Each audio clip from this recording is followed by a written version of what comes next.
I'm your host, Reina, and I got a great story to share with you tonight. But before we begin, I know many of you enjoy falling asleep to these stories, so I'd love for you to leave a comment letting me know what part of the world you're listening from and what time it is for you. Now sit back, relax, and let's get into tonight's case. The siren's wail cut through the pre-dawn chill, a discordant counterpoint to the hushed stillness of the Chicago street. My breath plumed out in white clouds as I hurried towards the idling ambulance, the biting wind whipping at my parka. Another call. Just another night in the city that never sleeps, or so they say. But this one felt different. The dispatcher's voice, tight with a barely contained tremor, still echoed in my ears. Possible cardiac arrest, female, early 20s, vehicle, address 2716 Ashworth. Cardiac arrest, the usual euphemism. I'd seen enough to know that possible often meant certain. The address, though, it pricked a familiar memory, a ghost from a cold case file that had haunted my dreams for years. The scene was impeccably staged, too perfect, too eerily quiet. The young woman lay slumped against the driver's side door of a sleek black sedan, parked as though it belonged there, not as the setting for a grisly tableau. The car was locked, the windows pristine, no sign of a struggle. Nothing, except for the faint, almost ethereal melody drifting from a discarded cell phone nestled near her hand. A child's lullaby. My gloved fingers brushed against the cold metal of the car, sending a shiver down my spine that had nothing to do with the freezing temperatures. The streetlights cast long, distorted shadows, transforming the familiar urban landscape into a surreal nightmare. My training kicked in, the automatic protocols of assessment and resuscitation overriding the unsettling unease that coiled in my gut. But beneath the practiced movements, a deeper, more primal fear took root. I knelt beside her, checking for a pulse. Nothing. Her skin was already taking on the clammy chill of death, her eyes wide and fixed in a vacant stare. The color drained from her face, leaving a horrifying mask of pale stillness. The lullaby, a simple, almost saccharine tune, continued to play, a macabre soundtrack to this silent tragedy.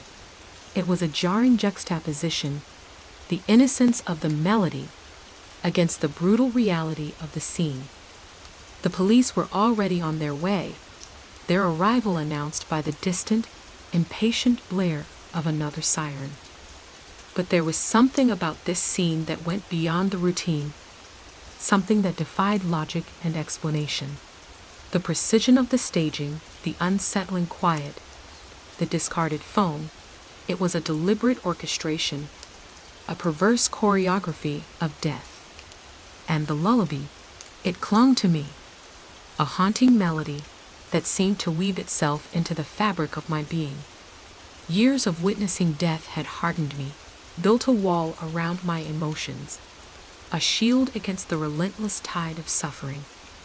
But this was different.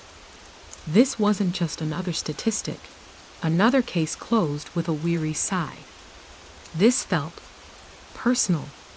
As I began the formal procedures, documenting the scene, meticulously noting every detail, the position of the body, the absence of forced entry, the immaculate state of the vehicle, a flicker of recognition ignited in the back of my mind.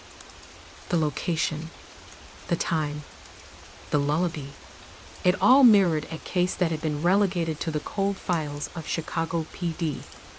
A series of seemingly unconnected murders from 2011, each victim found in a locked car, parked with unnerving precision, each accompanied by a discarded cell phone playing the same chilling lullaby. A case that had yielded no suspects, no motive, no answers. The echoes of that case reverberated through me, a wave of memories washing over me. bringing with it a chill deeper than the winter air. I recalled the grainy photographs of the victims, their faces frozen in a silent scream. I remembered the frustration, the sense of helplessness, the frustrating lack of evidence. The cold case file had become a silent torment, a constant reminder of the city's inability to protect its own. The eerie similarity between the 2011 murders and this current scene was too stark to ignore. The address, a quiet residential street in the same neighborhood, was a chilling coincidence. More jarring was the time of the incident, precisely 2:00 a.m., just as it was in all the 2011 cases. It was no accident. It was a signature, a chilling calling card of a killer who had eluded justice for years. The lullaby, once a simple, innocent tune, now resonated with a sinister undercurrent. It wasn't just background noise. It was a chilling motif, a constant, haunting reminder of the predator stalking the city's dark streets. Each note seemed to whisper of death, despair, and a chilling sense of calculated precision. As I worked, I could almost feel the presence of the killer, a phantom lurking just beyond the reach of my flashlight, their silent symphony of death playing on in the cold winter night. I glanced at the young woman's face again, a ghostly replica of the victims from 2011. The vacant stare, the pallid skin, the chilling stillness. They mirrored the photographs in my memory with an almost painful accuracy. The same eerie serenity, the same carefully constructed scene, the same haunting lullaby. It was as if the killer had meticulously recreated their masterpiece, a perverse testament to their skill, their arrogance, their utter disregard for human life. A deep sense of dread, cold and consuming, settled in my gut. This wasn't just a case. It was a war, a desperate battle against a phantom adversary who had mastered the city's shadows, its rhythms, its vulnerabilities. The killer knew the city as intimately as I did, perhaps even better. They had learned from past mistakes, perfected their methods, becoming a more elusive, more terrifying predator with each passing year. I knew, deep down, that this was personal. This wasn't just about solving a crime. It was about redemption, about making amends for the failures of the past. The lullaby, playing relentlessly from the discarded phone, felt like a personal affront, a chilling reminder of the killer's power, their ability to toy with us, to make us dance to their macabre tune. The weight of responsibility pressed down on me, heavy and suffocating. Years of experience had hardened me, built an impenetrable wall around my emotions, a shield against the relentless tide of suffering. But this was different. This wasn't just another statistic. This was a personal challenge, a battle against a phantom killer who knew the city better than I did, who played a deadly game according to their own rules. And I was now, inexplicably, terrifyingly, in the middle of it. The silent symphony of death had begun again, and this time, I wouldn't let it end without a fight. The lullaby continued its haunting melody, a chilling accompaniment to the grim reality I faced. I was ready. The insistent chime of my phone sliced through the oppressive silence of the squad car, jarring me from the grim tableau before me. It was Miller, my partner, his voice tight with urgency. "We got another one, Sarah. Same MO, same damn lullaby." The words hit me like a physical blow. The lullaby, that sickeningly sweet melody, so utterly at odds with the brutal reality it accompanied. It had been a haunting detail in the 2011 case, a discordant note in a symphony of death. But now, it was a chilling signature, a brand seared onto the city's soul. It played over and over in my mind, a maddening loop of saccharine notes, that felt like an insidious taunt, a grotesque parody of innocence. The drive to the new crime scene was a blur of flashing lights and sirens, the city's nocturnal pulse throbbing around us like a second heartbeat. The air felt heavy, charged with a palpable sense of dread, a collective unease that seemed to cling to the very asphalt beneath the tires. Each block brought me closer to the unsettling echo of the past, to the phantom killer who stalked the city's shadows, playing his deadly game. The scene was eerily familiar. A locked car, parked with the same unsettling precision as before. A young woman, lifeless, her eyes glazed over, staring blankly into the void. And there, beside her, a discarded cell phone, emitting that same infuriatingly cheerful lullaby. It seemed to mock the grim reality around it, the stark contrast between the sweet melody and the chilling stillness of death, a brutal violation of every sense of decency. The melody burrowed its way under my skin, a persistent itch I couldn't scratch. I found myself humming it unconsciously, the tune weaving its way into my thoughts, my dreams, my very being. It was in the quiet moments, the spaces between breaths, the gaps in the interrogation, a constant, unwelcome companion. It was in the rustling of leaves outside my window, the hum of the refrigerator, the steady tick-tock of the clock. It was everywhere and nowhere, a chilling echo in the silence. The forensic team worked methodically, their movements precise and sterile, a stark contrast to the chaos brewing inside me. But even their clinical efficiency couldn't erase the chilling familiarity of the scene. The same meticulous staging, the same calculated precision, the same maddening lack of forensic evidence. It was as if the killer was toying with us, showing off their mastery of the game, their absolute command of the narrative. The weight of it settled on me, heavy and suffocating. This wasn't just another night shift. This was a chase, a silent pursuit of a phantom killer who had been playing a deadly game for years. And I was now inexplicably, terrifyingly, in the middle of it. A sense of dread, cold and sharp as shattered glass, pierced my professional detachment. This wasn't just about saving lives. It was about stopping a predator before they claimed another victim. The lullaby seemed to mock my efforts, its saccharine sweetness a perverse contrast to the grim reality I faced. This was more than a case. This was a war, a desperate battle against a killer who understood the city's rhythm and shadows better than I did. And tonight, the music had begun again. The weight of the scene pressed down on me, heavier than the biting Chicago wind. The young woman's lifeless eyes, staring blankly into the void, seemed to pierce the professional detachment I'd meticulously cultivated over years on the force. It wasn't just the death itself.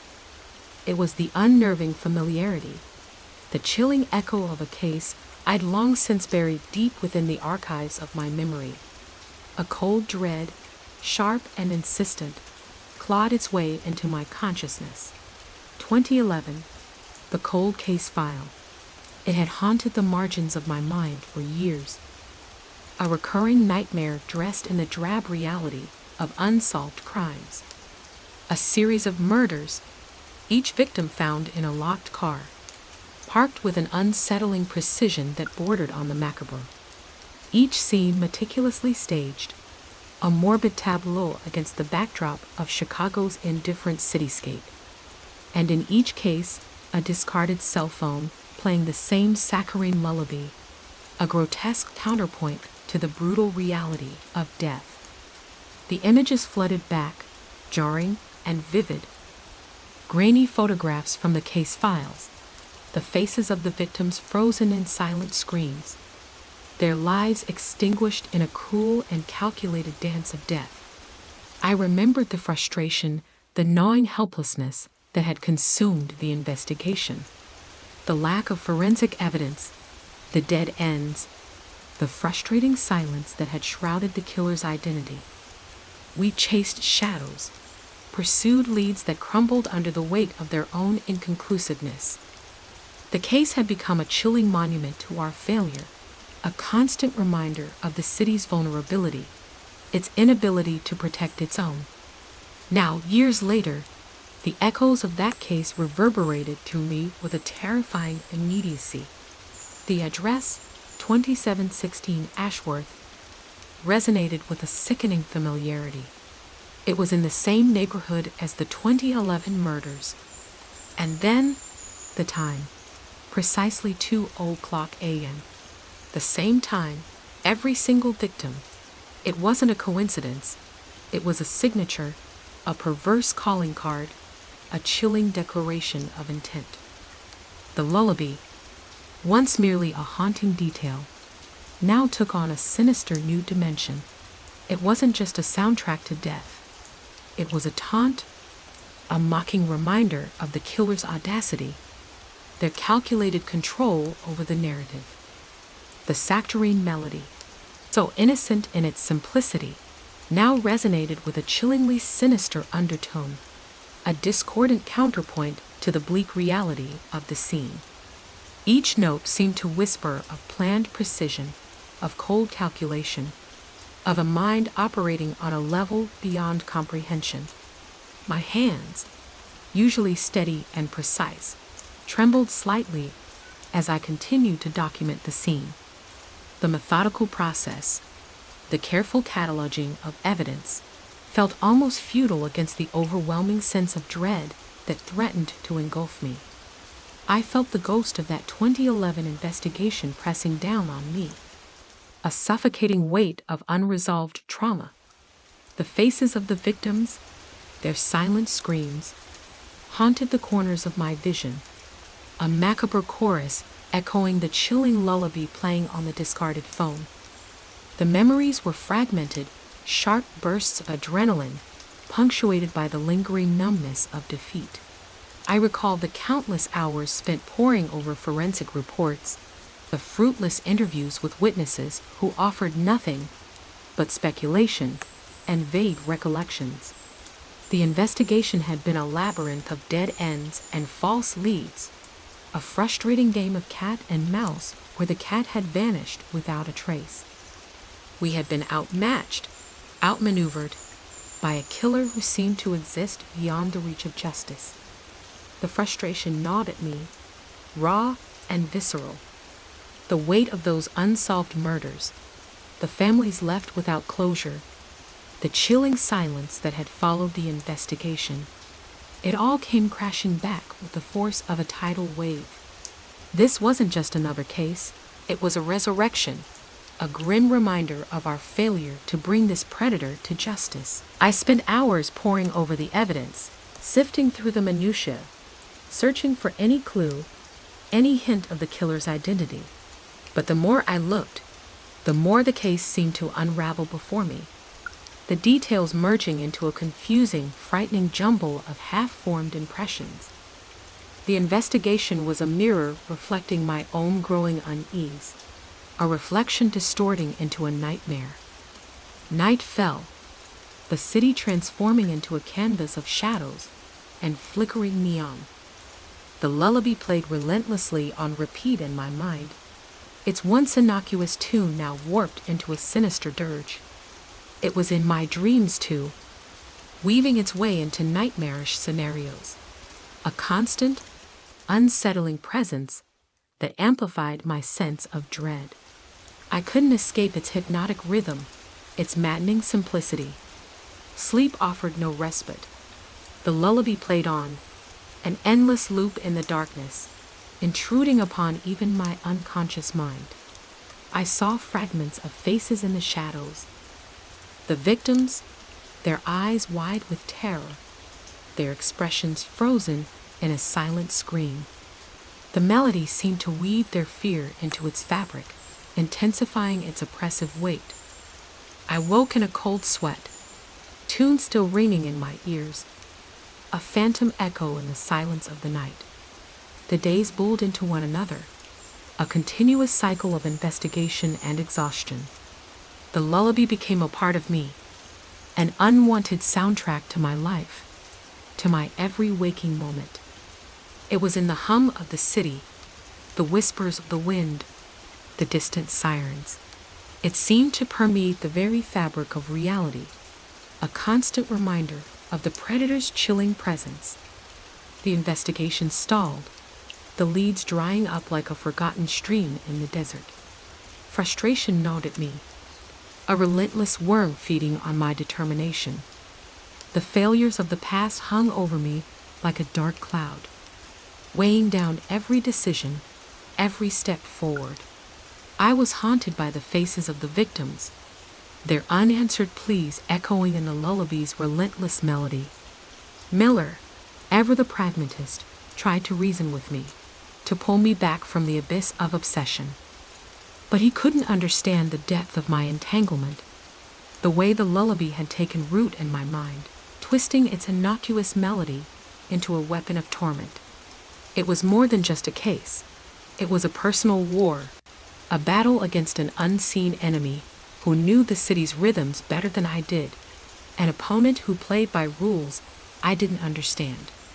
The city itself felt different now, its familiar streets transformed into a labyrinth of shadows, its friendly faces now masks of potential danger. The constant hum of traffic and the distant sirens became a chilling counterpoint to the lullaby's maddening tune, the city's pulse echoing the relentless rhythm of the killer's game. Everything was a potential clue, a possible hiding place, a hidden trap. Days turned into weeks, and the lullaby continued to haunt me, an unwelcome guest that refused to leave. Its sugary melody had become a venomous serpent, coiling around my thoughts, squeezing the life from my peace of mind.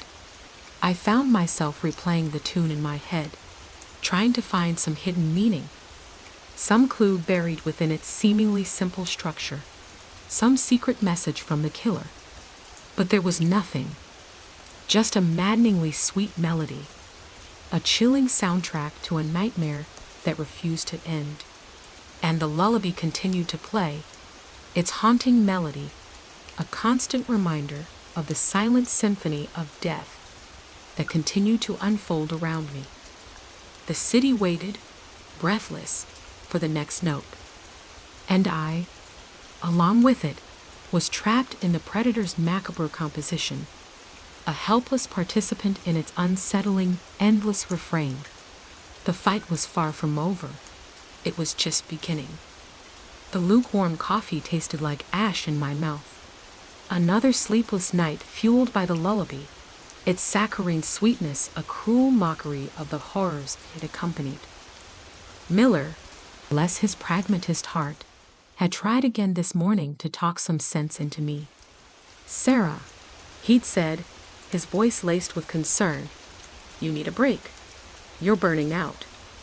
This obsession, it's unhealthy." Unhealthy. It felt more like a life or death necessity. The dismissal stung, more than any outright accusation ever could. It wasn't just Miller. The whole department seemed to be subtly, collectively pushing me away.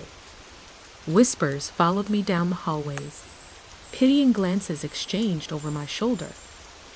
They saw a stressed-out detective on the verge of a breakdown, not a woman who had glimpsed something terrifying lurking just beneath the surface of this seemingly straightforward case. Their skepticism was a chilling confirmation of just how dangerous my suspicions truly were. If they were so easily dismissed, it meant that something about this case was far more insidious, far more deeply concealed than anyone realized. Detective Reynolds, the lead on the case, epitomized this dismissive attitude. He was a seasoned veteran, all gruff efficiency and weary cynicism, more interested in closing the case quickly than in delving into the unsettling patterns I'd identified. He barely glanced at my notes on the lullaby, dismissing it as a strange coincidence, an irrelevant detail easily overlooked. "Let's focus on the facts, Sarah," he growled, his gaze fixed on a stack of paperwork that seemed to represent everything I felt was missing from the investigation. The facts, to him, were simply the cold, hard details of the crime scenes, the lifeless bodies, the locked cars, the lack of obvious forced entry, the lullaby, the unsettling similarities between the victims, the precise staging. These were simply annoyances, distractions from the real work of catching a killer. His disinterest fueled my determination. It was a silent challenge, a blatant dismissal that only proved my growing suspicions were correct. They were onto something more than they are letting on. His dismissive attitude solidified my resolve. I couldn't rely on the department. I had to investigate independently. The nights blurred into a relentless cycle of poring over crime scene photos, listening to the lullaby on repeat, trying to decipher the seemingly meaningless notes, searching for a pattern, a hidden message, anything that would connect these disparate pieces.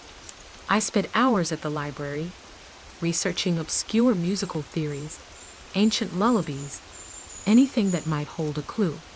I even started examining the victims' backgrounds, searching for any common threads, any connection beyond the chilling music that had become the soundtrack to their deaths. The library became my sanctuary, a quiet refuge from the cynical eyes and hushed whispers of the precinct. The scent of old paper and the hushed murmur of turning pages provided a strange comfort, a sense of order in the chaotic whirlwind of my investigation. Surrounded by rows of books, each a universe of its own, I felt a sense of hope.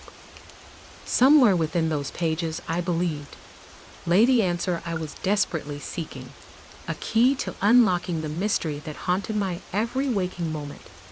The internet became another tool in my arsenal, a digital labyrinth of information where I could delve deeper into my research, exploring obscure musical theories and the symbolism of lullabies across cultures and time periods. The digital world echoed the endless cycle of my investigation, endless scrolling through pages, websites, musical scores, and documents all yielded seemingly insignificant pieces of information that somehow felt essential to the bigger picture. Each piece of the puzzle seemed insignificant at first glance, yet the accumulation of all of them created a horrifyingly intricate image. Days turned into weeks, and the line between my professional and personal life blurred, the lullaby seeping into every aspect of my existence. It was in the ticking of the clock, the rhythm of my heartbeat, the distant sirens that echoed in the city's nocturnal heart. I found myself sketching out musical notations in my notepad, during police briefings, in margins of reports, any piece of paper at my disposal. The melody was imprinted in my mind, a constant, maddening presence that refused to be silenced. Sleep offered little respite, the lullaby continuing its relentless serenade in my dreams, transforming into a sinister orchestra of whispers and shadows. I'd wake up in cold sweats, the melody clinging to the edges of my consciousness, a chilling reminder of the unfinished symphony of death. The faces of the victims haunted my waking hours, their silent pleas echoing in the haunting refrain.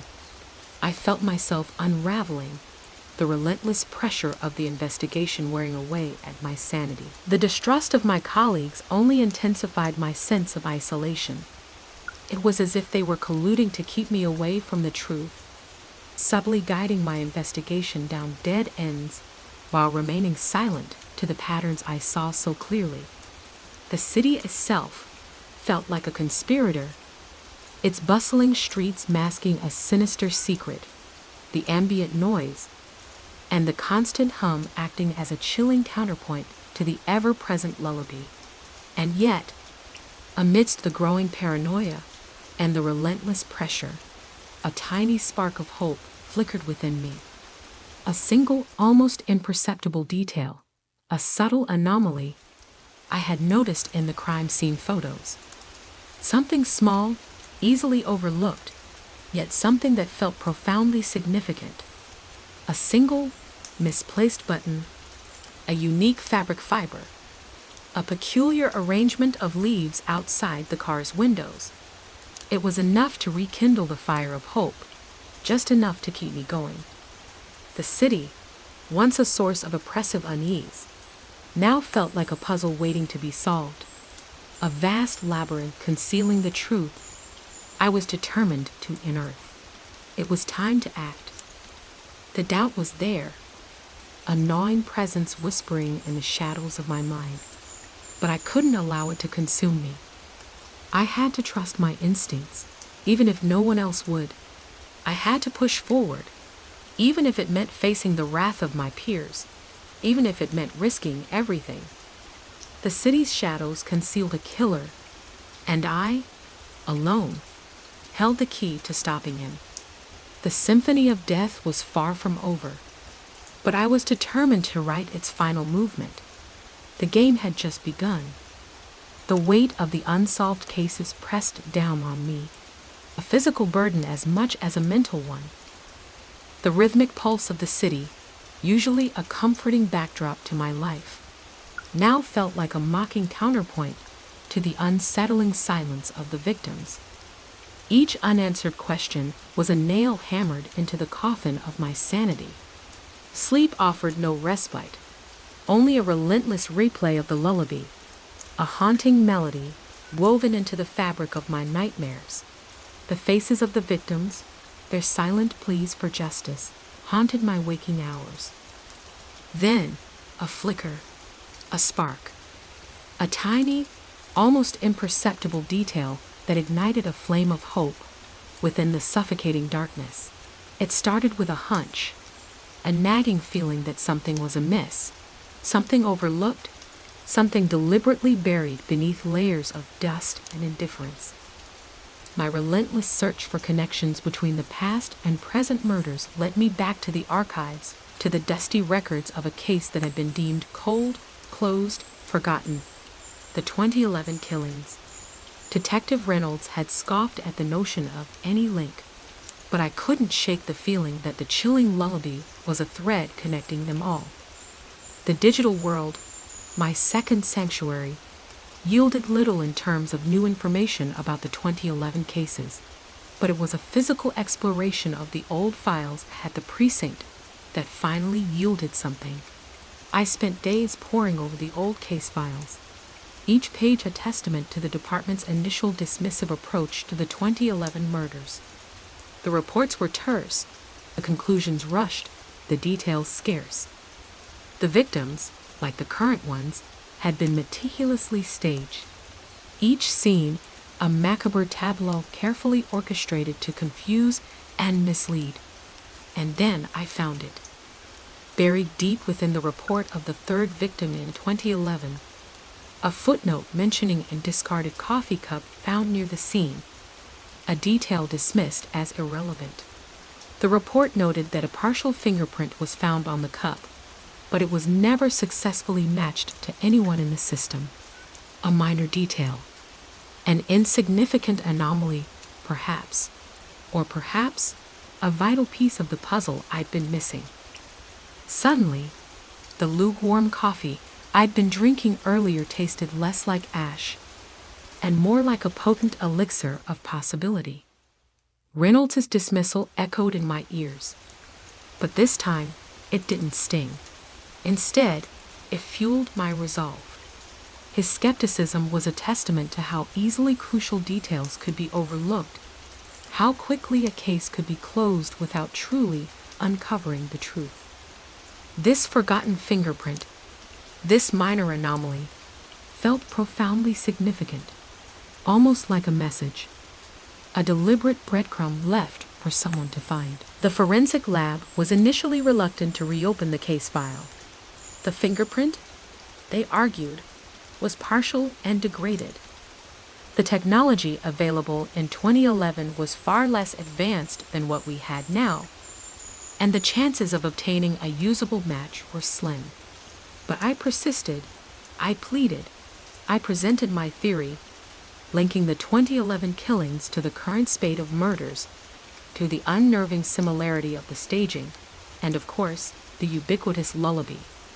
I showed them my meticulous research, my painstakingly compiled charts, my obsessive notes, and the evidence of the shared melodic motives between the two sets of murders.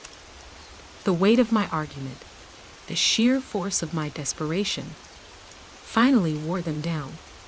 They agreed to re-examine the fingerprint using the latest technology, a high-resolution imaging system capable of extracting data from severely degraded samples. The weeks that followed were spent in a purgatory of hope and trepidation. Each day felt like an eternity, a relentless cycle of checking the lab's progress, the silence amplifying the deafening hum of uncertainty that filled my every waking moment. The city's rhythm seemed to synchronize with my racing heartbeat. Every siren's wail echoed in the chambers of my soul. Sleep was a luxury I couldn't afford, haunted by the same chilling lullaby that played in my nightmares. I felt like I was suspended in a perpetual state of anticipation, teetering on the edge of a revelation that could either shatter my sanity or finally bring a resolution to this terrifying symphony of death. The call came on a cold, rainy Tuesday. The lab technician's voice was calm, almost clinical, yet I heard a tremor of excitement beneath the professional veneer. They had a match. The partial fingerprint on the discarded coffee cup belonged to a man named Arthur Blackwood. The name sent a shiver down my spine, a name I had seen before, though I couldn't immediately place it. It wasn't in any of the 2011 case files or any recent investigations. His name wasn't on any police database, yet his fingerprint was directly linked to a 2011 murder. The ensuing days were a whirlwind of activity. I traced Blackwood's movements, his past addresses, his employment history. The information was scattered, fragmented, like shards of shattered mirror. Yet, in those fragments, a terrifying pattern began to emerge. Blackwood was a ghost, a phantom flitting through the underbelly of the city, leaving a trail of carefully concealed details. He was a musician, a composer of children's lullabies. His compositions were melodic, almost eerily beautiful. But there were always dark undertones, unsettling harmonies beneath the saccharine sweetness. As the information trickled in, a horrific realization dawned upon me. Blackwood wasn't just a musician. He was a meticulous killer who used his musical talent to orchestrate his crimes. His lullabies not just a background score to his murders, but an integral part of his macabre choreography. The lullaby wasn't just a coincidence. It was his calling card, his signature, a chilling melody that had been lulling his victims to their deaths for over a decade. I presented my findings to Reynolds, his initial skepticism melting away under the weight of the evidence. The fingerprint match, the meticulously documented musical connection, the pattern of his movements, it was all too irrefutable to dismiss. The cold case of 2011 had come alive, suddenly bursting with a vibrancy of terrifying truth. His dismissive attitude was gone, replaced with the grim understanding of the gravity of this discovery, the realization that they had been chasing a phantom, ignoring the trail of clues right under their noses. This wasn't just about catching a killer. It was about stopping a terrifyingly calculated monster whose true nature was as intricate and beautiful as it was devastating. The game had changed, and this time, it felt like I was finally playing on an even field. The city's silent symphony of fear had found its conductor, and I was determined to silence his sinister melody. The precinct's archives smelled of stale coffee and regret. Dust motes danced in the weak sunlight, filtering through the grimy windows, illuminating rows upon rows of aging files, each one a silent testament to unsolved crimes. I felt a kinship with these forgotten cases, a shared sense of abandonment. My own investigation felt similarly marginalized, my concerns initially dismissed as the ramblings of an overzealous, sleep-deprived detective. But I wasn't giving up. The revelation of Arthur Blackwood's fingerprint, a ghost from the past, ignited a fire in me, a relentless pursuit of truth. The 2011 murders, previously dismissed as isolated incidents, were now my primary focus. I needed to understand the link, the pattern, the missing pieces that connected them to the current killings. My first step was a return to the physical locations, the crime scenes. I secured permission, a process fraught with bureaucratic hurdles. Yet, fueled by a newfound determination, I navigated the maze of paperwork.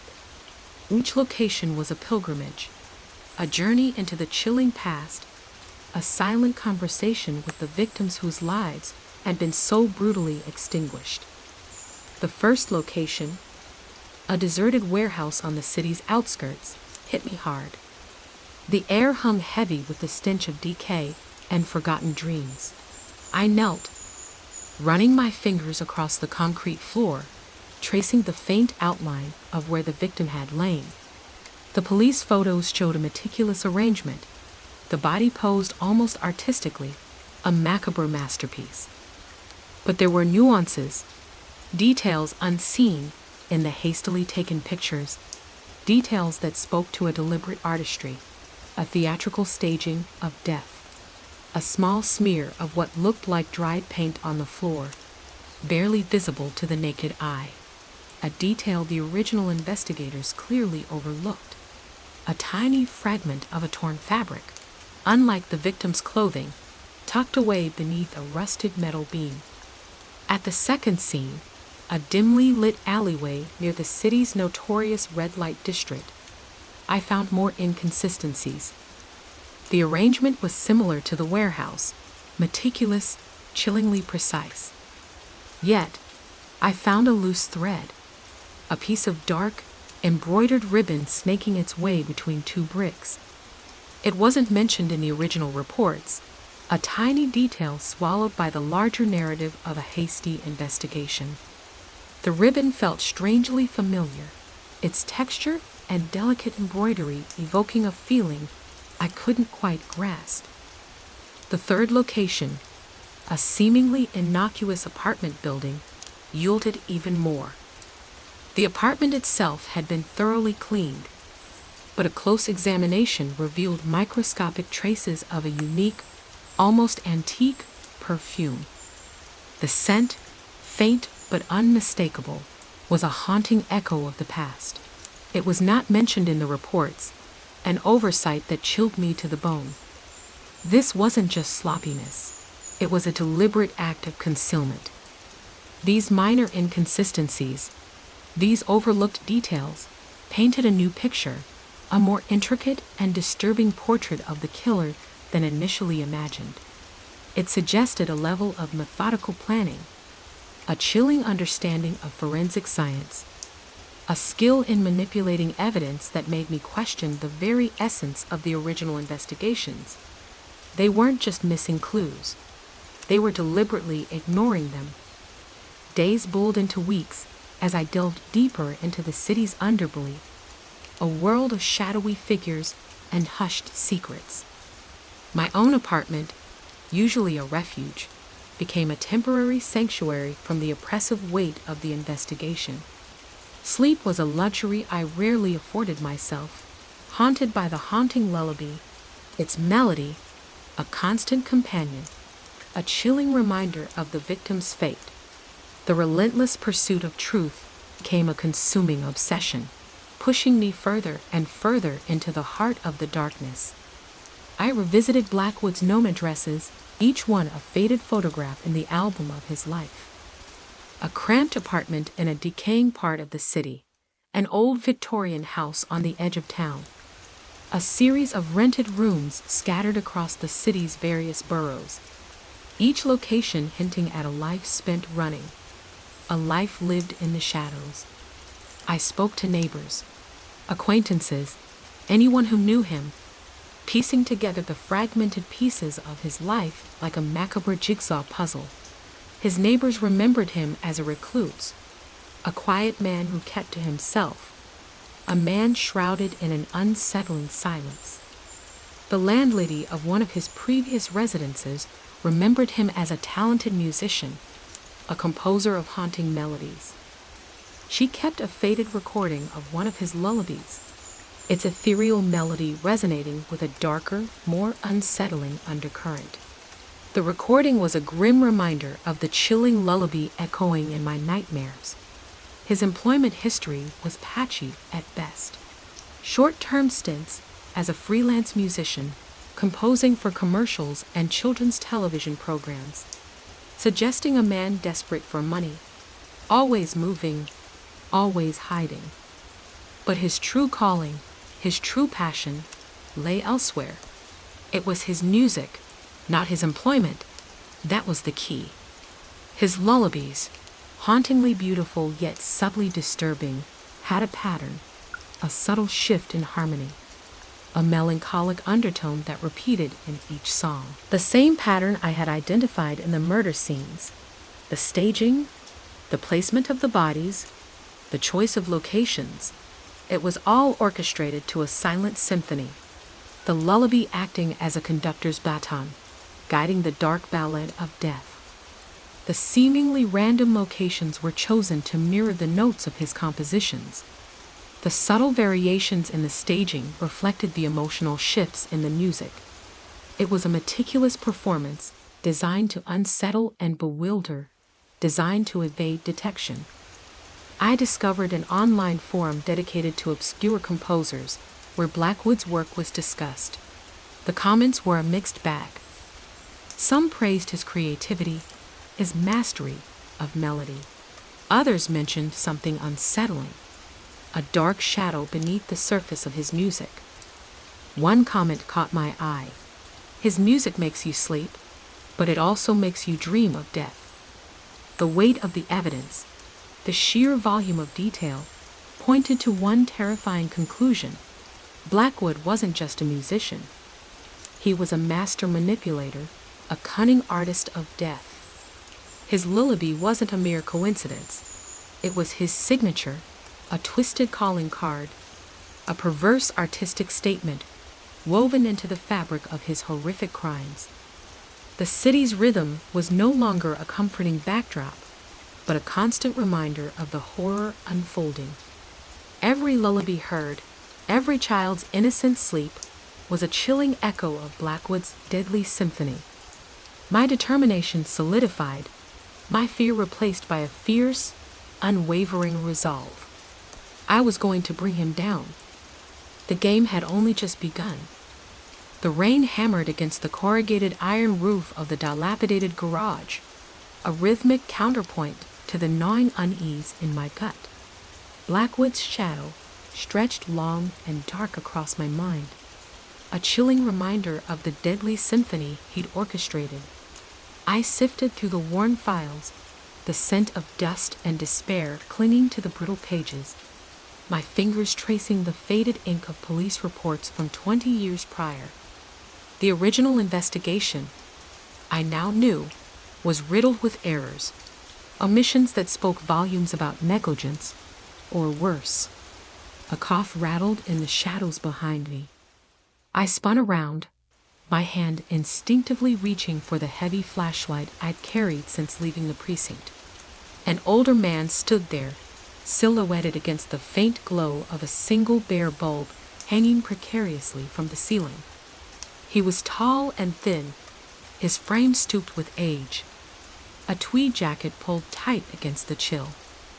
His face, partially obscured by the shadows, was etched with the lines of a life lived hard. His eyes, though, were sharp, piercing the darkness with an unsettling intensity. "Detective Miller," he rasped, his voice a gravelly whisper, tinged with the weariness of years spent chasing shadows. "You're the one digging into the Blackwood case, aren't you?" Recognition dawned. I'd seen his name mentioned, fleetingly, in one of the archived files. Detective Thomas Ashton, retired. A legend whispered about in hushed tones amongst the older officers at the precinct. A man known for his unwavering dedication, his relentless pursuit of justice, and his uncanny ability to crack cases others had given up on. "Yes," I said, my voice barely above a whisper. "I'm Detective Miller. I'm looking for any leads, anything you might remember." He shuffled closer, the light catching the glint of his tired eyes. "I remember it all too well," he said, a sigh escaping his lips. "It haunted me for years. We never found enough to nail him. Evidence went missing. Leads ran cold. The system failed those victims." He paused, his gaze unwavering. "But there are things I never put into the official reports, things I kept for myself." He produced a worn, leather-bound notebook from his coat pocket, its pages yellowed and brittle with age. He flipped through them, his fingers stained with ink, the scent of aging paper filling the air. He pointed to a page filled with scrawled notes and sketches. "I started keeping a personal file on Blackwood," he explained, "just in case. This one's a collection of leads. They're unconventional, not the kind of stuff you'd find in an official report. Things we dismissed back then as too far-fetched or just irrelevant." The notes were a mixture of observations and theories. His handwriting was precise, but the words themselves seemed hurried, filled with a raw, almost desperate energy. He pointed to a series of symbols, seemingly random, yet consistent. "These are recurring elements, minor details at the original crime scenes. We overlooked them at the time." He went on to explain how these symbols appeared in similar ways in each location, hinting at a hidden narrative. He had even gone as far as to cross-reference them with Blackwood's compositions. It was an eerie link that had escaped my own analysis. Ashton's insight was invaluable. He had spotted subtle patterns I'd missed, inconsistencies in the crime scene photos, anomalies in the witness statements. He showed me a faded photograph, an enlargement of a seemingly insignificant detail from the warehouse. A tiny, almost invisible mark etched into a concrete pillar. "This," he whispered, "it's a musical notation, a sharp, almost discordant note." He explained his theory, a complex web of connections between Blackwood's music, the crime scenes, and the symbols he'd meticulously documented. Each location, each detail, was a piece of the composer's morbid symphony. The warehouse was a C sharp, the alley a flat A, the apartment a D flat minor. The markings Ashton had uncovered on the pillars were musical notations hidden in plain sight, a composer's signature in a language of death. Ashton then shared other discoveries. He had meticulously studied Blackwood's music, noting the subtle shifts in melody, the almost imperceptible changes in tempo, which aligned perfectly with the variations in the staging of each murder. Each piece served as a map to the next. He hadn't simply murdered people, he choreographed their deaths, composing a grim operatic masterpiece. The lullabies weren't just a coincidence. They were part of an elaborate plan, a chilling form of communication. Over the next few days, Ashton and I worked together, piecing together the puzzle. He introduced me to contacts within the city's underbelly, individuals who knew Blackwood, or at least knew of him, informants, musicians, and shadowy figures who thrived in the city's darkest corners. These people shared details, whispers of a troubled past, rumors of unsettling rituals, and tales of a musician whose melodies carried a chilling undertone. One informant, a former acquaintance of Blackwood's, described the composer's obsession with a particular type of rare, antique perfume, the same scent I detected in the apartment. He explained that Blackwood believed the perfume possessed a mystical quality, capable of altering people's perceptions, lulling them into a state of trance. It was a detail that perfectly explained the chilling way Blackwood was able to orchestrate the murders. Ashton's insight was not only relevant to the past crimes, but also helped us anticipate Blackwood's next move. He theorized that Blackwood's recent murders were part of a larger composition, a multi-movement symphony of death. We traced a potential path, based on the musical patterns Ashton had outlined, to a location on the city's docks, an abandoned shipyard that echoed with the haunting music of the past.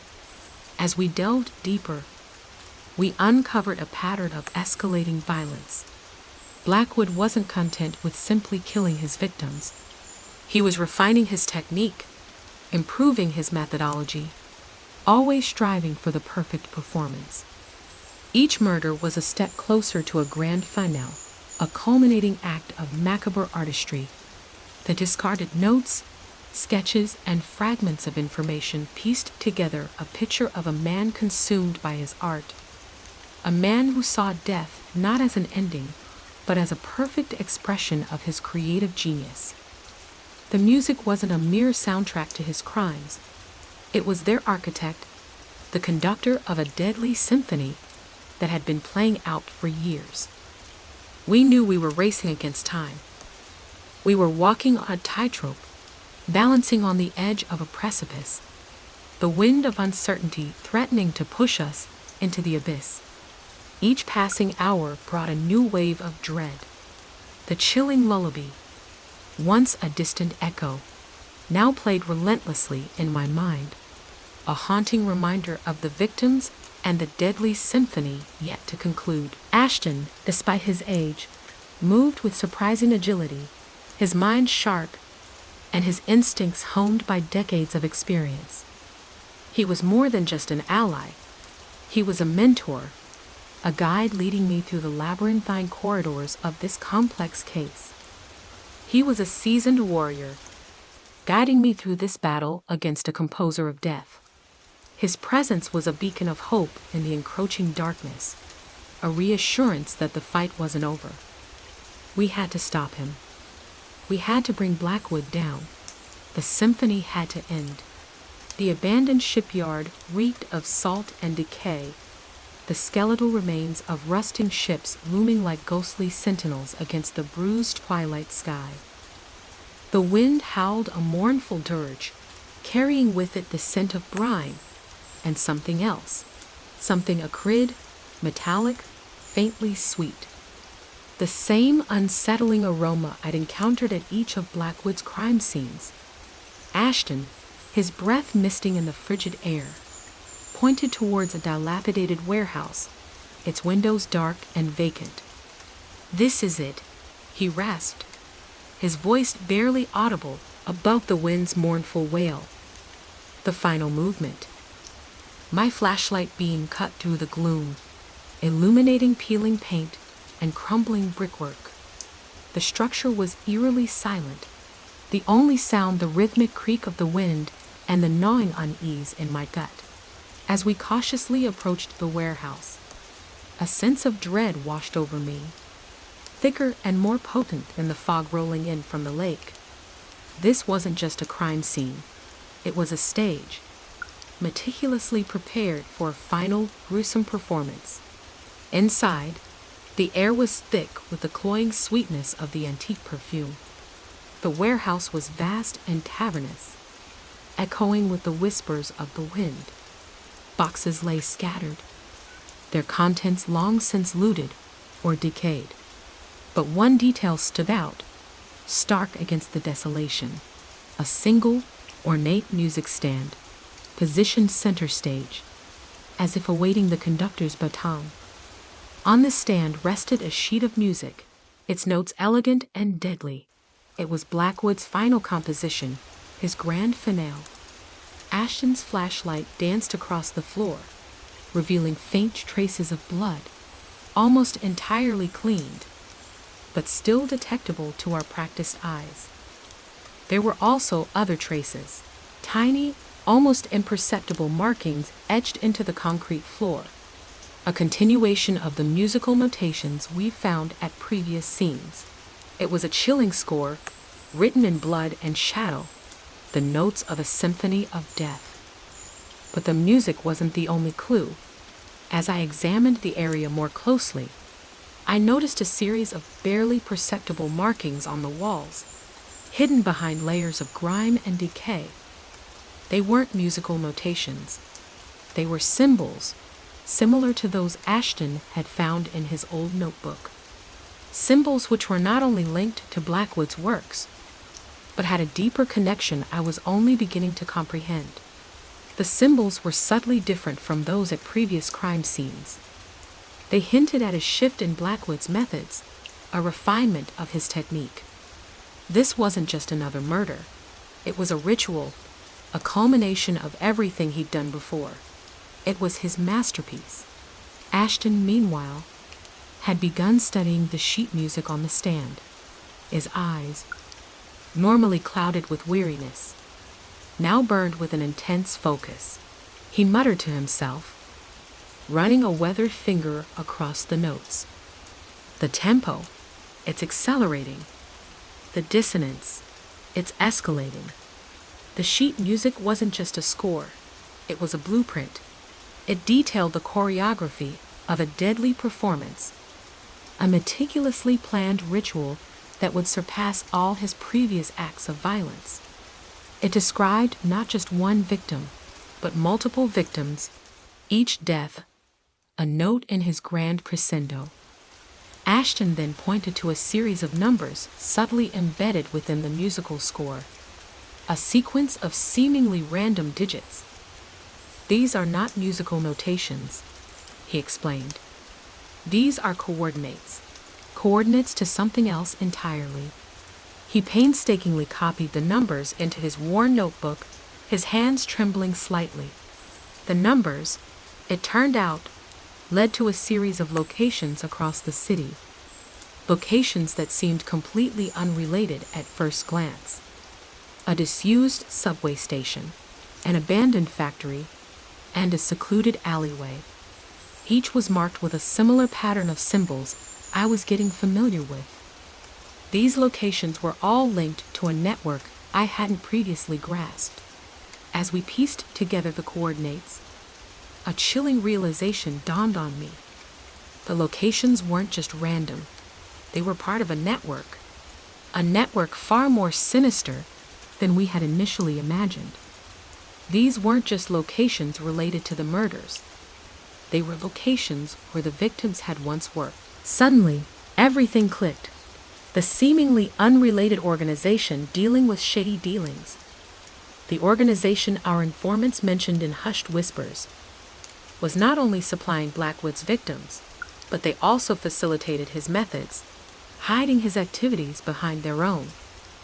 We had been looking at the crimes from the perspective of victims, but the victims were part of something much larger. They were pawns in a deadly game. I recalled the informant's fragmented stories. Whispers of a clandestine organization, a network of corrupt officials, and businessmen involved in illegal activities ranging from arms trafficking to human smuggling. The victims were all somehow connected to this shadowy organization.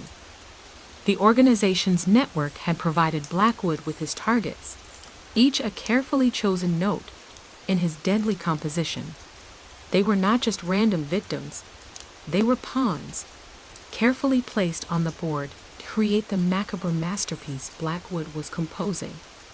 This organization was not only facilitating his crimes, but their shadowy dealings provided a layer of anonymity that helped Blackwood evade the authorities.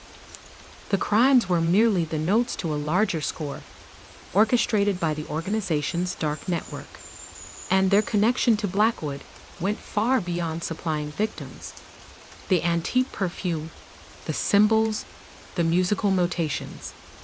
They were all part of a carefully constructed narrative, a chilling collaboration between Blackwood and the organization. It was a twisted partnership, built on secrecy, deception, and a shared thirst for power and control. Blackwood was not just a serial killer. He was an artist, a master puppeteer, manipulating the strings of this organization to create his gruesome masterpieces. His music wasn't a mere soundtrack to his crimes. It was their guiding principle, their conductor, leading them into the abyss of their deadly collaboration. The realization hit me with the force of a physical blow. We were not just chasing a serial killer. We were unraveling a conspiracy that reached into the darkest corners of the city's underbelly. The implications were staggering. This wasn't just about Blackwood anymore. It was about bringing down a vast, insidious network that operated in the shadows, pulling the strings of power and corruption. The wind picked up, howling around us like a banshee, a chilling prelude to the storm that was about to break. The symphony was nearing its climax, and we were racing against time to stop it. The stakes were higher than ever before. This was no longer just a matter of catching a killer. It was a matter of dismantling a vast, corrupt organization with tentacles reaching into the city's highest echelons. Our investigation was no longer about just stopping a composer of death. It was about exposing a dangerous conspiracy that threatened the very fabric of the city itself. The final act was about to begin. The biting wind whipped around me, a constant, chilling reminder of the isolation clinging to the abandoned shipyard. Even the rhythmic crash of waves against the rusted hulls seemed to carry a sinister undertone, a menacing counterpoint to the silence that had settled over us. Ashton, his face grim, was hunched over his notebook, the flickering beam of his flashlight illuminating the frantic scrawl of numbers and symbols. The coordinates led us nowhere concrete yet, a frustrating puzzle box with too many pieces missing. The weight of suspicion, however, wasn't confined to the cold, desolate landscape of the shipyard. It had begun to settle heavily upon my own shoulders.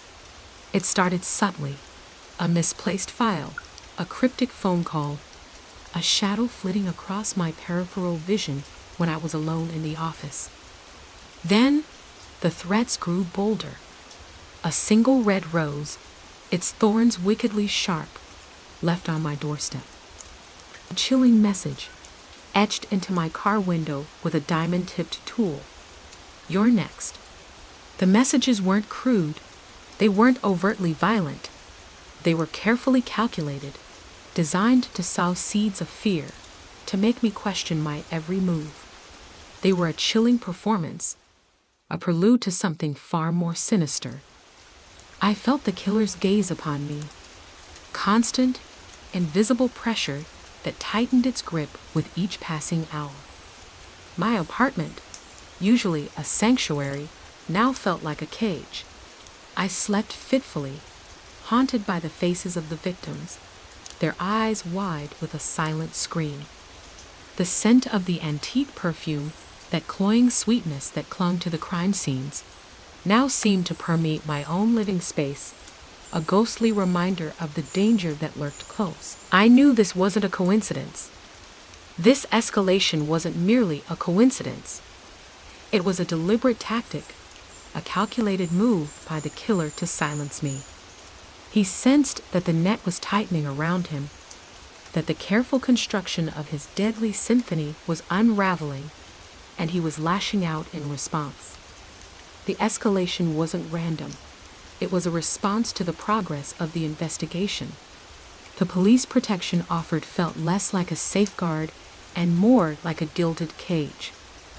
Their presence was a beacon, drawing the killer's attention even closer, turning my apartment into a stage, my life into a high-stakes game. I was now the focal point, and my safety was a calculated risk. One evening, while reviewing the case files for a possible lead, I noticed a pattern emerging, a faint echo of the musical notation used at the crime scenes. It was subtle, almost imperceptible, hidden within the seemingly random data of the victims' employment histories.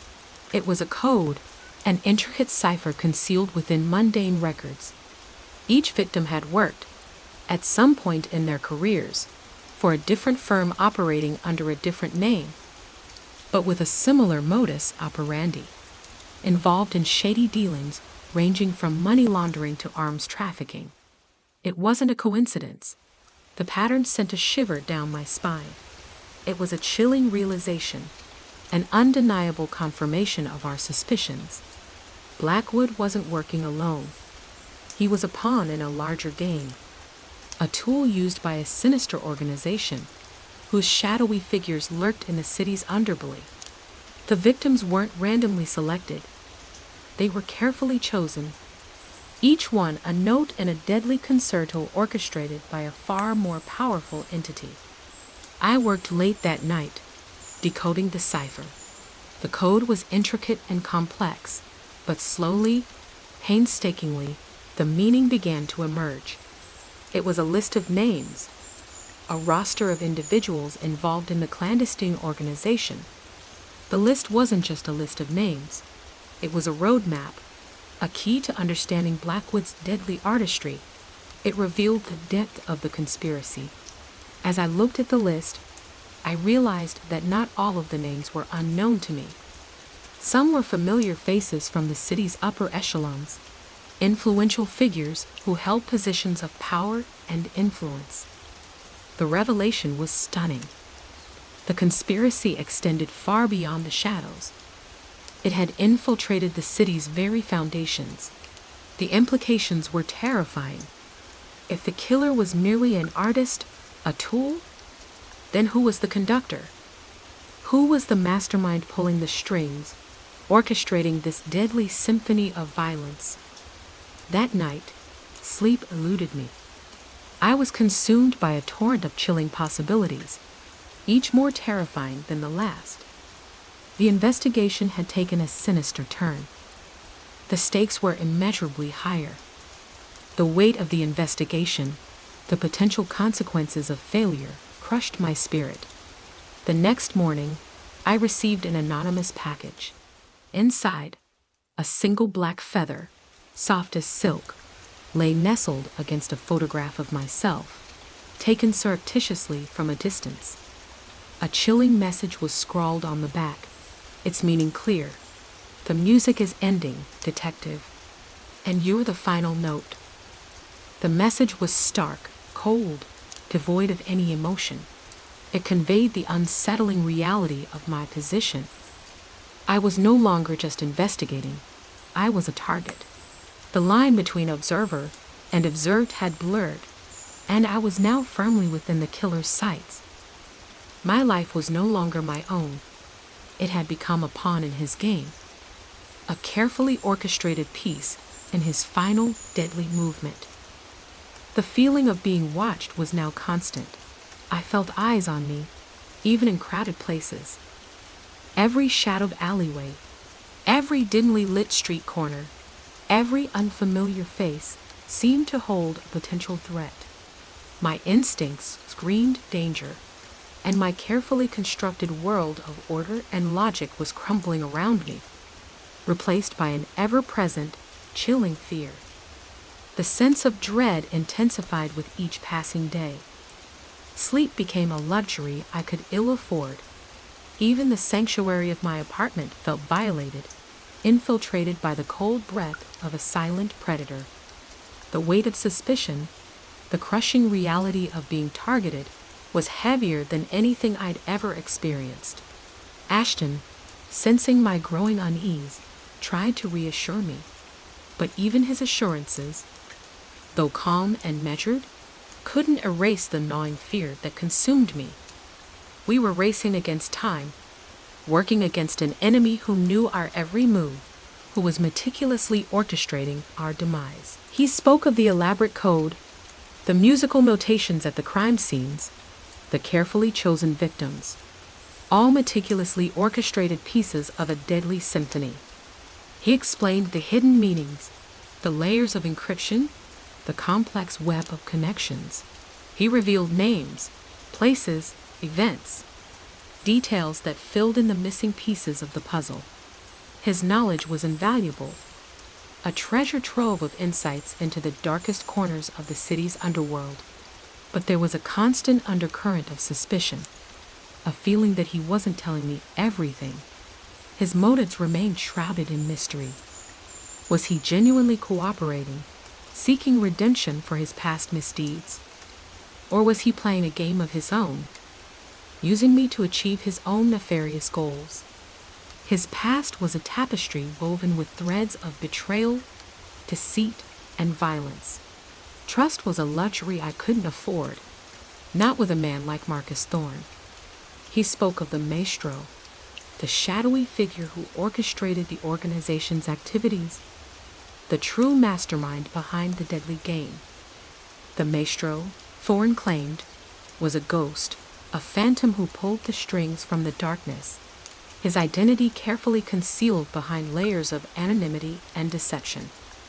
Thorne's information gave us a new target, a high-roller casino in the heart of the city's elite district, a place where the city's wealthiest and most influential figures congregated. It was a place where secrets were traded, deals were made, and the line between legality and illegality blurred into oblivion. The casino, Thorne revealed, was a key hub for the organization's activities, a conduit for money laundering, arms trafficking, and other illicit operations. But there was a catch. Thorne's help came at a price. He demanded immunity from prosecution for his past crimes, a promise I couldn't readily make. The legal ramifications were immense, the political implications even more so. I knew I was walking a tightrope, balancing my duty to uphold the law against the desperate need to stop the maestro. As I left the warehouse, the city lights seemed to gleam with a malevolent energy, each shining a light on the treacherous path I was treading. Thorne's information had brought me closer to the truth, but it had also exposed me to a greater danger. I felt the icy breath of the maestro on my neck, the weight of the conspiracy crushing me. My life had become a high-stakes gamble, a dangerous liaison with a past I couldn't escape. The music was ending. The final note was about to be played. The casino glittered like a malevolent jewel, its facade a deceptive mask hiding a den of iniquity. Thorne's information had painted a vivid picture. A high-roller suite on the top floor, a clandestine meeting scheduled for midnight. The air crackled with anticipation, a palpable tension that hung heavy in the humid Chicago night. I arrived early, blending into the throng of impeccably dressed patrons, my senses heightened, my instincts screaming warnings. The opulent lobby, a symphony of crystal chandeliers and polished marble, felt strangely out of place, a stark contrast to the grimy warehouse I just left. I had requested backup, but overt police presence would only alert the maestro and his henchmen. Instead, a discreet surveillance team was positioned outside, their watchful eyes monitoring the casino's every entrance and exit. My sole weapon was my wits, my training, and the chilling knowledge that time was running out. The black feather, the photograph, the decoded cipher, all pointed to this night, this place, this imminent confrontation. The casino hummed with a low thrum of activity, the clinking of chips, the hushed whispers of gamblers, the rhythmic whir of slot machines. It was a carefully constructed world of illusion, a mirage designed to distract from the darkness lurking beneath. I moved through the crowds, navigating the labyrinthine corridors, my heart pounding a frantic rhythm against my ribs. Each step felt like walking on eggshells, the sense of impending danger palpable. I followed Thorne's directions, using the service elevator to access the upper floors, avoiding the main stairwells and the prying eyes of the casino staff. The upper floors were a different world altogether, a stark contrast to the flamboyant extravagance of the public spaces. Here, the corridors were hushed and dimly lit, the atmosphere charged with a sense of secrecy. The suite was located at the far end of the hallway, its door guarded by two imposing figures, bodyguards, their faces impassive, their eyes watchful. I paused, assessing the situation, weighing my options. A direct confrontation would be disastrous.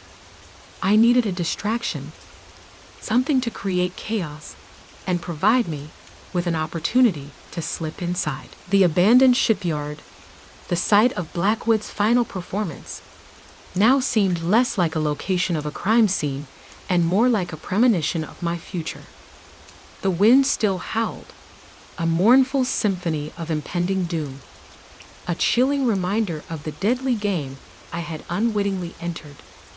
The weight of suspicion, once confined to the case, had now become my own personal burden, a constant companion on the path to a confrontation I wasn't sure I could survive.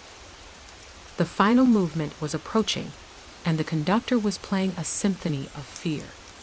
The final note was yet to be played. The anonymous package, the black feather, the photograph, had shattered the fragile illusion of safety.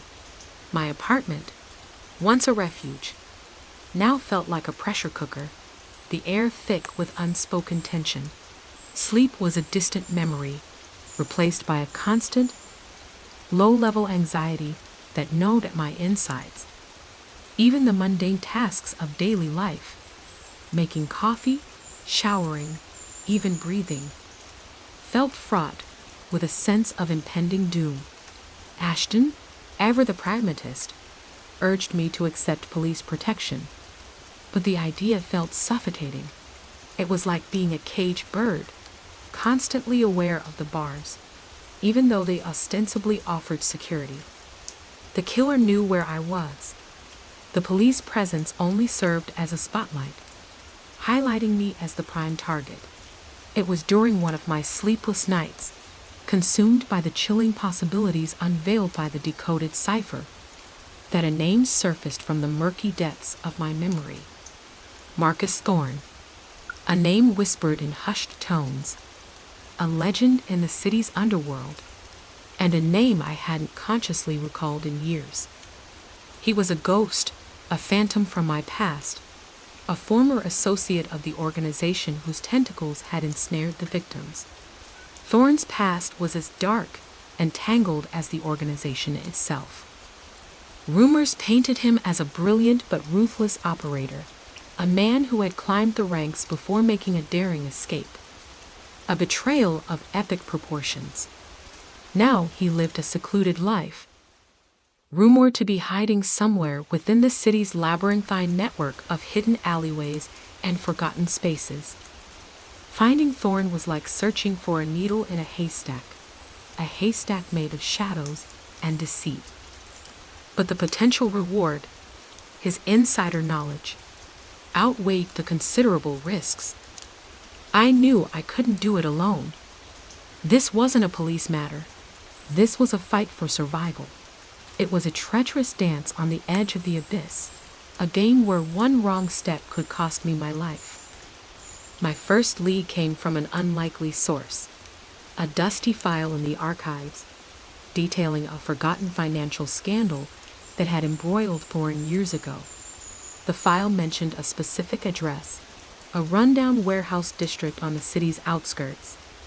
It was a desolate, forgotten part of the city, steeped in a history of illicit activities.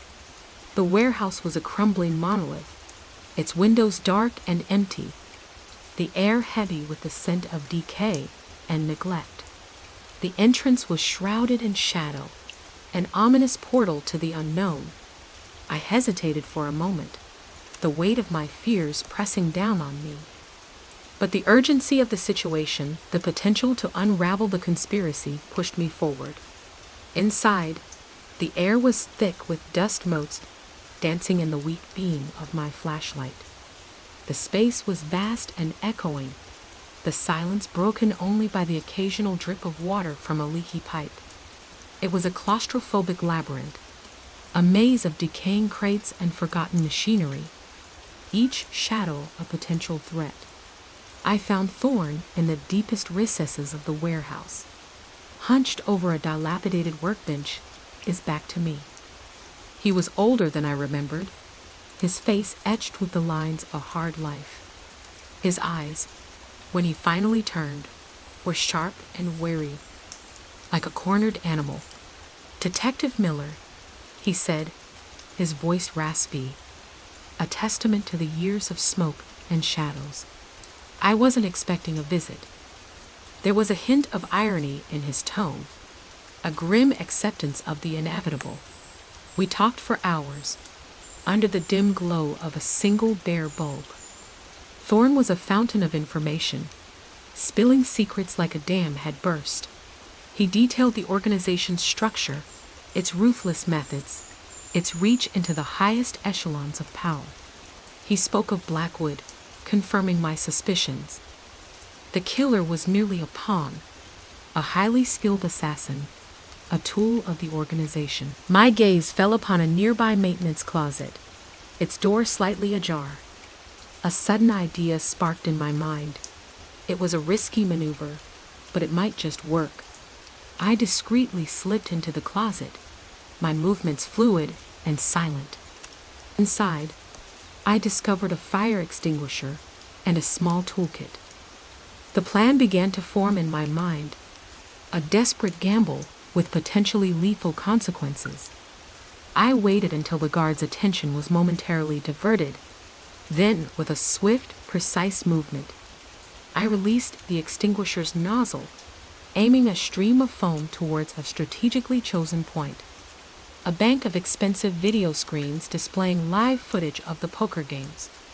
The screens fizzled, sparking, then died, plunging that section of the corridor into darkness. The sudden disturbance created a wave of confusion and chaos, and the ensuing pandemonium. I swiftly moved past the startled guards, slipping into the suite unnoticed. The room was lavishly appointed, a testament to the owner's immense wealth. A large table dominated the center of the room, laden with expensive liquor and cigars. Around it, a group of men were gathered, their faces obscured by shadows, their conversation hushed and secretive. I recognized one of them immediately, a prominent city councilman, known for his ties to organized crime. Their hushed conversations were punctuated by the occasional nervous glance at the door, a clear indication of their awareness of my presence. They were waiting for someone, the maestro. I discreetly activated my hidden recording device, capturing their conversation, their hushed tones revealing glimpses into the organization's operations, their plans, their reach. The details were fragmented, but they confirmed Thorn's account. Money laundering, arms trafficking, political corruption, assassinations. The maestro was pulling the strings, a puppet master weaving a deadly web of deceit and violence. As I continued to observe, the tension in the room intensified. One of the men consulted a discreet watch, his movements betraying a growing impatience. The meeting was running late. My heart pounded in my chest, a frantic drumbeat against the backdrop of the hushed conversation. The atmosphere was thick with anticipation, a silent countdown to a climax I desperately needed to prevent. Suddenly, the door swung open and a figure entered the room, tall, imposing, his face concealed by a wide-brimmed hat. The men stood to greet him, their deference unmistakable. The air crackled with power. The victory was bittersweet. The maestro was caught, but the organization remained a threat, its tentacles deeply embedded into the fabric of the city's elite. The music might have ended for now, but the symphony was far from over. The investigation continued, leading to a series of arrests and uncovering a vast network of corruption, a tapestry of deceit woven into the very heart of Chicago's power structure. The Phantom's trail had led me to the heart of darkness, but the fight for justice had just begun. The lingering question remained: who was the maestro, and how deep did his influence truly go? The answers, I knew, would haunt my dreams for years to come. The adrenaline still pulsed in my veins, a phantom echo of the brutal confrontation. The maestro, his face finally revealed in the harsh glare of the police lights, was a man I'd never have suspected. Arthur Blackwood, a seemingly benevolent philanthropist known for his charitable donations and public appearances. The mask of respectability had been skillfully crafted, a deception as intricate and deadly as the web he had woven. His arrest, while a significant victory, felt like merely scratching the surface of a vast, festering wound. The following days were a blur of interrogations, paperwork, and endless debriefings. The city buzzed with the news of Blackwood's capture, a ripple of shock and disbelief spreading through the social circles he'd so carefully cultivated. But beneath the surface, a quiet unease lingered. The maestro's network was vast, its tendrils reaching into every corner of Chicago's power structure. Disrupting it would be a Herculean task, a Sisyphean struggle against a hydra-headed beast. Then came the third murder. This time, the victim was a young journalist, known for her investigative reporting on City Hall corruption. Her body was found in a deserted alleyway, the same chilling signature, a single black feather resting delicately on her chest. The resemblance to the previous murders was undeniable, a macabre calling card of a killer who reveled in his artistry of death. The city held its breath, paralyzed by a growing sense of dread. This was no coincidence. Blackwood's arrest had triggered a response, a desperate attempt to maintain control amidst the chaos. A secondary player, a shadow within the shadows, had stepped into the void, ensuring the maestro's work would continue. This was a race against time, a desperate struggle to prevent further tragedies before the copycat killer escalated his campaign of terror. The pressure mounted. My superiors demanded results. The media clamored for answers, and the city teetered on the brink of panic. The black feather, once a cryptic clue, now screamed a terrifying truth. This was more than just a criminal enterprise. It was a carefully orchestrated game, a twisted dance of death designed to send a chilling message. And I was the only one who could stop it. My investigation led me down a rabbit hole of cryptic clues and shadowy figures. The journalist's apartment was a treasure trove of information, her research painstakingly documented, a network of political connections, secret bank accounts, and clandestine meetings. She had been close to unraveling the truth, close enough to become a target. Her files revealed a list of names, a cast of characters connected to Blackwood's organization, but it was incomplete. Several names were redacted, scribbled out in hasty strokes, leaving behind only fragments of information. I focused on the redacted names, trying to piece together the puzzle. Each name was a thread, leading me to a different alleyway, a different backroom deal, a different corner of the city's dark underbelly. I spent days poring over financial records, sifting through mountains of documents, searching for connections. Every piece of information was a potential breadcrumb, leading me closer to the killer's identity. My work was often interrupted by the relentless demands of the media and the pressure from my superiors. The city was demanding answers, and the pressure weighed heavily on my shoulders. Sleep became a luxury, replaced by a gnawing sense of urgency, a relentless chase against a killer who seemed to be always one step ahead. Then came another breakthrough. A confidential informant, a disgruntled member of Blackwood's inner circle, provided a crucial piece of information.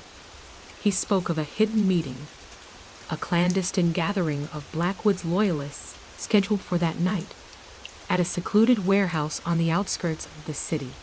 It was a high-stakes gamble, a desperate attempt to salvage what was left of the organization after Blackwood's arrest. This, I believed, was my chance to stop the killer. The warehouse was a desolate place, a cold, echoing shell filled with the ghosts of forgotten industries. The air hung heavy with the scent of rust and decay, a stark contrast to the glitz and glamour of the casino where I had apprehended Blackwood. I had requested backup, but discreet surveillance was deemed the best course of action. Overt police presence would risk alerting the remaining members and potentially endangering any undercover officers. I moved cautiously, my senses on high alert. The warehouse was guarded, but not excessively so. It seemed they were confident in their security measures. My plan was simple yet risky: to infiltrate the meeting, identify the killer, and arrest them before they could strike again. It was a high-stakes gamble, but the alternative was unthinkable. As I slipped inside, I could feel the tension humming in the air. The warehouse was dimly lit, the shadows playing tricks on my eyes. The air buzzed with hushed whispers and nervous laughter. I recognized some of the faces: city officials, businessmen, and associates of Blackwood. Their nervousness was palpable, a palpable undercurrent to their forced calm. Suddenly, a distinct chill ran down my spine. I spotted him. He stood in the shadows, his face partially obscured by the dim lighting. His bearing was different from the rest. His movements were more controlled, less nervous, and somehow detached. He held a black feather in his hand, a grim memento of his victims, a symbol of his cold-blooded efficiency. My heart pounded in my chest. This wasn't just a meeting of disgruntled criminals. It was a farewell, silent tribute to the maestro, and a declaration of war from his successor. Before I could act, he noticed me. His eyes locked onto mine, his expression cold and devoid of emotion. The game was afoot. He moved swiftly, silently, his movements precise and deadly. The ensuing chase was a blur of adrenaline and instinct, a desperate struggle for survival in the heart of the decaying warehouse.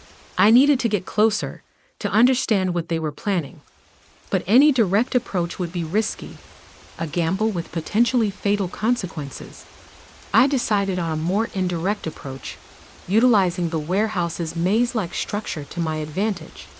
I moved through the shadows, utilizing the cover of darkness and the ambient noise to mask my movements. I felt like a predator stalking its prey, my every sense heightened, my instincts honed to a razor's edge. My path led me through a dimly lit corridor, where I encountered another group of Blackwood's loyalists. This time, they were less guarded, their vigilance relaxed. This was my chance.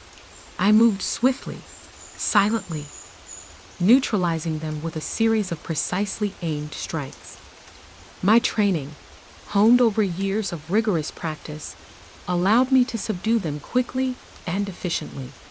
They were stunned, but unharmed. I bound their hands and feet, then left them in the darkness, ensuring they wouldn't interfere. The risk was high, but the potential reward, identifying Nightingale and disrupting their plans, was even higher.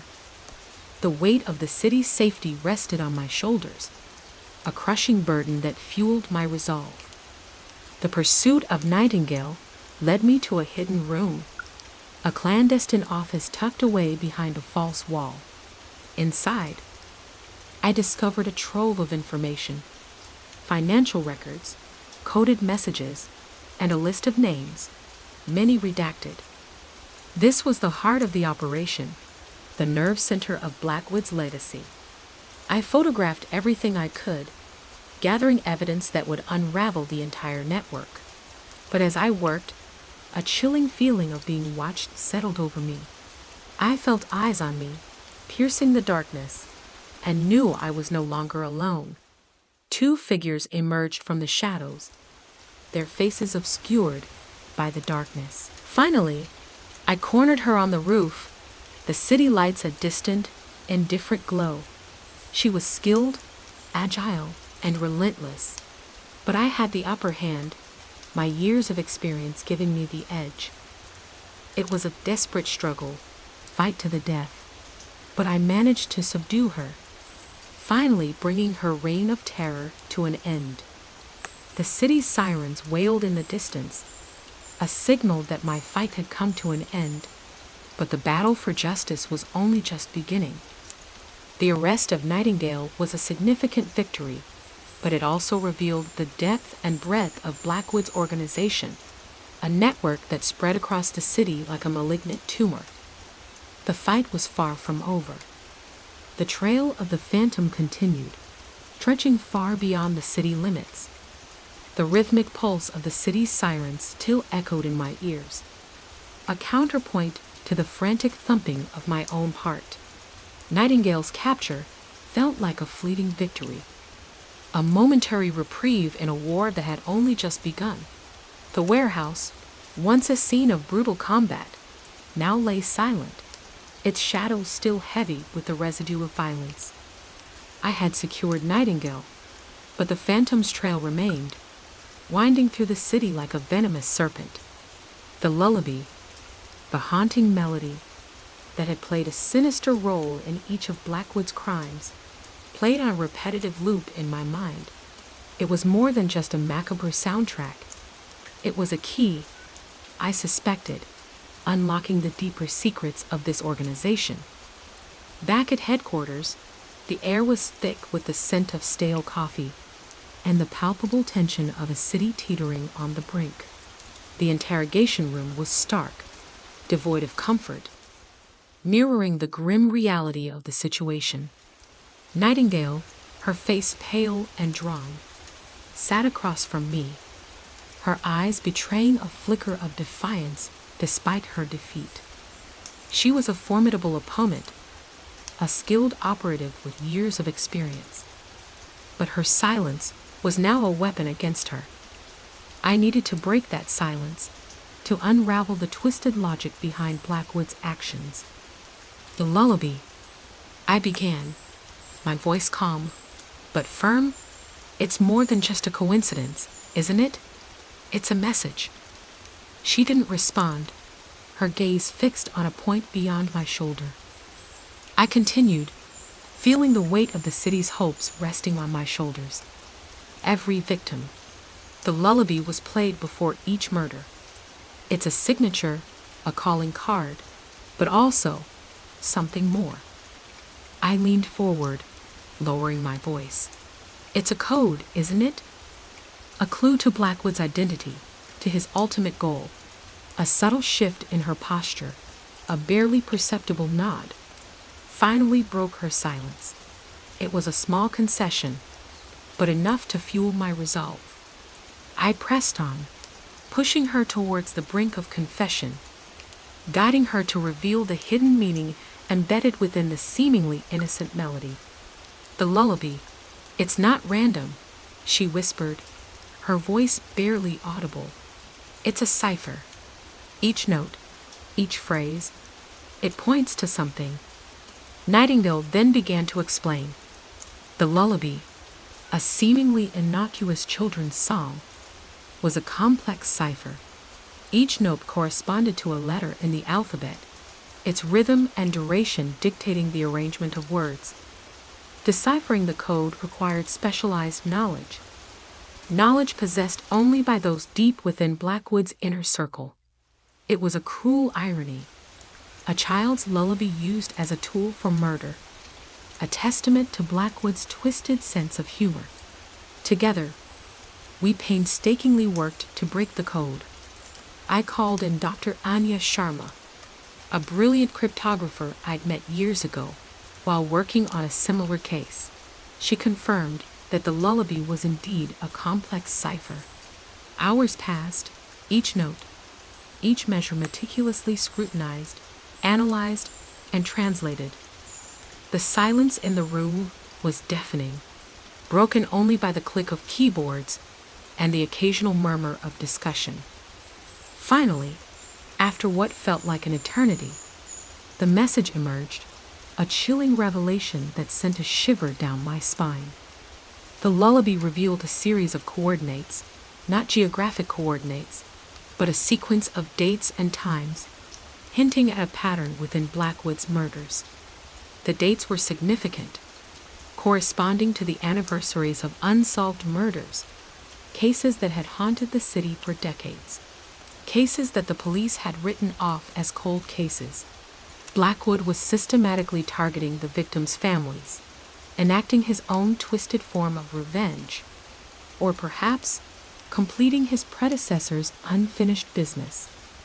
The realization was horrifying. Blackwood wasn't just a new player. He was a continuation of a legacy of violence that had spanned generations. The translated message went further, unveiling Blackwood's true identity. It was a name that sent a wave of shock through the room. Elias Thorne. Thorne, the man I had trusted, the man I had considered an ally, the man who had betrayed me in the most brutal way imaginable. The betrayal was a cruel twist of the knife, a revelation that cut even deeper than the physical wounds I had sustained during the fight. Thorne's motives, however, remained a mystery. His actions couldn't be explained by simple greed or ambition. There was a deeper, more disturbing reason driving him. The coordinates embedded in the lullaby led us to a hidden vault beneath the city, a forgotten repository of the city's darkest secrets, guarded by a network of intricate traps and security systems. The vault contained a collection of files, decades worth of unsolved cases, crimes that had been shrouded in secrecy for years. Each file contained a note, a cryptic message seemingly unrelated to the case. But with closer examination, we found a connection. They contained clues, a trail that led back to Thorne. Thorne had been obsessed with these cases since his childhood, but in that final confrontation, I was not just a detective, I was a warrior. I fought with the experience of countless battles, the determination to protect the city and bring an end to his reign of terror. Every strike was a testament to the years of sacrifice, the sacrifices of my colleagues, and my own unwavering belief in justice. I didn't want to simply arrest him. I wanted to break him, to shatter the warped sense of self-righteousness that had fueled his monstrosity. The arrest of Thorne brought a semblance of closure, but it didn't erase the chilling weight of his actions, the profound sense of betrayal, and the lasting impact of his crimes. The lullaby, once a symbol of innocence, now echoed as a haunting reminder of the darkness that lurked beneath the city's veneer of normalcy. It was a stark reminder that justice is a complex, often messy process, and that even in victory, the fight for justice is far from over. The Phantom's trail, though seemingly ended, left an indelible mark, a chilling reminder of the enduring power of vengeance, a vengeance that, if unchecked, could consume us all. The interrogation room felt colder now, the lingering chill a stark contrast to the feverish intensity of the past few days. Thorne's confession hung in the air, a heavy shroud of unspoken horrors. But the confession, while devastating, was just the beginning. The real chase, the heart-pounding pursuit of a cunning predator, was about to begin. My gut churned. The coordinates, the anniversaries of unsolved cases, the meticulously planned attacks, it all painted a horrifying picture of methodical revenge. But knowing who was behind it, Elias Thorne, was a blow that resonated far deeper than any physical assault. The betrayal felt like a poisoned dagger twisting in my soul. I had to find him, not just arrest him. I needed to stop him. The weight of the city, the weight of the victims' families, rested on my shoulders. There was no room for error. This wasn't just a case anymore. This was a war. The first lead arrived through a cryptic text message. A single image. A blurred photograph of a familiar alleyway, the one tucked between the old butcher shop and the abandoned bakery on North Clark. The alleyway was a dead end, bordered by towering brick buildings, their shadows stretching long and ominous in the fading twilight. The image was grainy, almost worthless, but it was a start. It meant he was still in the city, still playing his twisted game. The next few hours were a blur of activity. I raced to the precinct, assembling a task force. We moved with an urgency born of desperation, every second counting. Every minute felt like an eternity, the city lights blurring into streaks as we sped through the night. We split up, fanning out across the city, following every lead, every shred of hope, chasing the ghost of Elias Thorne through the labyrinthine streets. The pursuit wasn't clean. It wasn't the methodical process of gathering evidence and building a case. This was a raw, visceral hunt, fueled by adrenaline and a desperate desire to stop a monster. The city itself felt complicit, its darkened alleyways and shadowy corners providing Thorne with the perfect cover. Our first encounter was near the riverfront. We spotted a figure matching Thorne's description near a deserted dock, the chill wind whipping around him like a shroud. He blended seamlessly into the night, a wraith against the backdrop of the cityscape. But before we could close in, he vanished, swallowed by the shadows. We lost him. The frustration gnawed at me, a bitter taste on my tongue. The hunt intensified. We interrogated informants, trawled through security footage, and chased every whisper, every rumor. Each dead end was a fresh blow. Each failed attempt a reinforcement of Thorne's elusive nature. He knew the city. He knew its hidden passages and escape routes like the back of his hand. This wasn't just a chase. It was a game of cat and mouse, a twisted dance of predator and prey, with the city itself as the battleground. We found his trail again near the old train yards. Thorne had a penchant for derelict locations, places where he could hide in plain sight, places that echoed his own fractured psyche. The train yard was a chaotic tapestry of rusting engines, abandoned carriages, and the persistent hiss of escaping steam. We discovered a half-finished note, a scrap of paper with scrawled coordinates. They weren't precise, more like a direction than a location. They led us further into the city's underbelly, to a network of forgotten tunnels beneath the streets, a forgotten labyrinth where the city's darkest secrets slept. The betrayal was agonizing, an emotional wound that ran far deeper than any physical injury I'd endured. It was a betrayal of trust, a violation of the unspoken code that bound us together as officers of the law, a bond forged in shared experiences and the pursuit of justice. He hadn't just killed people. He had systematically manipulated me, using my own trust and reliance on him to carry out his atrocities. It was a calculated and cruel maneuver, a masterclass in deception. The coordinates, meticulously decoded from the lullaby, led us not to a geographical location, but to a time, a series of dates. These weren't random dates. They were anniversaries of cold cases, cases that had been deemed unsolvable, cases that had haunted the city for decades. Each date corresponded to a family who had suffered an unspeakable loss, a family who had lived with the gnawing uncertainty of an unresolved crime for years. The realization sent a fresh wave of nausea through me. Blackwood wasn't just enacting revenge. He was completing unfinished business, fulfilling a dark promise to these families, but not in a way that brought justice, but one that added a new layer of pain. The next few days were a blur of activity, a whirlwind of investigations, interviews, and desperate attempts to understand Thorne's twisted motivations.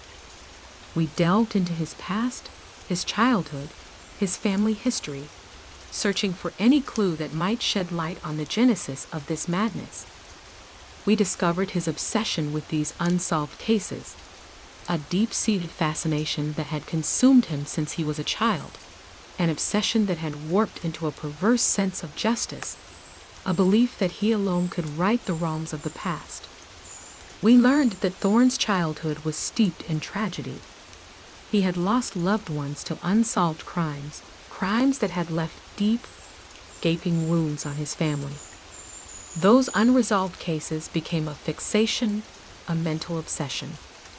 The lack of closure, the failure of the system to deliver justice had shaped his twisted worldview, fueled his hatred, and ultimately driven him to this path of brutal revenge. The files contained in the vault were more than just case files. They were a testament to the city's failures, a catalog of injustices that had gone unpunished. Each case file contained a cryptic message, a coded clue that initially seemed meaningless. But as we carefully pieced together these fragments, a chilling pattern began to emerge. The notes contained pieces of a larger puzzle, a puzzle that directly pointed to Thorne. He meticulously studied these cases, analyzing the evidence, seeking patterns and connections that the original investigators had missed. He'd meticulously reconstructed the crimes, developing his own theories and weaving them into his twisted narrative of justice. He wasn't simply a copycat killer. He was a meticulous scholar of crime, an architect of vengeance who built his macabre designs from the ruins of the city's past failures. His actions weren't fueled by simple greed or ambition. There was no financial motive, no political gain. His actions stemmed from a profound sense of injustice, a warped idealism that twisted his perceptions of right and wrong. He believed he was a righteous judge, jury, and executioner, meting out his own brand of justice to those he deemed deserving of punishment. The victims' families, in his twisted logic, were collateral damage, the necessary sacrifices in his quest for a self-defined equilibrium. The abandoned church, the location of the final confrontation, was chillingly symbolic. It was the same church where the lullaby had been first recorded decades ago, a haunting lullaby that had become the soundtrack to his reign of terror.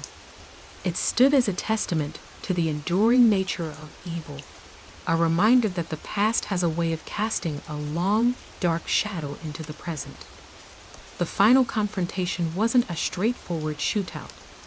It was a desperate struggle, a brutal dance of death in the decaying sanctuary. He fought with the furious desperation of a cornered animal, his actions driven by years of resentment and a twisted sense of purpose. The stained glass windows, shattered and fragmented, seemed to reflect the shattered pieces of his own soul, mirroring the broken lives he'd left in his wake. Navigating the tunnels was like entering another world. The air was thick with the smell of damp earth and decay. The claustrophobic spaces were a test of our nerve and our resolve, every turn and twist leading to a new, unknown terror. The silence amplified our every step, the dripping water a constant percussion in the oppressive darkness. Thorne, we discovered, was ahead of us. He'd laid booby traps, anticipating our pursuit. We found several wraith explosives, thankfully deactivated before they could inflict any damage, a chilling reminder of his calculated ruthlessness. He wasn't just running, he was fighting back, preparing for a final stand. We emerged from the tunnels near the city's oldest cemetery, a place as ancient and forgotten as the labyrinth we just navigated. The shadows here were deeper, the silence more profound. The cold wind whipped through the skeletal branches of ancient oaks, their gnarled limbs reaching out like skeletal fingers. We found another clue. A torn piece of a newspaper clipping, a story detailing the unsolved disappearance of a child, a case from Florence's past, a case that fueled his obsession. He was drawing us in, pulling us closer to his final stage, the culmination of his bloody revenge.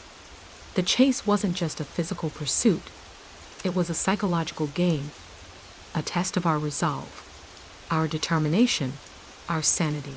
He was playing with us, toying with us. He was enjoying the thrill of the hunt. As the chase continued, the city's skyline shimmered in the distance, a stark contrast to the grim reality we were facing. Each building, each street, held a silent witness to his reign of terror. Urban jungle, once a symbol of vitality and progress, had become a hunting ground, a labyrinth of shadows where the predator stalked his prey. The final confrontation wasn't in a grand cinematic location. It was in the heart of the city, near a bustling, vibrant intersection, completely unexpected, completely unnerving. He had made us chase him through the darkness, only to ambush us in the glaring lights of the city's heart. He knew we wouldn't expect him there. He used the crowds as cover, his movements as fluid and unpredictable as the city's chaotic rhythm. He was a ghost in the city's heartbeat, weaving through people as if they were but shadows themselves. His audacity was shocking, but it only fueled my determination. The chase climaxed in a brutal struggle, a desperate confrontation that took us across rooftops, down narrow fire escapes, and through the winding streets of the city's hidden neighborhoods. He fought with a grim determination, his eyes burning with a perverse intensity. Fight was relentless, testing my home limits. Finally, we cornered him on the top floor of an abandoned building, overlooking the city. It was a vantage point that echoed the scope of his twisted ambitions. The city sprawled below, a breathtaking panorama of lights and shadows, a testament to the human experience. And above us, the sky, dark and unforgiving, mirrored the grim reality of our situation. The weight of his crimes, the weight of the betrayal, settled heavily between us as I watched the life slowly drain from his eyes. It wasn't easy, the arrest itself a victory fraught with the exhaustion and pain of our relentless pursuit. The city below pulsed with life, oblivious to the drama that had unfolded above. The silence that followed the capture was deafening, the quiet aftermath, a stark contrast to the chaos of the chase. The city lights twinkled on, a silent testament to the resilience of life in the face of darkness. The chase was over, but the shadow of Elias Thorne and the weight of his actions would forever linger in the city's heart. The rooftop felt less like solid ground and more like a tilting ship deck, the wind a relentless hand pushing us towards the precipice. Elias Thorne, his face contorted in a rictus of rage and desperation, lunged. His movements were less predictable now, driven by a primal need to escape, a wild animal cornered and lashing out. He was stronger than I anticipated, his attacks brutal and precise, each blow calculated to inflict maximum damage. This wasn't the methodical killer of the meticulously planned attacks. This was pure, unadulterated survival instinct. My training kicked in, a reflexive response honed over years of experience. I parried his blows, weaving and dodging, using the limited space to my advantage. The wind howled around us, a symphony of chaos accompanying the brutal ballet of our struggle. The city lights blurred into streaks of color as we grappled, the sounds of the city far below a muted counterpoint to the raw, visceral battle unfolding above. He landed a solid punch to my ribs, the air whooshing from my lungs. Pain exploded through my chest, a searing fire that threatened to cripple me. I gasped, trying to regain my breath, my vision swimming. But I couldn't afford to falter. Every second was a gamble, a roll of the dice against the unforgiving odds. I used the momentum of his attack to my advantage, hooking my leg around his, sending him stumbling. He roared, a guttural sound of fury, and tried to regain his balance. I seized the opportunity, slamming my knee into his solar plexus. He doubled over, gasping for air, his body momentarily vulnerable. I didn't hesitate. I grabbed his wrist, twisting it until I heard a sickening crack.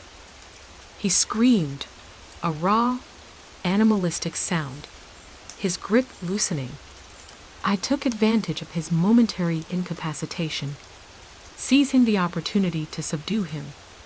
He thrashed wildly, his strength still formidable despite the pain, his body a coiled spring ready to unleash more violence.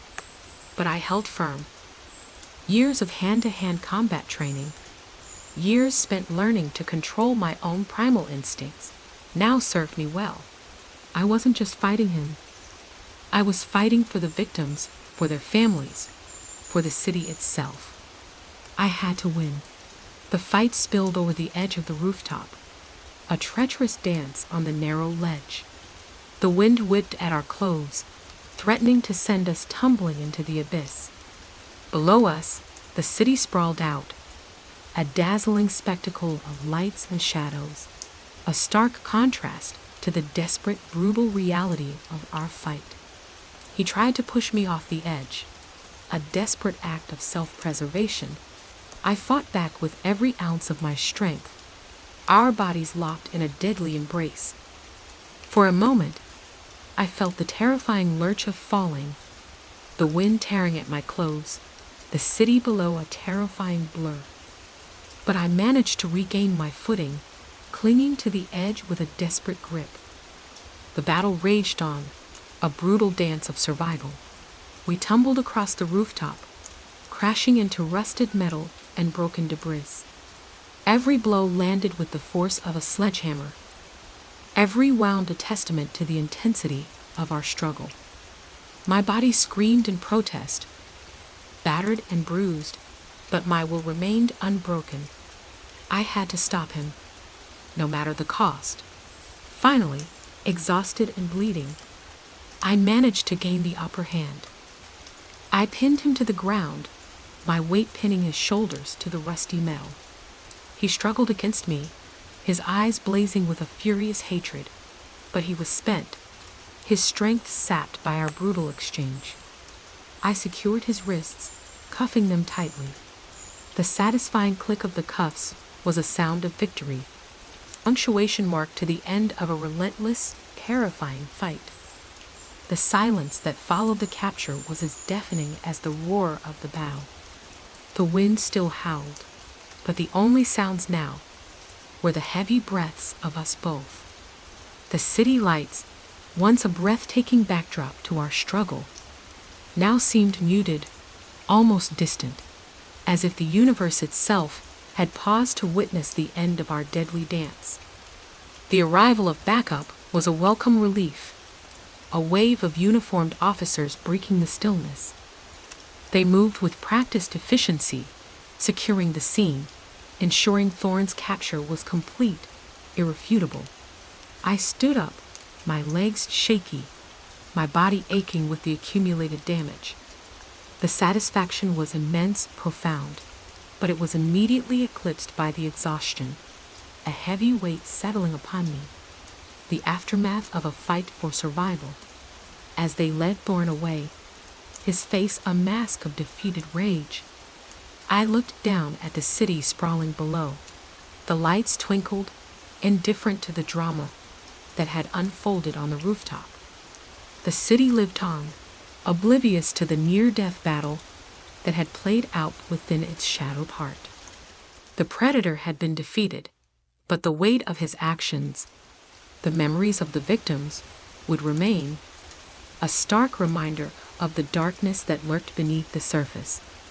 The ride back to the precinct was quiet, the silence broken only by the rhythmic hum of the police car's engine. My body throbbed with pain, every movement an agony. But the exhaustion was a welcome companion to the adrenaline rush.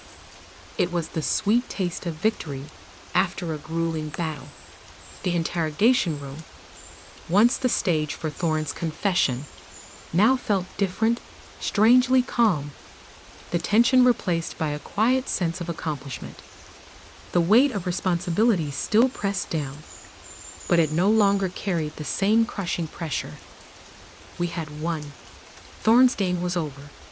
The predator was captured. The city lights reflected in the windows of the interrogation room, casting a soft glow on the faces of the officers. We stood in silence, each lost in the lingering aftershocks of the chase, the fight, the victory. The city, the battleground of Thorne's twisted game, continued its relentless rhythm, unaware of the shadows we had pushed back, the victory we had claimed. The case was closed, but the echoes of the struggle would remain etched in our memories, a testament to the unwavering determination, the relentless pursuit, the desperate fight for justice. The city slept, unaware of the darkness it had narrowly escaped, its peace a fragile illusion, a fragile peace we had bought with blood, sweat, and the relentless struggle for justice. The night was over. The city breathed. But for us, the echoes of the predator's game would resonate for a very long time. The handcuffs clicked shut, the metallic sound echoing the finality of the moment. Yet the quiet relief was short-lived. A wave of exhaustion washed over me, a physical and mental weariness that settled deep in my bones. The adrenaline, the fierce energy that had fueled the rooftop battle, dissipated, leaving behind a hollow ache. As the backup officers swarmed Thorne, their movements precise and efficient, my gaze fell upon a small, almost insignificant detail, a glint of metal beneath his cuff, partially obscured by the shadows. It was a small, almost indiscernible device, no larger than my thumbnail. I felt a jolt of intuition, a premonition that something was profoundly wrong. This wasn't just the end of Elias Thorne's reign of terror. It was merely a curtain falling on Act 1. The feeling was akin to catching a glimpse of a vast, shadowy iceberg, only seeing the tip poking out from the water, the monstrous bulk hidden beneath the surface. My apprehension grew as I examined the small device, the metal cool against my fingertips. It was intricately crafted, clearly not an ordinary piece of jewelry or a forgotten trinket. It was a coded device, undoubtedly a communication device of some kind. Suddenly, the meticulously planned attacks, the almost ritualistic nature of the killings, made more sense. Thorne wasn't working alone. The interrogation room, usually a sterile, intimidating space, felt claustrophobic. Thorne, his face a mask of defeated rage, remained silent, his eyes flickering with a strange, almost gleeful intelligence. His silence was more damning than any confession. He knew something far bigger than we could have possibly imagined. His capture wasn't the end. It was a calculated move, a pawn sacrificed in a much larger game. The device was quickly analyzed. It was a sophisticated encrypted communication device, the encryption unlike anything we'd encountered before. The data it held, painstakingly extracted, pointed to a network of individuals, a criminal enterprise operating on a scale far beyond anything I'd ever encountered. Thorne was merely a piece, a highly effective assassin, but a piece nonetheless in a larger and much more disturbing puzzle. The initial sense of victory evaporated, replaced by a cold dread, a sense of being outmaneuvered, played. We'd caught the predator, but the hunt was far from over. We had merely stumbled upon the tip of a sinister iceberg, the true extent of the criminal organization hidden beneath the surface. The ensuing investigation was a relentless, nerve-wracking chase through the labyrinthine underbelly of the city. Every lead, every connection unearthed, brought us deeper into a world of shadowy figures, secret meetings, and coded messages. We uncovered a vast network of corruption, extending its tentacles into various sectors of society: law enforcement, finance, and even politics. The initial sense of triumph had been replaced by a palpable sense of unease. The city, once familiar and safe, now felt alien, menacing, filled with hidden dangers and lurking enemies. We felt like we were treading on eggshells, every move carefully calculated, every interaction fraught with peril. The investigation stretched for weeks, each day revealing more intricate layers of deceit and corruption. We uncovered evidence suggesting that Thorn had been operating under the direction of a mysterious figure known only as the Architect, a mastermind who pulled the strings from the shadows, orchestrating the murders with chilling precision. The Architect remained elusive, a phantom figure whose identity remained shrouded in mystery. Sleep became a luxury, the relentless pursuit consuming our every waking moment. We worked around the clock, fueled by caffeine and determination, chasing shadows in the city's darkest corners. The faces of the victims haunted our dreams, their silent pleas for justice echoing in our minds. The closer we got to unraveling the truth, the more dangerous it became. We faced threats, intimidation, even attempts on our lives. The city, once a familiar landscape, now felt like a treacherous maze, every corner potentially concealing a deadly ambush. The breakthroughs came sporadically, like fragments of a shattered mirror, reflecting distorted glimpses of the truth. A cryptic message deciphered here, a coded transaction traced there, a shadowy figure identified in a surveillance camera. Each small victory fueled our determination, propelling us forward, even as the stakes grew higher. Then came the night of the warehouse raid. Armed with a warrant and backed by a heavily armed SWAT team, we stormed the dilapidated warehouse on the city's outskirts, a location identified as one of the Architect's primary operational hubs. The warehouse was a hive of activity, a chaotic scene of frantic movement, the air thick with tension. A fierce gun battle ensued, a desperate struggle against heavily armed men, their loyalty to the Architect absolute. The fight was brutal, close-quarters combat in a confined space, the warehouse echoing with the deafening sounds of gunfire, the screams of men, the shattering of glass. In the midst of the chaos, we managed to capture several key members of the Architect's organization, but the Architect himself remained elusive, a ghost slipping away through the darkness. The raid revealed a treasure trove of evidence, documents detailing the organization's vast network of operations, its financial dealings, its political connections. The aftermath of the raid was a bitter victory. We had dealt a significant blow to the Architect's organization, but the core remained intact, the mastermind still at large. The fight, we knew, was far from over. The discovery of Thorn's device had changed everything. The initial capture felt insignificant now, a mere footnote in a much larger, more sinister narrative. The city, once seemingly safe, now felt vulnerable, its underbelly teeming with lurking dangers, its future uncertain.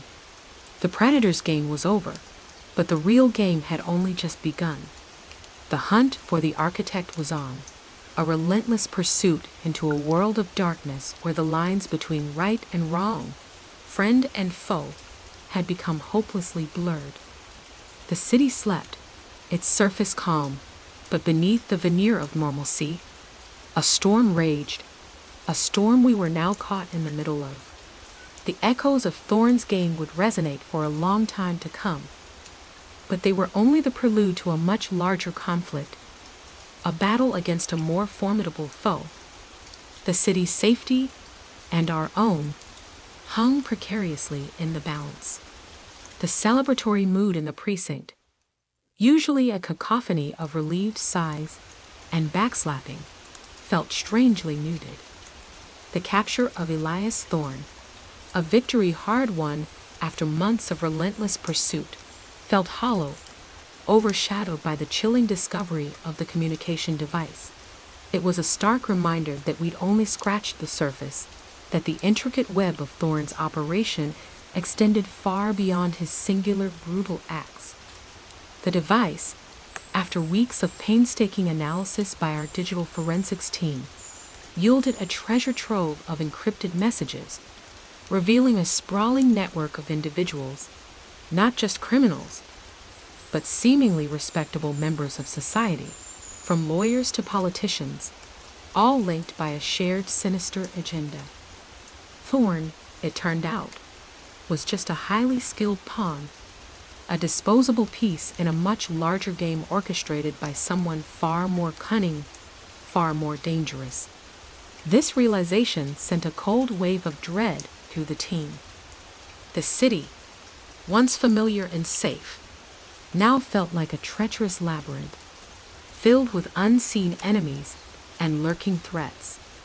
We had taken down a predator, but in doing so, we'd inadvertently stirred a hornet's nest.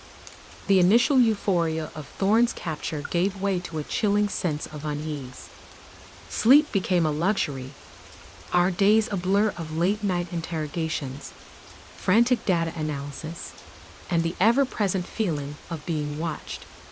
The coffee ran strong, our nerves even stronger, fueled by adrenaline and an unshakable determination to unravel the conspiracy that stretched its shadowy tendrils into every corner of our city. One lead, seemingly insignificant at first, emerged from the decrypted messages, a series of coded transactions funneling massive sums of money into offshore accounts. Tracing these transactions became our new obsession, a painstaking process that required navigating a complex maze of shell corporations and anonymous accounts. The trail led us down a rabbit hole of international money laundering, exposing a vast network of corruption that implicated figures far beyond our initial expectations. Our investigation began to intersect with a separate, ongoing inquiry by the Internal Affairs Division, focusing on potential corruption within our own ranks.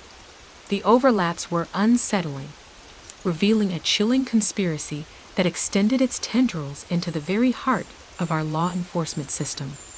We found evidence suggesting that several high-ranking officers were involved in protecting or even facilitating the criminal organization's activities. The betrayal hit hard, eroding the trust we once held in our colleagues and ourselves. Paranoia became a constant companion, the familiar faces in the precinct now carrying a hint of suspicion.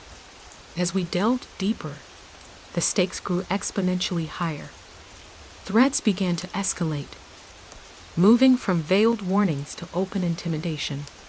Anonymous packages arrived at our homes, containing unsettling reminders of our ongoing investigation. Photos of our families, disturbingly close-range pictures of our homes at night, detailed maps highlighting our routes to work. Each threat felt like a deliberate attempt to unsettle, to sow fear and doubt among our ranks. One evening, after a particularly grueling day of interrogations, I found a single red rose on my doorstep, its stem wrapped in a threatening note. "You are digging too deep. Some things are best left buried." The rose, a chilling symbol of impending doom, sent a shiver down my spine. The pressure mounted as we continued our pursuit. We worked tirelessly, knowing that each passing day brought us closer to exposure, closer to the wrath of the organization we were hunting. But our determination remained unyielding, the faces of the victims serving as a constant reminder of the gravity of our mission. Then came the night of the anonymous tip. A hushed phone call, a gravelly voice whispering the location of a clandestine meeting. The informant remained anonymous, a shadow in the night, providing only the bare minimum of information. A warehouse district on the city's outskirts, a specific time, and the cryptic message, "The architect will be there." The raid on the warehouse was a blur of adrenaline-fueled action. The heavily armed SWAT team, alongside our undercover officers, stormed the dilapidated building, the tension palpable. The ensuing firefight was intense, a chaotic ballet of gunfire and close-quarters combat. We managed to secure the building, apprehending several key members of the organization, but the architect remained elusive, slipping away into the night. The warehouse, however, yielded a wealth of evidence. We found meticulously organized files, detailing the organization's intricate financial dealings, its political connections, and its surprisingly sophisticated technological infrastructure. We uncovered blueprints for future attacks, far more ambitious and devastating than anything Thorne had ever conceived. The raid was a victory, but a Pyrrhic one. We had dealt a significant blow to the organization, but the mastermind, the architect, remained at large. The hunt, we knew, was far from over. The investigation had evolved from a simple murder case into a complex, multifaceted battle against a shadowy, powerful organization, an organization that seemed to operate with impunity, its tendrils wrapped tightly around the city's power structures. The arrest of Thorne's associates and the raid on the warehouse had exposed a far-reaching network of corruption. The repercussions of our investigation were vast. Our seemingly impenetrable city felt dangerously exposed and vulnerable. The pursuit continued, a perilous journey into the heart of darkness, where the lines between friend and foe, justice and betrayal, had become tragically blurred. The city slept, unaware of the storm raging beneath its surface. A storm we were now inextricably caught within, a storm that threatened to consume us all. The game, it seemed, had only just begun. The anonymous tip had been a calculated risk, a desperate gamble in a high-stakes game. The raid on the warehouse, while yielding significant evidence, had also exposed the fragility of our position. We had struck a blow, but the enemy remained elusive, its tentacles still wrapped around the city's jugular. The aftermath was a chaotic swirl of interrogations, forensic analysis, and the chilling realization that the betrayal ran deeper than we could have imagined. It started subtly, a whisper in the wind, a misplaced file, a hastily deleted email. Then came the blatant acts, falsified reports, missing evidence, leaked information that mysteriously found its way to the wrong hands. The enemy wasn't just outside our walls. It had infiltrated our ranks, wearing the same uniform, sharing the same coffee machine, breathing the same air. The first sign was Detective Miller, a veteran with a squeaky clean record and an almost unnervingly calm demeanor. He'd been part of the Thorne investigation from the start, his expertise in financial crimes proving invaluable.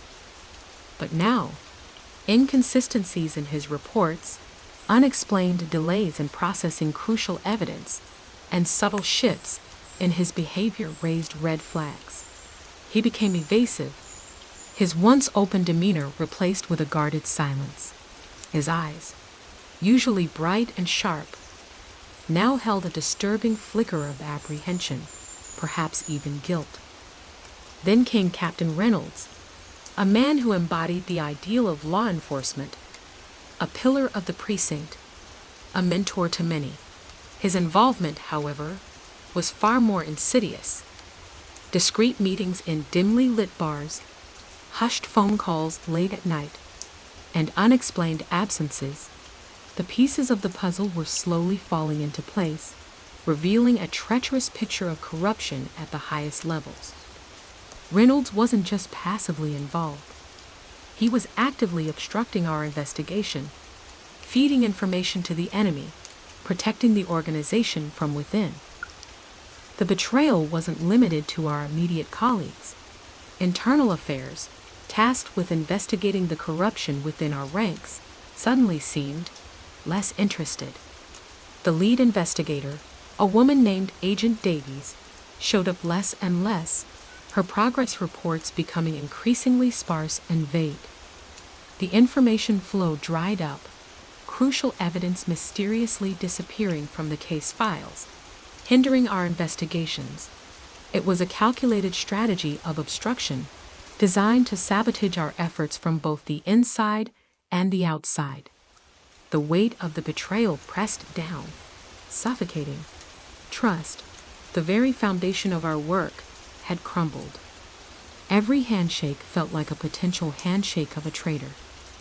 Every friendly conversation a calculated maneuver. The precinct, once a sanctuary, now felt like a minefield, its corridors teeming with potential enemies. Sarah felt the pressure acutely. The weight of the city, of the lives at stake, bore down on her. She had spent months chasing shadows, risking her life to uncover the truth, only to find herself battling a hidden enemy within her own ranks.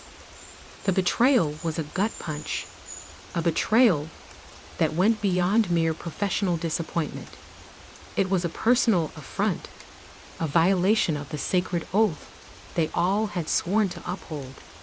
The realization that her colleagues, her friends, were possibly complicit in unspeakable crimes left her reeling. The uncertainty gnawed at her, making every decision a gamble, every step potentially fatal. Paranoia became her constant companion. The faces of her colleagues, once familiar and trustworthy, were now shrouded in suspicion, their smiles laced with a subtle, unnerving ambiguity. The investigation became a treacherous balancing act, a constant struggle to maintain her focus amidst the chaos and the betrayal.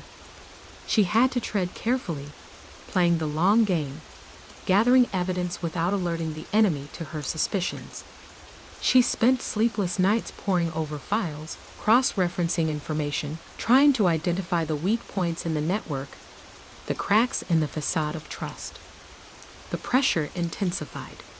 The anonymous threats escalated, the red roses now accompanied by more explicit warnings. Photographs of her family, taken from disturbingly close proximity, appeared on her doorstep, a macabre reminder of the stakes. Her apartment, once a safe haven, now felt constantly exposed, the shadows playing tricks on her eyes.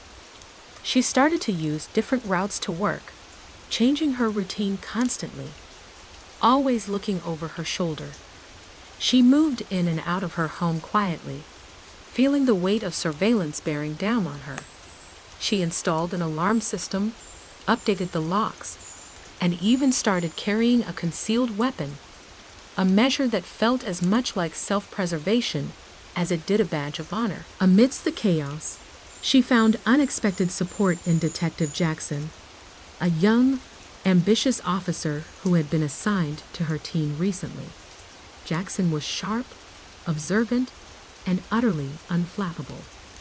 He seemed immune to the fear and uncertainty that had gripped the rest of the team, his eyes always focused on the bigger picture. He became her confidant, her trusted ally in the war raging around them. Together, they started piecing together the puzzle, painstakingly gathering evidence, building a case against the traitors within their ranks, while still trying to pursue the architect. Their strategy involved a delicate dance, a carefully orchestrated deception designed to expose the traitors while protecting their own lives and the integrity of their investigation. They started feeding false information to their suspected enemies, creating diversions and lulling them into a false sense of security, while quietly monitoring communications and gathering irrefutable evidence of their treachery. The danger was immense, the stakes even higher. One wrong move could expose them, leaving them vulnerable to the wrath of the organization and the betrayal of their supposed colleagues.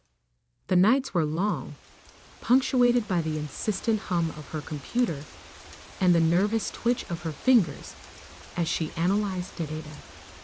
The days were a blur of interrogations, close calls, and the ever-present feeling of being watched. The investigation was consuming her, a relentless current dragging her into the depths of a shadowy world where the lines between right and wrong, friend and foe, were blurred beyond recognition. But the faces of the victims, the silent screams of the innocent, kept her going, driving her forward, fueling her unwavering determination. The game was far from over, and the battle for the city's soul had become a fight for her own survival as well. The initial investigation had focused on Thorn and his immediate associates, a seemingly self-contained criminal enterprise operating within the city's underbelly. But the raid on the warehouse, the subsequent interrogations, and the insidious betrayals within the police force revealed a far more complex and terrifying reality. The network, it turned out, was far more extensive than anyone could have imagined, its tendrils reaching into every facet of city life, like a malevolent parasite, subtly altering the very structure of society. The first cracks in this facade appeared during the analysis of Thorne's financial records.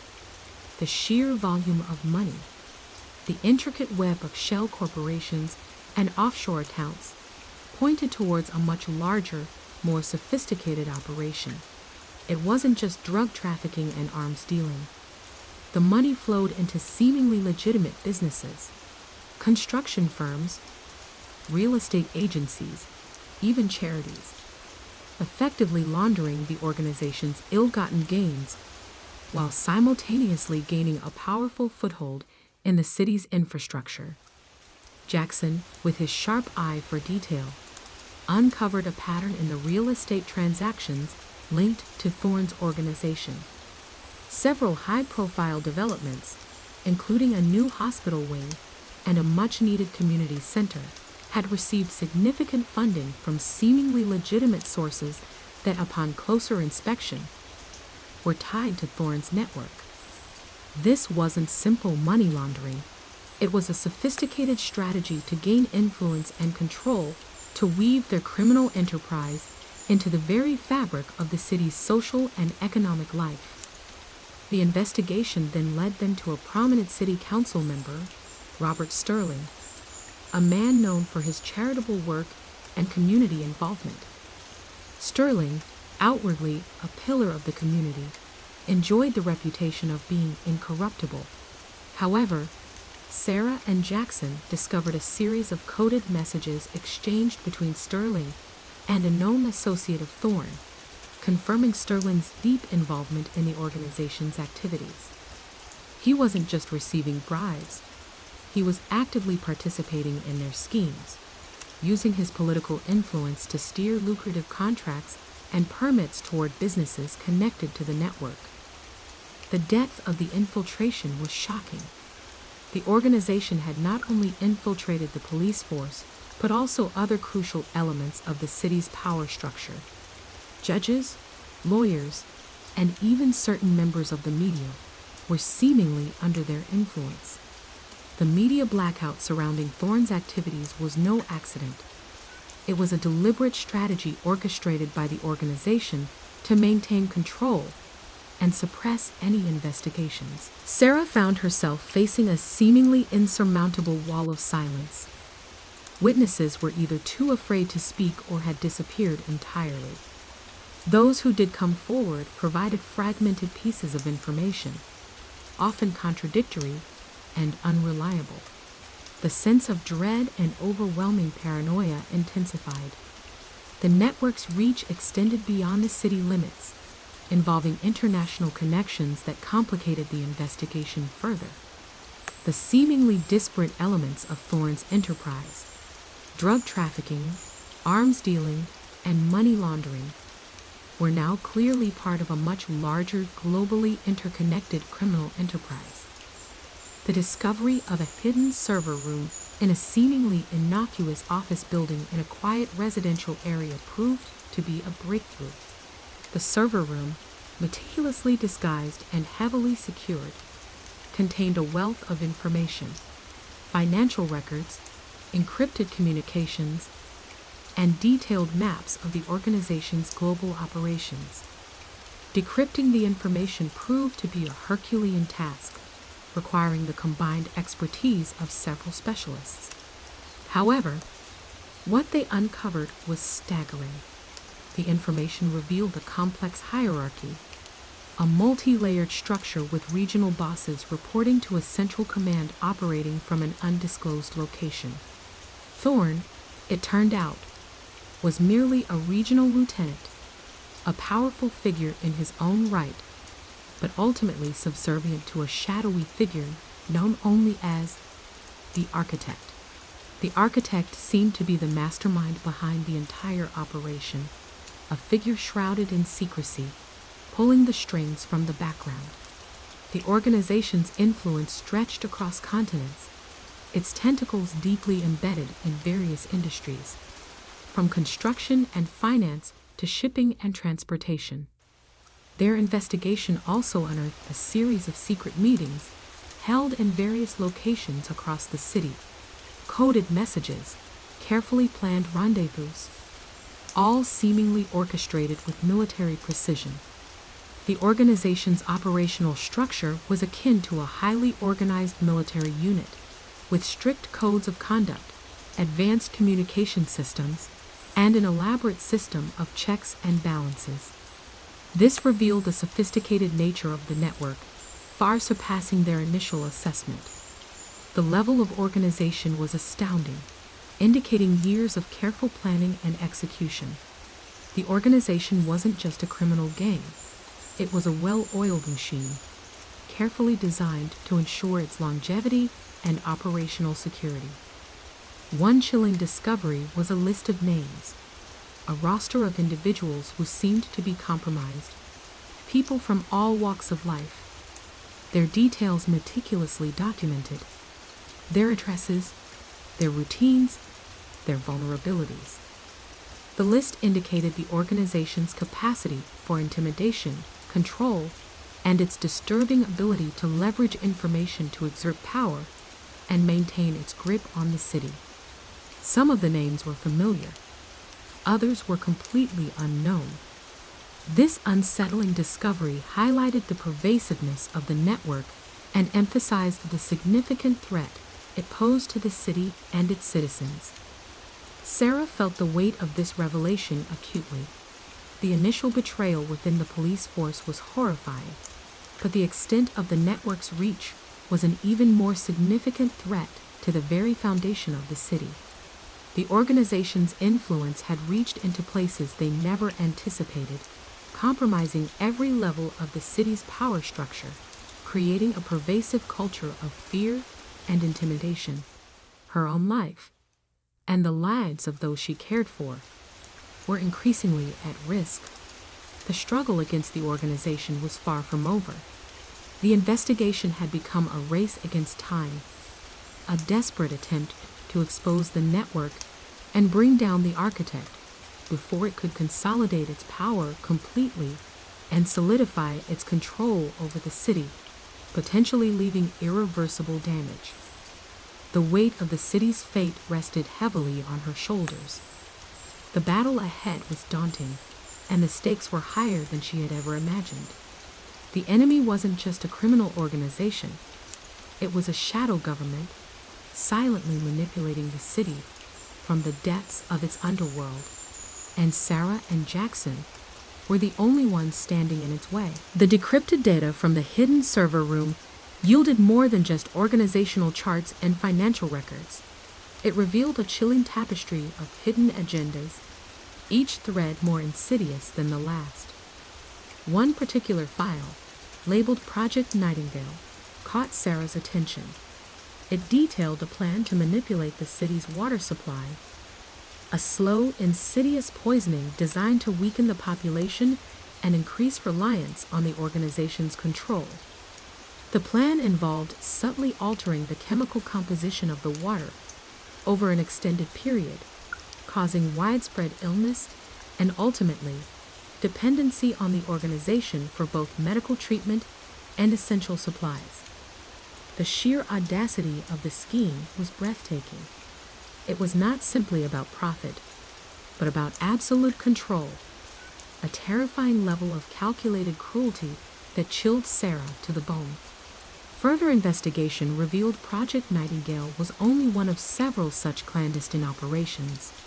Another file, marked Operation Phoenix, detailed a complex scheme to influence the city's upcoming mayoral election. The organization had already infiltrated the campaigns of several key candidates, subtly manipulating their platforms and directing their narratives to favor their interests. The objective was to install a puppet mayor, someone who would be indebted to the organization and easily controlled.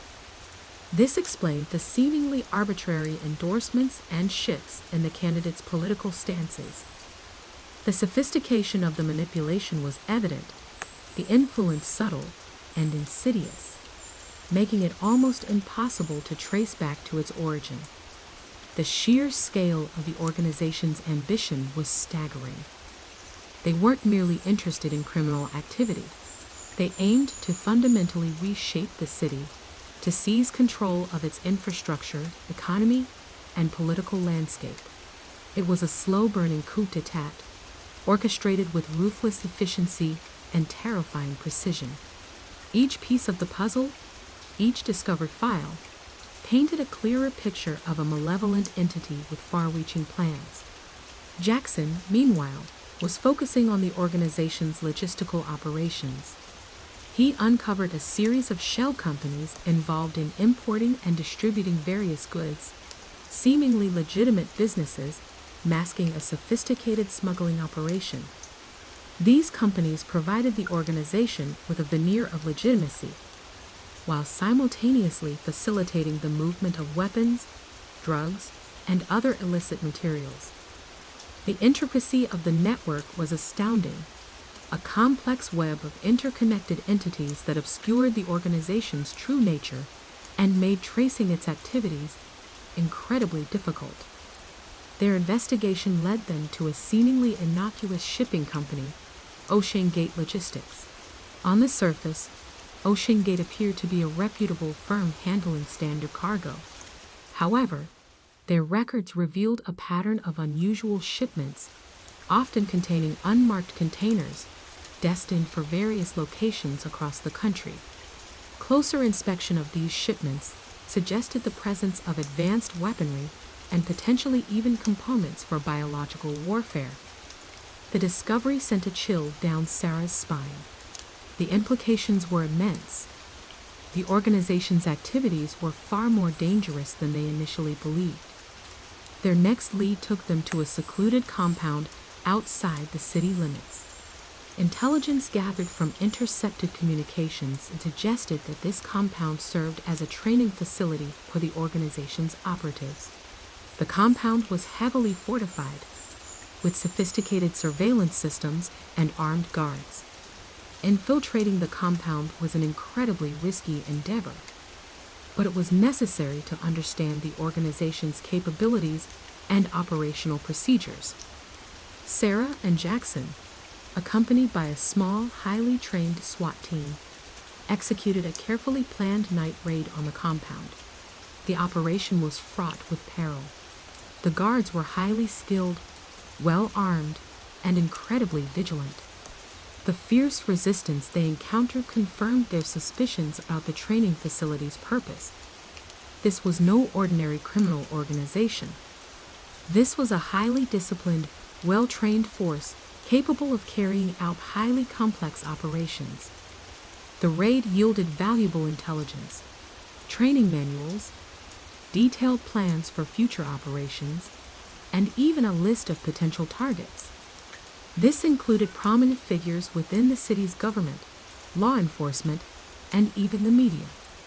The organization had meticulously researched their targets, identifying their weaknesses, and devising elaborate strategies to manipulate and control them. This confirmed their earlier suspicions about the depth of their infiltration. As they sifted through the evidence, a recurring name emerged: Elias Vance. Vance was a seemingly respectable businessman, a philanthropist known for his charitable contributions.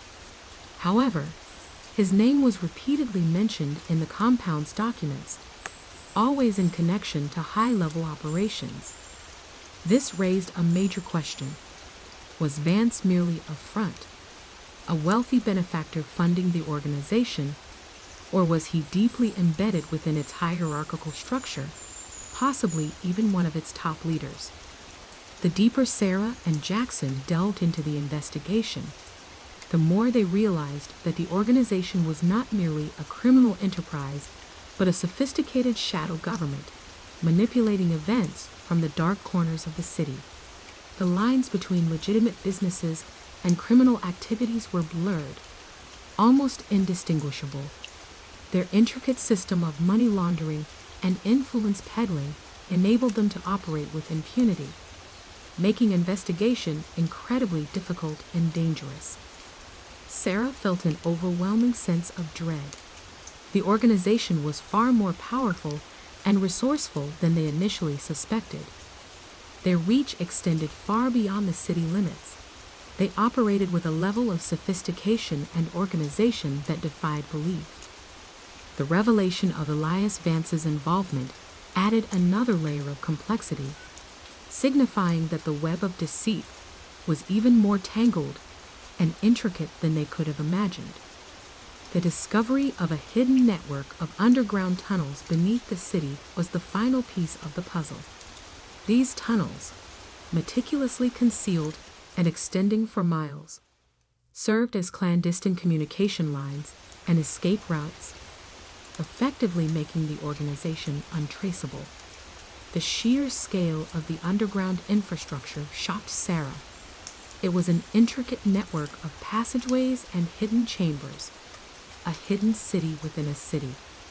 This clandestine system allowed them to move undetected, communicate secretly, and carry out their operations without fear of discovery. The investigation had taken a significant toll. Sarah found herself constantly looking over her shoulder, haunted by the realization of the organization's reach and their disturbing capabilities. The weight of the city's fate rested heavily upon her. The struggle was far from over. She knew that exposing the organization was a monumental task, a fight against an enemy that seemed to have infiltrated every aspect of the city's life. Yet she was determined to continue, fueled by a fierce determination to bring the shadow government down, before it could consolidate its power and wreak irreversible havoc on the city and its people. The fight, she knew, was just beginning. The flickering fluorescent lights of the abandoned subway station cast long shadows, accentuating the grim determination etched on Sarah's face. The air hung heavy with the scent of damp earth and decay, a fitting backdrop for the clandestine meeting she was about to attend. The discovery of the organization's extensive underground network had forced her hand. She couldn't tackle this threat alone. She needed allies, even if those allies came from the most unexpected corners. Her contact, a gaunt figure named Marcus, emerged from the darkness, his eyes flickering nervously. Marcus, a former journalist with a penchant for digging up dirt on the city's elite, had been quietly documenting the organization's activities for years, his sources carefully cultivated within the city's underbelly. He was a ghost, a whisper in the shadows, known only to a select few. His information, though fragmented, had proven invaluable, providing crucial pieces to the puzzle. "You came," Marcus whispered, his voice raspy from years of smoking and late nights. "I wasn't sure you trust me." "Trust is a luxury I can't afford right now," Sarah replied, her voice low and steady. "But your information, it's too significant to ignore." Marcus led her deeper into the labyrinthine tunnels, the echoing silence broken only by the rhythmic drip of water. They reached a small, dimly lit chamber, where a third figure awaited, Isabella Rossi, a notorious hacker known for her ability to penetrate even the most heavily fortified digital systems.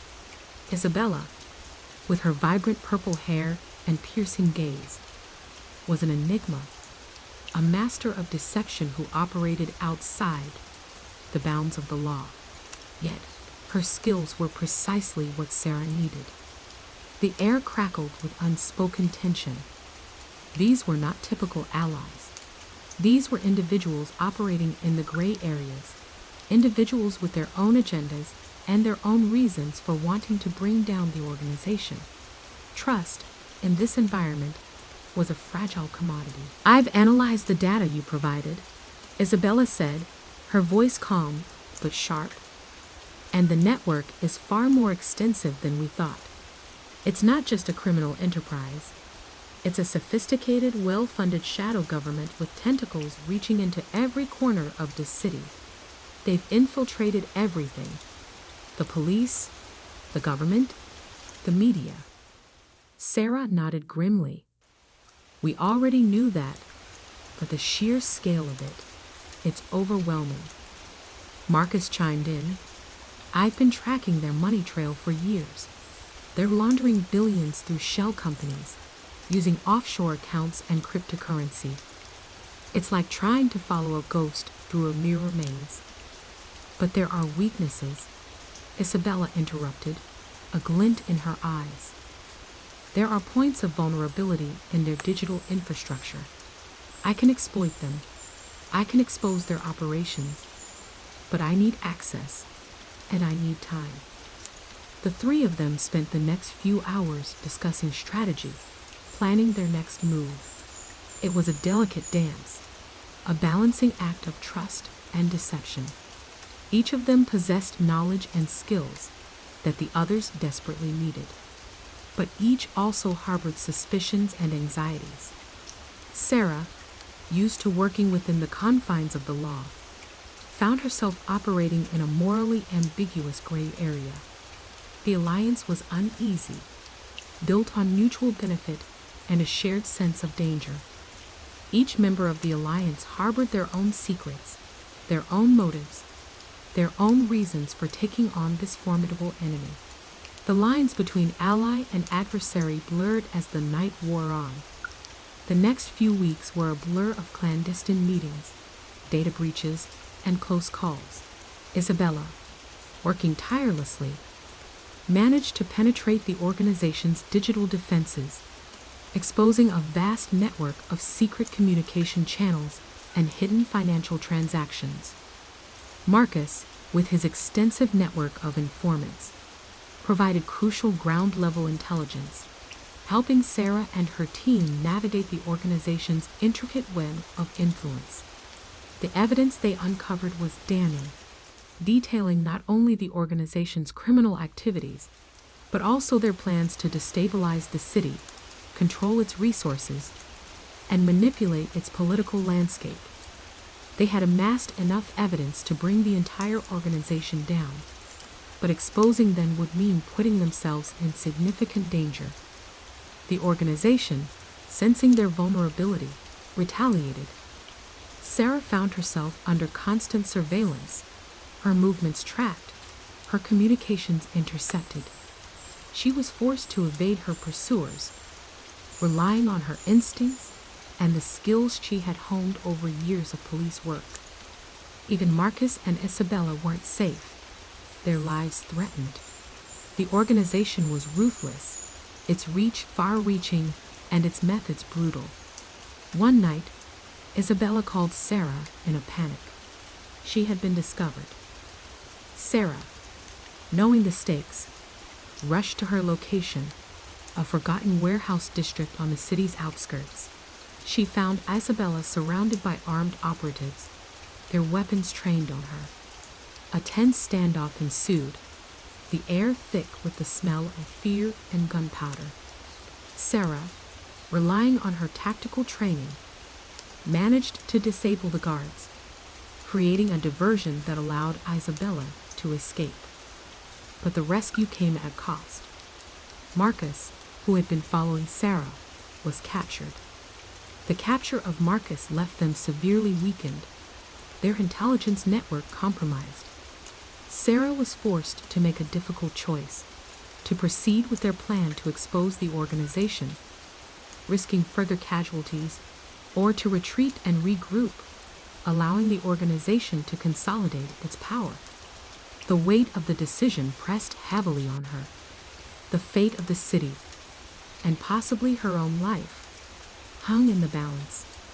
The alliance, once tenuous, was now fracturing under the strain of betrayal, fear, and the ever-present threat of death. The web of deceit had ensnared them all, leaving Sarah to question who she could trust and what sacrifices were truly necessary to bring down the shadow government lurking beneath their city. The fight was far from over, and every decision she made carried potentially fatal consequences. The uneasy alliance had to remain, but the price of survival was high. The clock was ticking. The weight of Marcus's capture settled heavily on Sarah's shoulders, a physical burden mirroring the crushing responsibility she felt. The vibrant city lights outside her apartment window seemed to mock her despair, their glittering facade a stark contrast to the grim reality she faced. The organization's retaliation had been swift and brutal, a chilling reminder of their power and reach. Losing Marcus wasn't just a blow to their intelligence network. It was a personal loss. He had been more than just a source.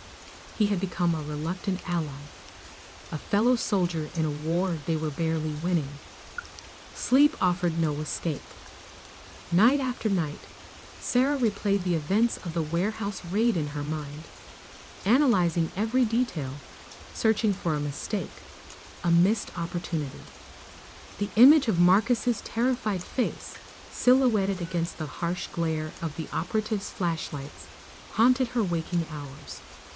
She berated herself for the risks she'd taken, for the impulsive decisions that had led to his capture. The guilt gnawed at her, a relentless parasite feeding on her resolve. Isabella, still shaken from her near-death experience, was holed up in a safe house, her usually vibrant demeanor replaced by a wary silence. She was a master of technology, a digital warrior, but even her skills couldn't shield her from the organization's relentless pursuit. The fear in her eyes was palpable, a stark contrast to the bravado she normally displayed. Their alliance, already fragile, now teetered on the brink of collapse. Trust, as Sarah knew too well, was a luxury they could no longer afford. The pressure mounted. Her superiors, initially supportive of her unconventional methods, were now growing increasingly impatient. The official investigation into the organization's activities was moving at a glacial pace, hampered by bureaucratic red tape and the organization's deep-seated influence within the city's power structures. Sarah's clandestine operations were viewed with suspicion, her methods deemed reckless and unprofessional. She was walking a tightrope, balancing the demands of her job with the urgent need to bring down a powerful enemy before they could cause further damage. The organization's tentacles reached further than she initially imagined. She discovered their influence extended into the very heart of the police department, with compromised officers protecting them from within. The revelation was both terrifying and demoralizing. It meant that her colleagues, the people she had trusted implicitly, could be working against her. Paranoia became her constant companion, every handshake, every casual conversation tinged with suspicion. She felt increasingly isolated, a lone wolf fighting a shadow war against an enemy that seemed to be everywhere and nowhere at once. The evidence they had collected, though damning, was fragmented. Isabella's digital breakthrough had exposed the organization's communication channels, revealing intricate layers of deception and corruption, but it lacked the definitive proof needed to secure a conviction. They needed a smoking gun, a single piece of evidence that could shatter the organization's carefully constructed facade and expose its leaders to the public. Days blurred into weeks, filled with a relentless cycle of surveillance, evasion, and near misses.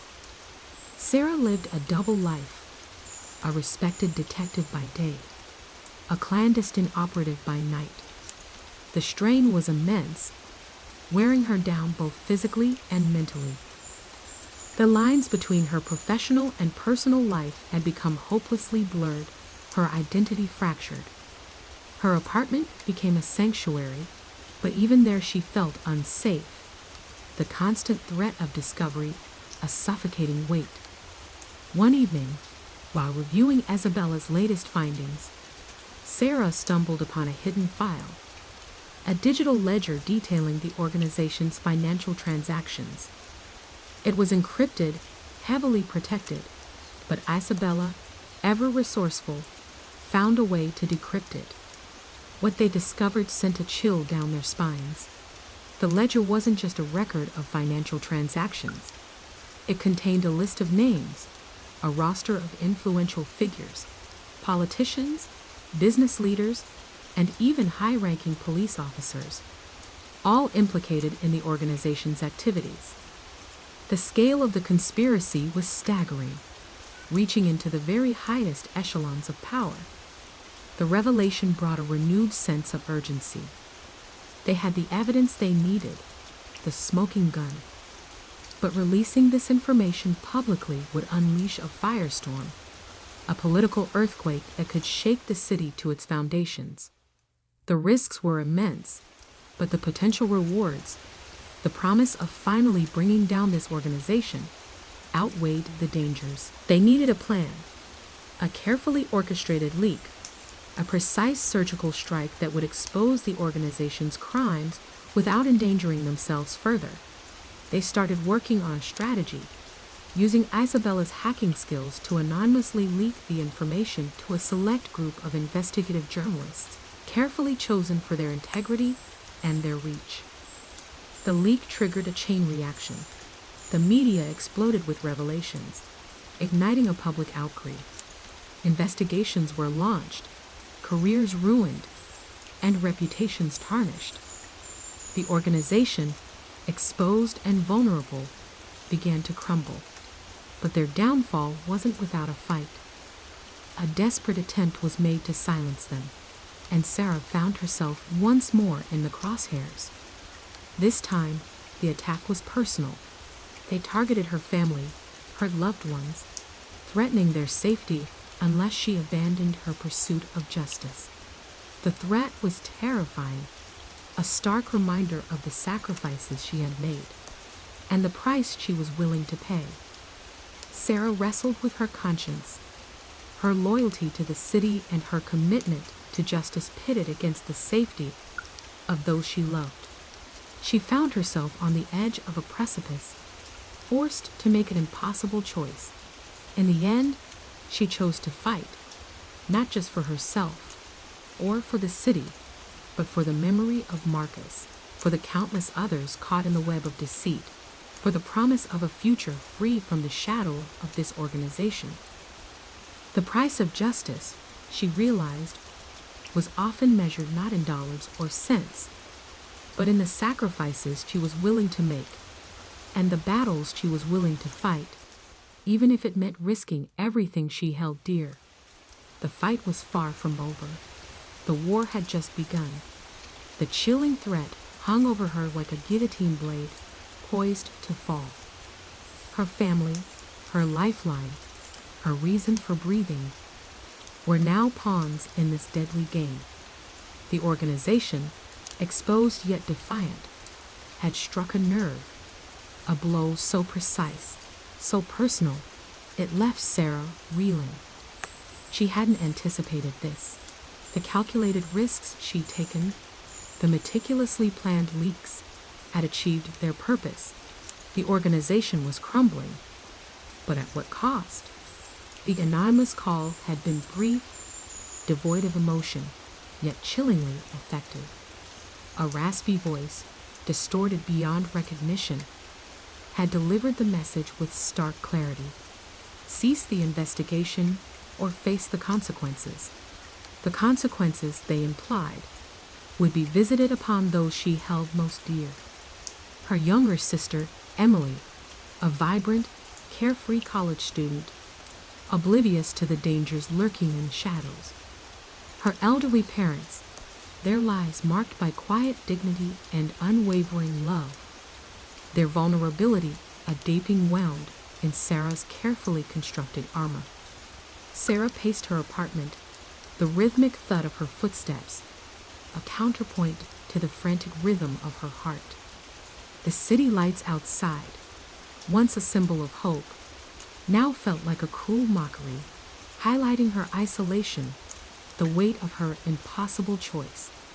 She could abandon the investigation, protect her family, and live with the knowledge that the organization, wounded but not broken, would continue its insidious operations, its tentacles reaching into every corner of the city. Or she could continue her pursuit of justice, risking everything, knowing that failure could mean the ultimate sacrifice, the loss of her family. The thought of Emily, her bright laughter silenced by fear, of her parents, their peaceful existence shattered by violence, tore at her soul. She envisioned their faces, etched with terror, their lives irrevocably changed by her actions, or rather, her inaction. The images haunted her, a relentless carousel of nightmares. Sleep was a distant memory, replaced by a relentless cycle of worry, punctuated by fleeting moments of despair.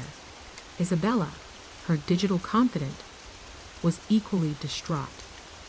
The digital battlefield, where she usually thrived, felt strangely impotent against this new, visceral threat. Their technological prowess, their careful planning, their anonymous leaks, all seemed meaningless against the raw power of this personal attack. The organization's reach was terrifying, its ability to infiltrate and manipulate seemingly limitless. They had weaponized Sarah's love for her family, twisting it into a tool of coercion, forcing her to choose between her moral compass and her deepest affections. Sarah sought counsel from her closest confidant, Detective Miller, a man she'd known for years, a man she'd always trusted. But even he seemed hesitant, uncertain of how to navigate this minefield of ethical dilemmas. The lines between right and wrong were blurred, the path forward shrouded in doubt. He offered support, but not solutions. He couldn't offer her the impossible choice she had to make. Days turned into agonizing nights, each moment a torturous choice between duty and family. The evidence they'd gathered, the meticulous work they'd undertaken, the lives they'd touched, all hung precariously in the balance. The organization's influence was deeply entrenched, its roots embedded in the very fabric of the city's power structure.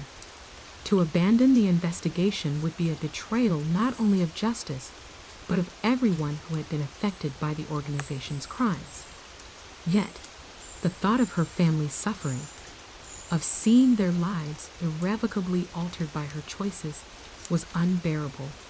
Sarah was forced to confront the limitations of her power, her own vulnerability in the face of such overwhelming might.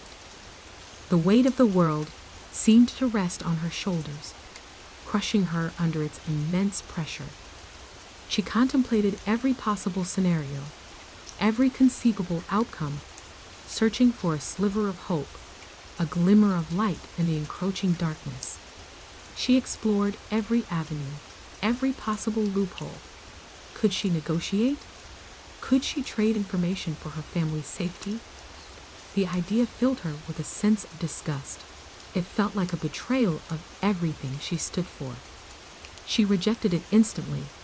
The thought of compromising her principles, even to save her family, unacceptable. She considered going public with the threat, exposing the organization's tactics, turning the tables on them. But the risk was too great. The organization was adept at playing the media, at controlling the narrative. Such a move could backfire, jeopardizing her family even more. In the midst of her despair, Sarah stumbled upon an unexpected source of strength: Marcus's memory. His sacrifice, his unwavering courage in the face of insurmountable odds, served as a powerful reminder of the stakes involved. His death had not been in vain. His memory fueled her determination, bolstering her resolve to carry on. He would have wanted her to fight.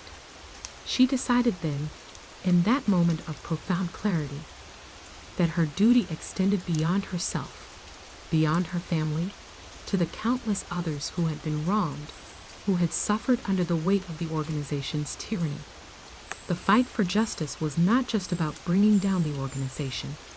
It was about protecting the innocent, about creating a future where such evil would not be allowed to flourish. Her choice was made. She would continue the fight, even if it meant risking everything, but she would also make sure to protect her family. This would be a different kind of war, a war fought not just in the shadows, but in the open, a war waged on multiple fronts. She would use her resources, her connections, her intelligence to create a protective shield around her loved ones, while simultaneously unleashing a devastating assault on the organization. The fight wouldn't be easy. It would be brutal, relentless, and fraught with danger. But Sarah was ready. She had faced impossible odds before, and she would face them again.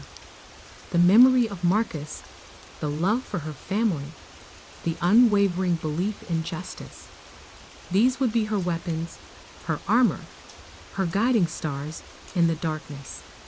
The war was far from over, but this time, she was fighting not just for herself, but for a future free from the clutches of deceit, a future where the innocent would be safe, and justice would finally prevail.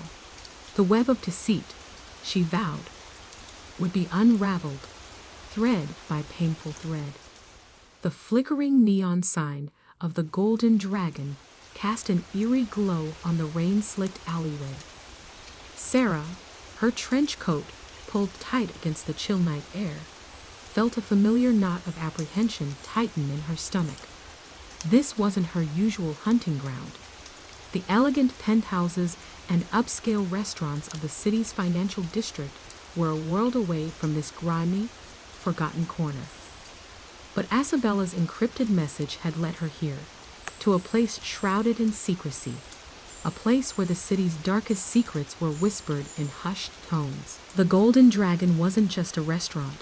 It served as a front, a carefully constructed facade concealing a network of illicit activities.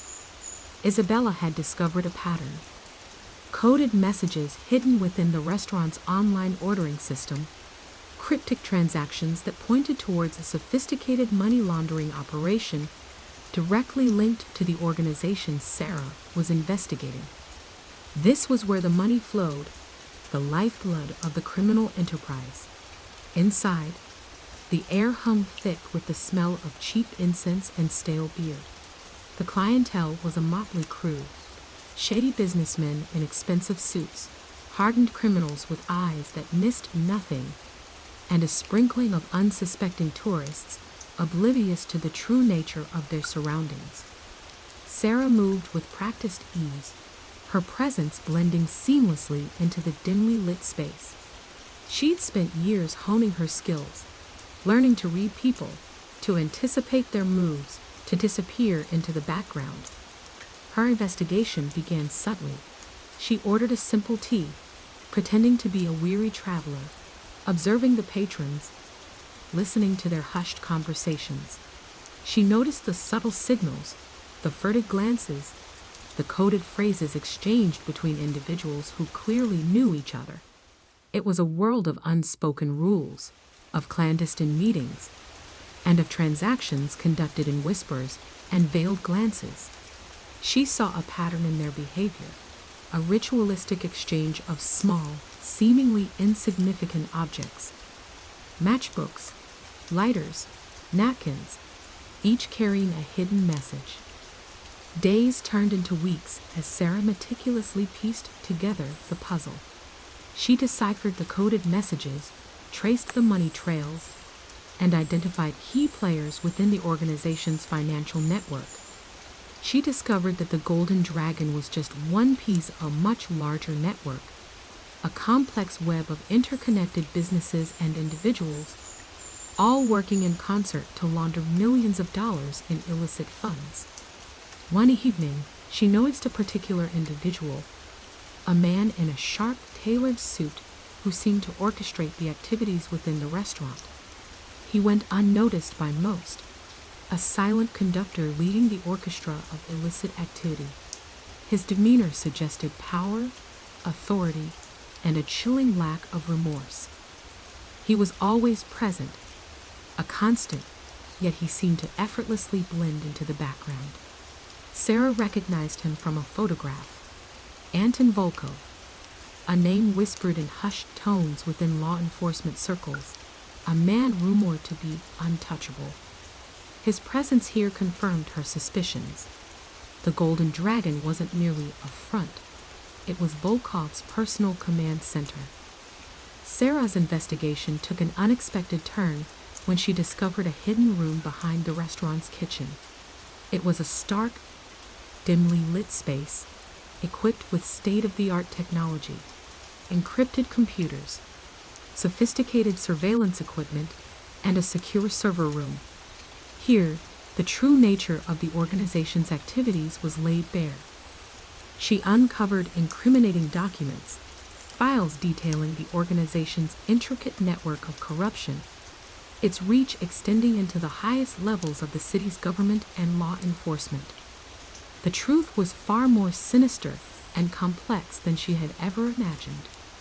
The files revealed a trail of political corruption, blackmail, and murder. The organization wasn't just involved in money laundering. It was pulling the strings of power, manipulating the city's political landscape for its own gain. Its tentacles reached into every facet of society, controlling everything from infrastructure projects to judicial appointments. The implications were staggering. The weight of this new knowledge pressed down on Sarah. The scope of the organization's power was far greater than she had ever anticipated. Her initial plan to simply expose the organization's criminal activities now seemed naive, almost childish. This was a fight against a well-entrenched, insidious entity that had woven itself into the very fabric of the city. She realized that exposing the truth would not only endanger her and her family, but it could also destabilize the entire city. Isabella, analyzing the data remotely, confirmed Sarah's findings. The information they had uncovered was explosive, enough to bring down the entire city's power structure. But exposing it would also unleash chaos, potentially triggering a citywide crisis. They had to proceed carefully, strategically. Sarah needed a plan, a way to expose the organization without triggering widespread panic or giving its members a chance to cover their tracks. She knew that taking down an organization of this magnitude would require more than just exposing its criminal activities. It would require dismantling its network, exposing its collaborators, and ultimately, bringing its leaders to justice. She also knew that her enemies were ruthless, and they wouldn't hesitate to eliminate her and anyone who threatened their power. The city's secrets were now hers to bear, and the weight of them felt crushing. The stakes had just risen exponentially. This wasn't just about her family anymore. This was about the future of the city itself. The fight was far from over. It had only just begun. The biting wind whipped around Sarah as she walked the deserted streets, the city lights blurring into streaks of color through the rain-streaked windows of the high-rises. The weight of the Golden Dragon investigation pressed down on her, a crushing burden that had nothing to do with Anton Volkov or the intricate web of corruption he controlled. It was a weight far more personal, far more insidious, the weight of her past, the encrypted files, the hidden room, the sheer scale of Volkov's operation. These were nothing compared to the ghosts that haunted her waking hours, the shadows that danced at the edges of her vision. The city itself, with its glittering facades and hidden depths, mirrored the turmoil within her. She stopped beneath a flickering streetlight, the weak yellow glow illuminating the damp pavement. The memory slammed into her, raw and visceral, as if it had just happened. The alleyway, the screaming, the overwhelming smell of blood. It was a sensory overload, a kaleidoscope of terror that threatened to consume her.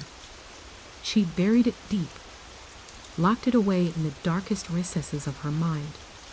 But the recent events, the relentless pressure of the investigation, had cracked the seal. It had been years since she'd last allowed herself to fully confront the memory of that night, the night that had irrevocably changed her life, the night she'd witnessed her father's murder. Not just witnessed it, but failed to prevent it. The image of his lifeless body, the cold steel of the knife, the chilling indifference of the killer, it all played out in her mind like a gruesome movie, the soundtrack a cacophony of sirens and screams.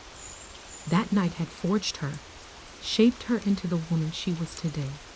It fueled her relentless pursuit of justice, her unwavering dedication to bringing criminals to justice. It explained her hypervigilance, her instinct to anticipate danger before it struck. But it also explained her isolation, her inability to trust, her constant fear of failure. The guilt was a constant companion, a heavy cloak she wore, invisible to others, but palpable to her. She should have done more. She could have done more. The simple thought was a relentless hammer blow against her conscience, a reminder of her helplessness, her impotence in the face of brutal violence. Sarah had channeled her pain, her grief, her guilt into her work. The relentless pursuit of justice was her penance, her way of making amends for the failure she had felt that night. Every criminal brought to justice was a small victory, a small step towards healing the wounds that refused to heal completely. But the scars remained, both visible and invisible. She ran a hand through her damp hair, the cold night air doing little to soothe the burning in her eyes. She'd spent years honing her skills, mastering the art of observation, deduction, and deception. She could read people like an open book, anticipate their moves before they made them, disappear into the shadows with practiced ease. She'd learned to operate in the gray areas, to navigate the morally ambiguous world of undercover work. But she'd never learned to cope with her own demons, her own past traumas. The investigation into Volkov's organization had forced her to confront the very things she'd spent years trying to bury. The parallels between her past and her present were chillingly clear. The sense of helplessness, the feeling of being hunted, the fear that she was not strong enough to face the challenge ahead. They were all too familiar. As the rain intensified, she felt a surge of determination. She couldn't let her past define her future. She couldn't let the ghosts of her past paralyze her. She wouldn't let her father's murder be in vain. She wouldn't allow Volkov to escape justice just as his predecessor had escaped years ago. This wasn't just about bringing down a criminal organization. It was about confronting her own demons and finally, truly letting go of the past. She pulled out her phone, the screen illuminating her face in the darkness. Isabella's face appeared on the screen, her expression concerned. "Sarah? Everything all right?" Sarah took a deep breath, steeling herself. "I need to tell you something about my past. It's important." She knew that sharing her vulnerability, sharing her pain, was a risk, but it was a risk she was willing to take. She needed Isabella's support, not only as a partner, but also as a friend. Isabella listened patiently, her eyes reflecting the seriousness of the situation. When Sarah finished, a moment of silence hung heavy between them. Then Isabella spoke, her voice soft yet firm. "It explains a lot, Sarah. Your intensity, your dedication, your determination to never let anyone else experience what you did. The acknowledgement, the understanding, was a balm to her wounded soul.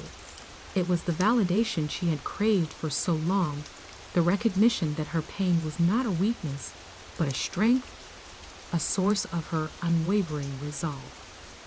With Isabella's unwavering support, Sarah formulated a new plan.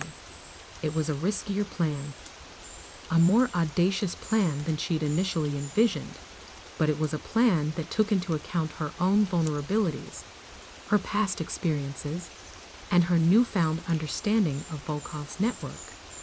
It wasn't simply about exposing the organization. It was about dismantling it, piece by piece, taking down the entire system that had enabled Volkov's reign of terror. The city's secrets were no longer just a burden. They were a challenge, a call to action. The fight wasn't just about bringing down a criminal empire. It was about confronting her own past, facing her own demons, and ultimately finding redemption. The rain continued to fall, washing away the grime and the shadows, leaving behind a sense of hope, a sense of purpose. The fight had just begun, and this time, Sarah knew she wasn't fighting alone. The weight of the city's secrets still felt heavy, but now she was ready to bear it. She was ready to face her past, and in doing so, she would finally face her future. The discovery of Anton Volkov's hidden server farm, a subterranean labyrinth humming with illicit activity, wasn't just a significant blow to his organization. It was a seismic event that sent shockwaves through the city's underbelly. The encrypted files, painstakingly deciphered by Sarah and Isabella, revealed a network far more extensive than anyone had imagined. It wasn't just drug trafficking and money laundering. It was a sophisticated system of corruption that extended into the highest echelons of city government, the police force, and even the judiciary. The implications were staggering. The initial arrests, while highly publicized and seemingly triumphant, only scratched the surface. The sheer volume of incriminating evidence unearthed from Volkov's server farm threatened to expose a rot that went deep into the city's core. News outlets, initially captivated by the dramatic raids and the arrest of Volkov himself, quickly shifted their focus from the individual to the systemic issues revealed by the investigation. Investigative journalists, smelling a story far bigger than a single drug kingpin, began to unearth links between Volkov's organization and prominent figures in the city, including several politicians who had long enjoyed untarnished reputations. The ensuing scandal shook the city to its core.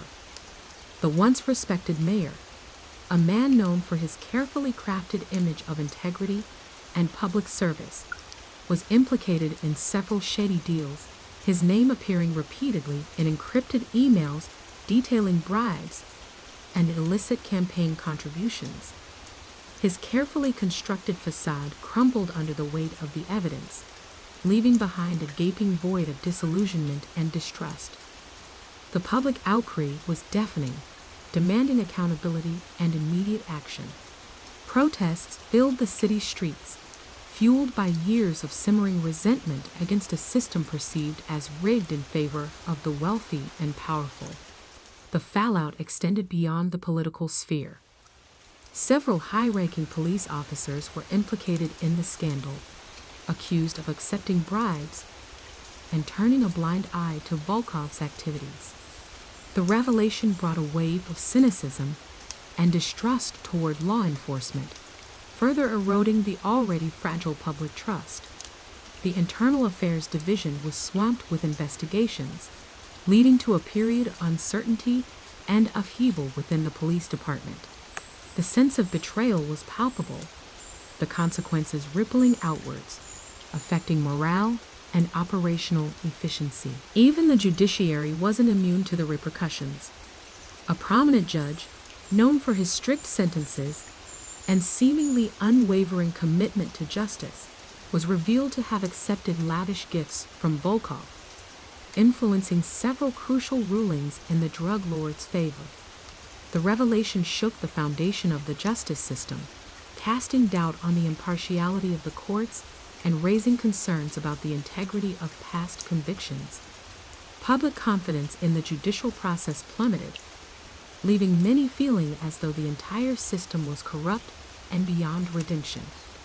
Sarah, despite her initial sense of victory, found herself overwhelmed by the sheer scale of the fallout. The investigation had inadvertently exposed a far-reaching network of corruption, a system so deeply entrenched that it threatened to unravel the entire city. The weight of responsibility pressed down on her, the initial euphoria replaced by a chilling realization of the challenges that lay ahead. She had toppled a kingpin, but in doing so, she had unintentionally triggered a chain reaction that threatened to bring down the entire kingdom. The city, once a glittering symbol of prosperity and progress, was now consumed by a maelstrom of scandal and suspicion. The trust that had once bound the community together was fractured, replaced by a deep sense of cynicism and distrust. The media frenzy continued unabated, each day bringing fresh revelations, further eroding public confidence in the institutions that were supposed to protect and serve. The long-term consequences were impossible to predict. The city council was in turmoil, grappling with the fallout from the scandal and attempting to restore public trust. The police department underwent a complete overhaul, with numerous officers being suspended, investigated, or facing criminal charges. The judiciary was in a state of flux, grappling with the impact of the disgraced judge's actions and struggling to maintain public confidence in its impartiality. Sarah found herself thrust into the center of the storm. She had become an unwilling participant in a citywide reckoning, the unintended consequences of her successful investigation reaching far beyond the initial target. She was summoned to testify before the city council, her detailed account of the investigation providing crucial evidence for the ongoing investigations and prosecutions. Her testimony was gripping, her calm and collected demeanor a stark contrast to the chaos swirling around her. The experience left an indelible mark on Sarah, the weight of responsibility weighing heavily on her shoulders. She had always believed in the power of justice, but the scope of the corruption she had uncovered forced her to confront the fragility of institutions and the insidious nature of systemic failings. While the dismantling of Volkov's criminal network felt like a victory, it was a Pyrrhic one at best, the unexpected consequences reminding her of the complexities of fighting against a system deeply rooted in corruption. Despite the overwhelming challenges, Sarah remained resolute. She was a veteran of countless investigations, hardened by years of facing down dangerous criminals and navigating the morally ambiguous world of law enforcement. She had seen the depths of human depravity, yet she had never lost her faith in the pursuit of justice. The turmoil the investigation unleashed would take years to resolve, yet Sarah knew, deep down, that the city would eventually recover. The foundations may have been shaken, But the city's spirit was unbroken. It would need time, rebuilding and reform. But the seeds of change had been sown. The city's secrets, once hidden in the shadows, were now laid bare for all to see. The process of healing would be long and arduous, but with the truth revealed, the city could finally begin the process of rebuilding trust and accountability. Sarah, though weary, felt a flicker of hope amidst the ruins. The fight was far from over, but the first steps towards a brighter future had been taken. The city's secrets, once a source of fear and despair, had become a catalyst for change, a painful but necessary process of renewal.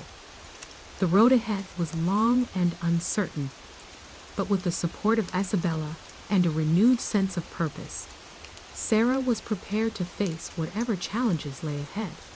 The fight for justice was far from over, but the city's secrets had finally been brought to light, and in the revelation of those secrets lay the seed of hope for a better tomorrow. The relentless pace of the investigation had begun to take its toll. Sleepless nights blurred into each other, fueled by caffeine and the gnawing pressure of the unfolding scandal. Sarah felt the weight of the city's shattered trust pressing down on her, a suffocating blanket of disillusionment. The initial elation of bringing down Anton Volkov had long since dissipated, replaced by a grim determination to unravel the intricate web of corruption that extended far beyond his reach. One particularly bleak evening, hunched over a mountain of newly deciphered files, a pattern began to emerge. It was subtle at first, almost imperceptible, a faint echo in the digital noise. But as Sarah meticulously examined the data, cross-referencing names, dates, and transaction records, the echo grew louder, transforming into a clear and undeniable signal. It was a coded communication, far more sophisticated than anything she had encountered before, buried deep within the seemingly random data streams. Isabella, her ever-reliable partner, was initially skeptical. "Sarah, you've been working non-stop.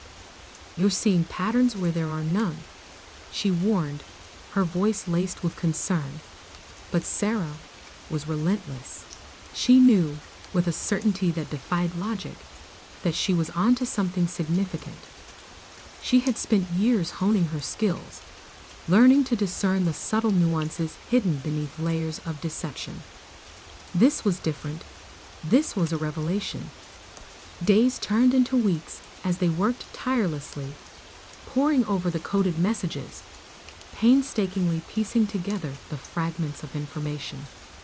The code itself was a masterpiece of obfuscation, a labyrinthine puzzle designed to confound and mislead. But Sarah and Isabella, fueled by an unwavering determination and a shared sense of purpose, were undeterred. They meticulously analyzed each line of code, each encrypted message, their skills complementing each other perfectly. Isabella's technical expertise combined with Sarah's intuitive grasp of criminal psychology proved an unbeatable combination. The breakthrough came unexpectedly.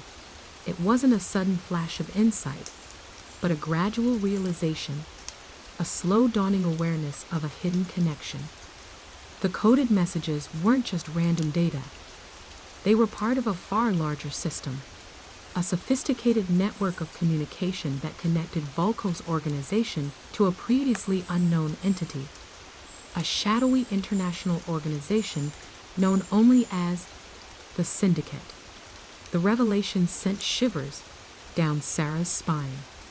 The Syndicate was legendary, a mythical entity whispered about in hushed tones in the darkest corners of the underworld. They were known for their ruthless efficiency and their ability to operate undetected, a ghost in the machine. The discovery was a turning point, a pivotal moment in the investigation. It shifted the focus from a local drug trafficking ring to a global conspiracy, a web of corruption that reached into the highest levels of power. The implications were staggering. This wasn't just about Volkov.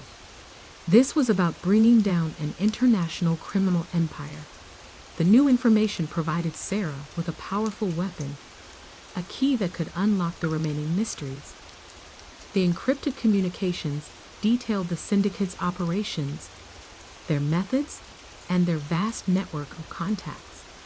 They revealed the inner workings of the organization, shedding light on their intricate financial schemes, their strategies for money laundering, and their methods of infiltrating various governments and institutions. With this newfound information, Sarah and Isabella were able to track down several key figures within the syndicate, individuals who had previously remained elusive, hidden in the shadows. They used the evidence to build a stronger case, gaining access to previously inaccessible financial records and communication networks. They uncovered a complex series of offshore accounts, shell corporations, and encrypted transactions, all carefully designed to conceal the true extent of the syndicate's operations. The arrests began again, this time on a much larger scale. The initial arrests of Volkov's inner circle were just the tip of the iceberg. The revelation of the syndicate's involvement prompted international cooperation, leading to raids and arrests across continents. Governments, once reluctant to act, were now forced to confront the reality of the global conspiracy. The weight of public pressure, fueled by the continuous stream of media reports, proved irresistible. Sarah, though exhausted, felt a renewed sense of purpose. The initial despair had given way to a determined resolve. The sheer scale of the conspiracy was daunting, but the momentum was now firmly on their side. She had exposed a rot so deep, so pervasive, that even the most powerful individuals in the city were implicated. This case wasn't just about bringing criminals to justice. It was about dismantling a system, exposing a conspiracy that reached across borders and challenged the foundations of global governance. The legal battles that followed were intense, each case a complex dance of legal maneuvering and procedural wrangling. Sarah spent countless hours in courtrooms, providing expert testimony, navigating the intricacies of legal arguments, and facing relentless cross-examinations. She stood firm, her unwavering belief in justice a guiding light in the face of relentless opposition. The trials were meticulously documented by the media, each day bringing new revelations and escalating the public outrage. The world watched, captivated by the unfolding drama, as the secrets of the syndicate were gradually exposed, layer by layer. The impact of the trials was far-reaching. The exposure of corruption at the highest levels of power led to a global reckoning, demanding accountability and reform. The syndicate's vast network began to crumble under the pressure, its intricate structure unraveling like a poorly constructed house of cards. Sarah's role in the dismantling of the syndicate became legendary. She had not only brought down a notorious drug kingpin, but had inadvertently exposed a far more dangerous and pervasive threat. Her unwavering dedication, her meticulous attention to detail, and her unflinching pursuit of justice had ultimately saved countless lives and dealt a crippling blow to organized crime on a global scale. The final arrest of the syndicate's elusive leader was a climax, a culmination of years of relentless investigation. It was not a dramatic shootout or a daring chase, but a quiet, almost anticlimactic apprehension, a testament to the meticulously planned operation that Sarah and her team had orchestrated. The leader, a man known only as the Architect, was apprehended without resistance, his reign of terror finally at an end. The aftermath was a time of reflection and rebuilding. The cities once shaken by scandal and disillusionment began to heal. The legal system, though wounded, was slowly regaining public trust. Sarah, though weary, found solace in the knowledge that she had played a pivotal role in restoring faith in justice. The turning point had been the discovery of the coded communication, a seemingly insignificant detail that had unlocked a vast conspiracy. It was a testament to the power of perseverance, the importance of meticulous investigation, and the unwavering belief in the pursuit of truth. The city's secrets were finally laid bare, and from the ashes of corruption, a new era of accountability and transparency began to emerge. The road to recovery was long and arduous, but with the truth revealed, the city could finally begin to heal. The arrest of the architect, while a momentous victory, felt strangely anticlimactic. There was no dramatic showdown, no hail of bullets, just a quiet surrender in a sparsely furnished apartment overlooking the Seine.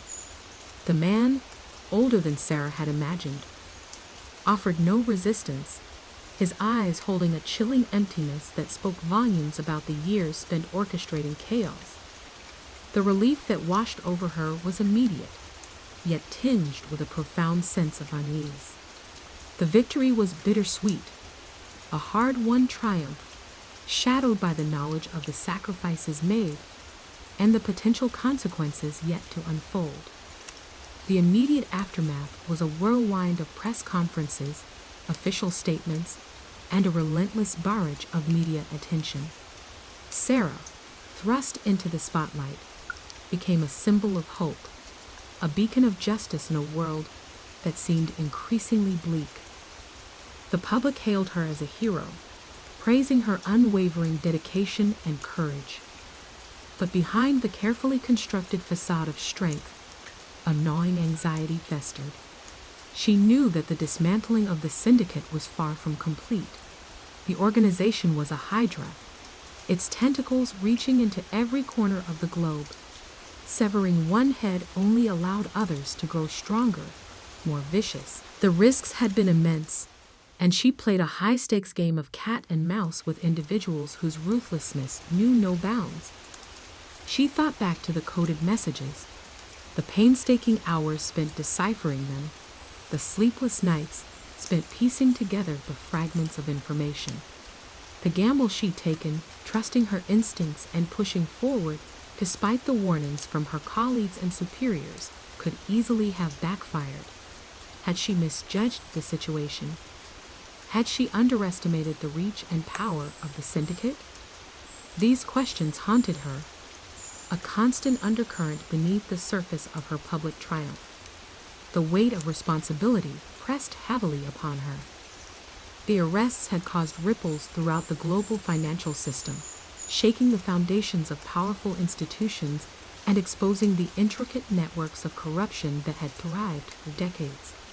The political fallout was explosive, with governments scrambling to distance themselves from the scandal and alliances shifting in the wake of the revelations. Sarah found herself caught in the crossfire, a pawn in a much larger game, where the stakes were far higher than simply bringing down a criminal organization. She knew that powerful figures, those who had profited from the syndicate's operations, would seek retribution. Their influence extended far beyond the reach of law enforcement into the shadowy world of intelligence agencies and international finance. They were masters of manipulation, capable of orchestrating events from the shadows, of turning public opinion against her, of making her a scapegoat for the upheaval she had caused. The thought of the potential consequences kept her awake at night. She played it dangerously close to the edge.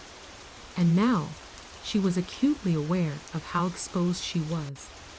Isabella, her unwavering partner, had been equally concerned. They'd shared the burden of the investigation, the sleepless nights, the constant threat of danger. But Isabella had also been a constant source of support, a grounding force in a world that seemed to be spiraling out of control. She understood the risks, she knew what was at stake, and yet she'd never wavered in her support. It was that unwavering support that had been the driving force for Sarah, keeping her from despair when the shadows seemed insurmountable. The rewards, while significant, were tinged with the bitter taste of uncertainty. The dismantling of the syndicate had undoubtedly saved countless lives, dealt a crippling blow to organized crime, and brought a measure of justice to the victims of their brutality. The exposure of corruption at the highest levels of power had prompted global reform, forcing a reckoning that was long overdue. But these achievements were fragile, constantly under threat from the shadowy forces that sought to undermine them. One quiet evening, amidst the quiet calm after the storm, Sarah sat alone in her apartment, reviewing the files one last time. The weight of the past few months pressed down on her, but there was a sense of weary satisfaction too. She knew that the fight wasn't over. The syndicate, or at least remnants of it, would undoubtedly regroup, seeking to rebuild their empire in the shadows. But now, they operated in the light of exposure, their operations vulnerable, and their members far more cautious. This victory bought time, a window of opportunity for lasting reform. The risks Sarah had taken were real, palpable, and they lingered, a constant hum beneath the surface of her daily life. She knew that the threat had not completely vanished, that the shadows still held dangers, and the fight was far from over. But the reward, the knowledge that she had made a difference, that she had helped dismantle a global conspiracy, that she brought a measure of justice to the world, that was something she would never relinquish. It was a reward worth the risks, however immense those risks may have been. The city, once shrouded in the suffocating blanket of corruption, had begun to breathe. The weight of secrets, once crushing, had been lifted. But the scars remained, a reminder of the price paid for justice. And for Sarah, the journey was far from over. The fight for transparency and accountability was a continuous battle, a marathon rather than a sprint. But armed with the knowledge of what she had achieved, she knew that the battle was worth fighting. Her actions had rippled outwards, and though the waves of change might take years to fully manifest, she had planted the seeds of a better future. She looked out at the cityscape, bathed in the glow of a new dawn, and felt a quiet, profound sense of purpose. The risks had been great, the rewards even greater. The city's secrets were out, and a new chapter was beginning. The future remained uncertain, but Sarah was ready. The fight continued, but for now, she had earned a moment of quiet contemplation and a measure of well-deserved rest. The quiet hum of the city, a lullaby of sirens and distant car horns, did little to soothe the turmoil within Sarah. The arrest of the architect had been a significant blow, but it felt like merely severing a branch of a vast poisonous tree. The roots remained, deeply embedded, and she knew with chilling certainty that the true mastermind, the architect of the entire operation, was still out there. Intelligence gleaned from intercepted communications, painstakingly deciphered, hinted at a final, audacious plan, a plan that threatened to plunge the city into chaos unlike anything it had ever witnessed. The information was fragmented, cryptic, but the message was clear: a final, desperate gamble. This individual, known only as the Serpent, was not merely a criminal mastermind. They were a visionary of destruction, capable of orchestrating a cascade of events that would reshape the city's landscape, both physically and politically. The stakes were impossibly high, the risks exponentially greater than anything she had faced before. The details were scant, but they painted a grim picture. A series of synchronized attacks on key infrastructure, power grids, water supplies, communication networks. all orchestrated to cripple the city's ability to function. The timing was calculated to coincide with a high-profile political event, the annual city summit, turning the event into a catastrophic bloodbath played out on the world stage. The serpent's goal was not simply to inflict damage. It was to create an irreversible state of chaos, to shatter the fragile peace she had so painstakingly helped to forge. Sarah felt the familiar knot of dread tighten in her stomach. This wasn't just about bringing down another criminal organization. This was about preventing a catastrophic disaster, a collapse of the city's very fabric. The weight of responsibility pressed down on her, heavier than ever before. Sleep became a distant luxury. The images of the potential devastation. Fires raging, streets flooded, people panicked and desperate, haunted her waking hours. She spent her days poring over maps, intelligence reports, and intercepted communications, searching for any clue, any indication of the serpent's next move. Isabella, ever her steadfast partner, watched Sarah's growing exhaustion with concern.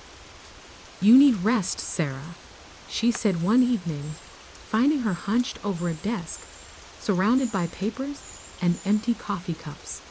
"You can't do this alone." Sarah looked up, her eyes red-rimmed and weary. "It's not about being alone, Isabella," she replied, her voice hoarse. "It's about knowing what's at stake. The serpent's plan is far bigger than any single person. It's a network of chaos, a systematic dismantling of everything we've worked for." Isabella nodded, understanding. She knew the weight of the situation, the pressure Sarah was under. She had seen the toll the investigation had taken, the sacrifices made, the near misses. Yet she never wavered in her support, her unwavering loyalty, a constant source of strength for Sarah. Days bled into nights as Sarah pursued every lead, no matter how faint.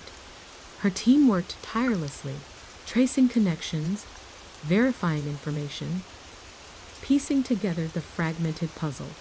The pressure was immense. The city's fate hung precariously in the balance. The tension was palpable. Each ticking second felt heavy with unspoken fears and potential consequences. Every phone call, every text message, every seemingly insignificant detail was scrutinized with an intensity that bordered on obsession. The clues led them on a labyrinthine chase to the city's underbelly, to its darkest corners and hidden alleyways. They encountered informants who spoke in hushed tones, shadowy figures who operated in the periphery, and individuals who were unwillingly entangled in the serpent's web of deceit. Each interaction was a gamble. Each conversation carried the risk of exposure, the potential for disaster. Finally, a breakthrough. A coded message, deciphered using an algorithm that only Sarah understood, revealed the serpent's location, an abandoned warehouse on the docks, a place shrouded in shadows and forgotten by time. It was a desolate, isolated place, perfect for a clandestine operation of this magnitude. This was it, the final confrontation. As they approached the warehouse, the air crackled with anticipation. The silence was broken only by the rhythmic lapping of the waves against the concrete pilings. This was it. The culmination of months of painstaking investigation, sleepless nights, and calculated risks. This was the moment of truth. The warehouse was a cavernous space, filled with the scent of decay and dampness. Shadowy figures moved in the darkness, their silhouettes hinting at a presence larger than they initially anticipated. Sarah and Isabella moved cautiously, weapons drawn, every nerve on high alert. The serpent, finally revealed, wasn't the terrifying figure Sarah had imagined. It was a woman, elegantly dressed, her face serene, betraying none of the chaos she had orchestrated. She sat surrounded by monitors, overseeing her operation with a chilling composure. The confrontation that followed was not a physical battle, but a battle of wits, a clash of intellect and will. It was a verbal duel, each word carefully chosen, each sentence loaded with implication and meaning. The serpent, a master manipulator, attempted to justify her actions, painting a picture of a world that needed to be shaken, a system that required radical change. Sarah countered with the facts, with the evidence of the suffering, the loss, the devastation that the serpent had inflicted. She spoke of the victims, their faces haunting her memory. She spoke of the value of human life, the importance of justice, the need for order. The battle was waged not with guns and bullets, but with words and ideas, with truths and lies. The serpent's composure eventually cracked, her facade of calm crumbling under the weight of Sarah's accusations. She had underestimated Sarah's resilience, her determination, her unwavering commitment to justice. In the end, it wasn't force that brought the serpent down, but the weight of her own actions, the realization of the profound damage she had caused. She surrendered, not with a whimper, but with a weary sigh, acknowledging the inevitability of her defeat. The city was saved, but at a cost. The scars remained, both visible and invisible, but the battle for justice was far from over. The fight had just begun. The wave of change that Sarah had helped initiate would continue to ripple through the city for years to come. The dawn, once again, broke over a city slowly emerging from the shadows. The warehouse air hung thick with the metallic tang of fear. Sarah's heart hammered a frantic rhythm against her ribs, a counterpoint to the rhythmic slosh of water against the pilings outside. The serpent, revealed not as a hulking brute, but a slender woman with icy eyes and a chillingly composed demeanor, sat at the center of a web of monitors, a puppet master surveying her meticulously crafted chaos. This wasn't the brutal showdown Sarah had anticipated, a violent clash of steel and flesh. This was a different kind of battle, a war of intellect, a duel fought not with weapons, but with words and wills. The serpent, impeccably dressed in a tailored black suit that seemed to absorb the dim light of the warehouse, didn't bother with pleasantries. "You've come a long way, Detective Miller," she said, her voice a low, silken purr that belied the icy glint in her eyes. "To think, all this trouble over a few broken pipes and flickering lights. You're fighting a tide, Detective. A tide of inevitable change." Sarah, her hand resting lightly on the Glock holstered at her hip, met the serpent's gaze without flinching. "It's not about pipes and lights. It's about the people, the lives shattered by your reckless game. The fear, the suffering, the chaos you've sown.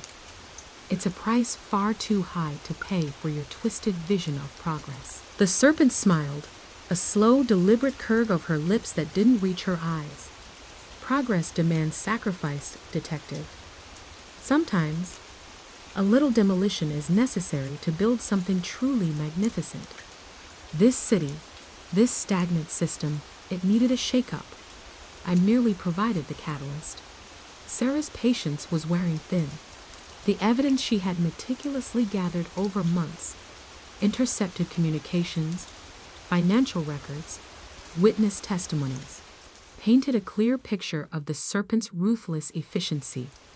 This wasn't a misguided idealist. This was a sociopath who reveled in the chaos she created. Magnificent? You call this magnificent? People are dead, Detective Miller. Families are ruined. The city is teetering on the brink of collapse, all because of your delusional sense of grandeur. The serpent leaned forward, her eyes narrowing. Delusional? Or visionary? The system is rotten, Detective. corrupt to its core. My actions were merely a response, a necessary evil. The city needed a wake-up call, a painful reminder of its own failings. You used fear and violence as a wake-up call. Isabella interjected, her voice firm, betraying the tension rippling beneath her calm exterior. You're a terrorist, pure and simple. You used innocent people as pawns in your twisted game. The serpent let out a brittle laugh. Pawns? No, detective. They were catalysts, necessary sacrifices for the greater good. The debate raged on, a relentless exchange of accusations and justifications, of facts and ideologies. The serpent, a master of rhetoric, spun intricate webs of deceit, twisting the truth into something palatable, almost persuasive. She spoke of systemic injustices, of political corruption, of a city drowning in its own complacency. She painted herself as a revolutionary, a liberator, a necessary evil in a world desperate for change. Sarah, however, remained unmoved. She countered the serpent's carefully constructed narrative with the raw, brutal reality of her victims' suffering. She described the families torn apart, the businesses ruined, the lives irrevocably altered by the serpent's actions.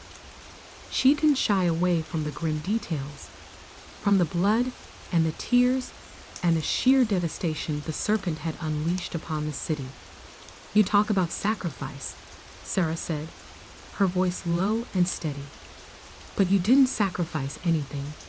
You hid behind the shadows, manipulating people, using them as tools for your own twisted agenda. You're not a revolutionary. You're a coward. The serpent's composure began to crack. The icy calm that had masked her true nature for so long began to crumble under the weight of Sarah's unwavering conviction. Her carefully constructed facade of self-righteousness faltered, revealing the raw, desperate fear lurking beneath the surface. You don't understand, she whispered, her voice barely audible. You can't understand. Isabella stepped forward, her gun raised but never pointed. We understand more than you think. We understand the fear, the loss, the pain. We've seen it firsthand. We've spoken to the victims, to those left to pick up the pieces of your chaos. The serpent's gaze darted from Sarah to Isabella, her eyes wide with a sudden, unsettling vulnerability. The meticulously crafted illusion had shattered, replaced by a stark reality. She was trapped, cornered, defeated not by brute force, but by the sheer weight of her own actions. The silence that followed was profound, heavy with the unspoken weight of the confrontation. The monitors flickered silently, displaying the city, still breathing, still fighting, slowly recovering from the trauma inflicted upon it. The serpent, finally defeated, didn't make a dramatic speech, didn't plead for mercy. She simply slumped in her chair, her shoulders bowed, her carefully composed facade completely gone. She was exhausted, drained, defeated not by a gun, but by the inescapable weight of her conscience. Her reign of terror was over. The arrest was swift and silent. As the sirens wailed in the distance, a siren song echoing the city's collective sigh of relief, Sarah felt the tension slowly ease, but the victory felt bittersweet. The city was safe, for now, but the scars remained, both visible and invisible, a reminder of the high stakes, of the precarious balance between order and chaos, between justice and vengeance. The fight for justice, Sarah knew, was far from over. The work, the healing, had only just begun. The waves of the aftermath would continue to crash against the shore of the city long after the serpent was taken away. The calm after the storm was a fragile piece, easily disturbed. a testament to the fragility of life and the enduring power of human resilience. The city was saved, yet the echoes of the battle would resonate for years to come. The warehouse doors shuddered as a battered police van screeched to a halt outside, its headlights cutting through the pre-dawn gloom. Figures emerged, silhouetted against the harsh glare. Figures Sarah recognized, figures she considered enemies only hours ago. Leading the pack was Marcus Thorne, a notorious gang leader, his face etched with a grim determination that belied his usual swagger. Trailing behind him were several of his lieutenants, their faces reflecting a mixture of apprehension and grim resolve. Sarah exchanged a look with Isabella, a shared question hanging in the air. What was this? Had Thorne somehow escaped his own meticulously constructed prison? Or was this a cruel twist of fate? A hallucination born of exhaustion and adrenaline? Thorne's voice, roughened by years of hard living and countless nights spent dodging the law, cut through the silence. "Detective Miller," he said, his words surprisingly devoid of his usual bravado. "We owe you one." Sarah narrowed her eyes, her Glock still feeling heavy in its holster. "Owe me? Thorne, the last time I saw you, you were attempting to evade arrest, not exactly showing any gratitude." He shrugged, a cynical smile playing on his lips. "Circumstances change, Detective. The Serpent. She's playing a bigger game than we initially realized. A game that affects us all, regardless of our past disagreements." He elaborated, revealing a clandestine network of informants within Thorne's own organization. Informants who had overheard snippets of conversations, intercepted encrypted messages, all pointing towards a threat far greater than the citywide chaos the Serpent had already unleashed. It seemed the Serpent wasn't merely interested in destabilizing the city. She was aiming for something far more sinister, something that transcended her initial goals of systemic upheaval. This new information revealed a deeper, more chilling conspiracy. The Serpent's actions, while devastating, were just a distraction, a smokescreen for a larger, more elaborate scheme. Thorne's intel was corroborated by an unexpected source, Anton Volkov, a ruthless Russian mob boss, usually a sworn enemy of Thorne's gang. Volkov, known for his brutal efficiency and cold pragmatism, had sent a representative, a grim-faced woman named Anya, to deliver a similar warning. Volkov, it turned out, had also felt the Serpent's tentacles, though indirectly. His offshore accounts had been mysteriously frozen, his operations severely hampered, all orchestrated with the precision of someone who understood the intricacies of global finance. He and Thorne, it seemed, had found themselves on the same side of a much larger battle. The details were scarce, shrouded in coded language and veiled threats, but the common thread was undeniable. The Serpent was working for someone, or something, far more powerful, someone who commanded resources far beyond the scope of her previous operations. This was no longer about a single city. This was a global threat, a meticulously planned operation designed to destabilize not just one city, but the entire world's economic system.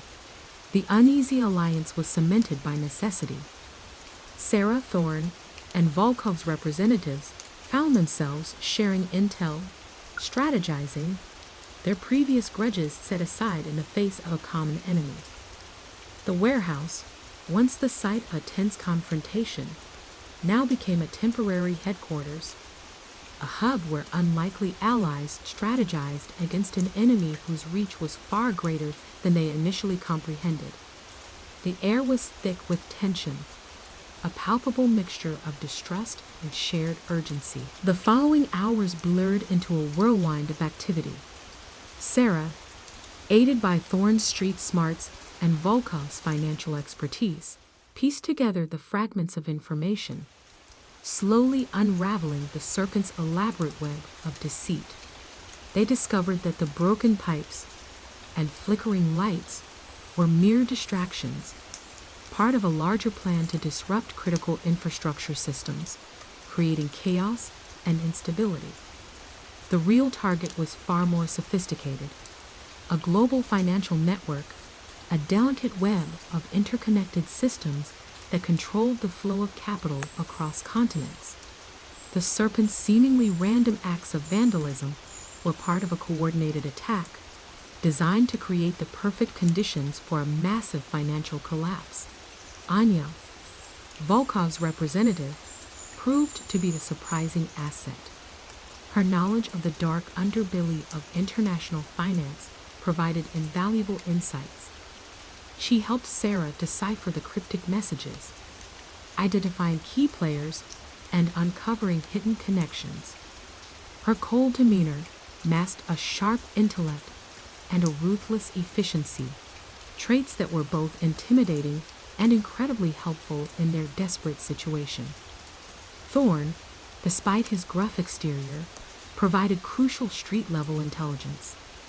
His network of informants, initially built for his criminal enterprises, now provided access to information Sarah would never have been able to obtain through conventional means. He provided detailed maps of the city's infrastructure, pinpointing vulnerable points that could be used against the serpent. His familiarity with the city's hidden pathways allowed for covert movements and surprise attacks.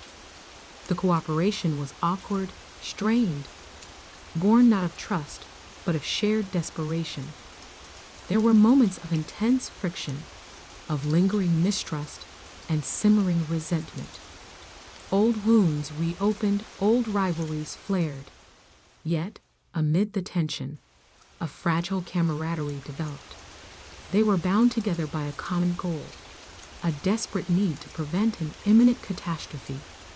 The urgency of the situation overshadowed their differences, forging an uneasy truce that proved surprisingly effective.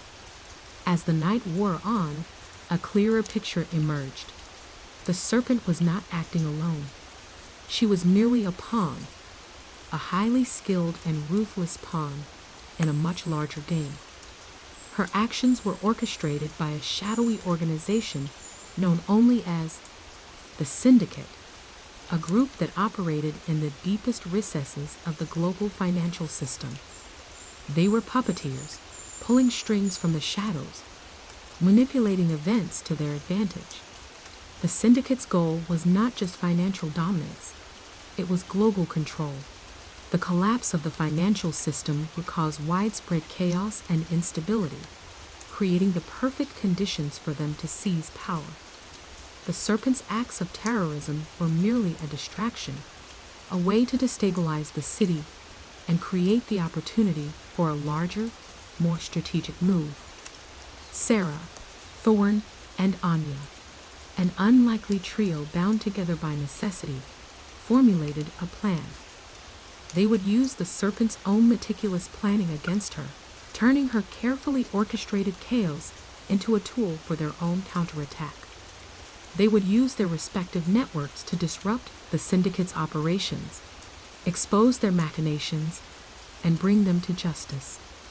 The final confrontation wasn't a simple gunfight.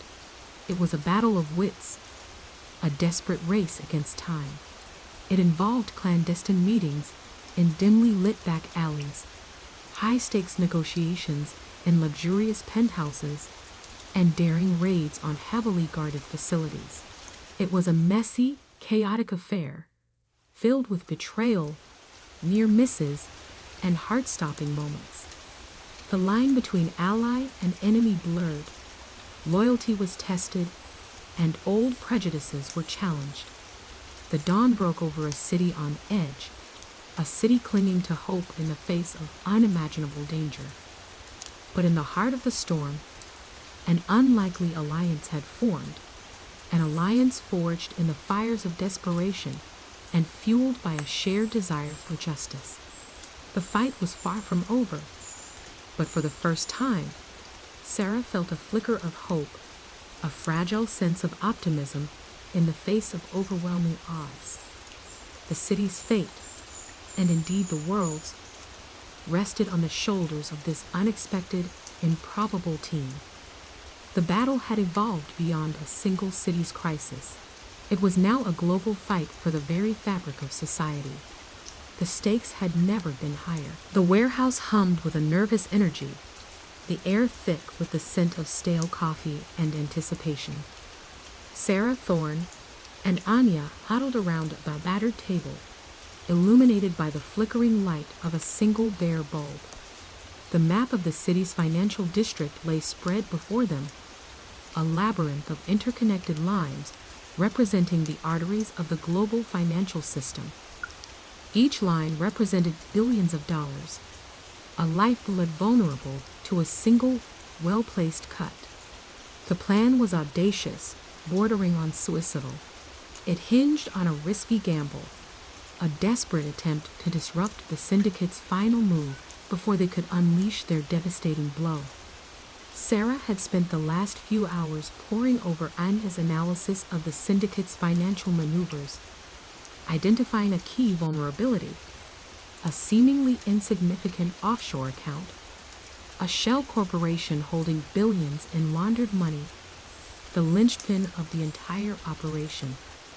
Disrupting this account would send shockwaves through the entire network, causing a domino effect of financial collapse that would cripple the syndicate's ability to execute their plan. "It's a long shot," Thorne admitted, his voice a low growl. He traced a finger across the map, his eyes narrowed in concentration. "One wrong move, and we're all dead." Anya, her expression impassive, simply nodded. "The risk is calculated," she stated, her voice devoid of emotion. "The probability of success, while low, is higher than the probability of allowing the syndicate to complete their operation." Sarah felt a knot of apprehension tightening in her stomach. The plan was risky, unbelievably risky. It involved infiltrating a heavily fortified server farm, located in a seemingly innocuous office building in the heart of the financial district. The building was guarded by state-of-the-art security systems, patrolled by elite mercenaries, and monitored by an army of unseen eyes. "The access point," Sarah explained, her voice barely above a whisper. "It's a small, rarely used service entrance, located on the rear of the building. Thorne's contacts have managed to obtain a temporary access key card, but the security cameras are a major problem."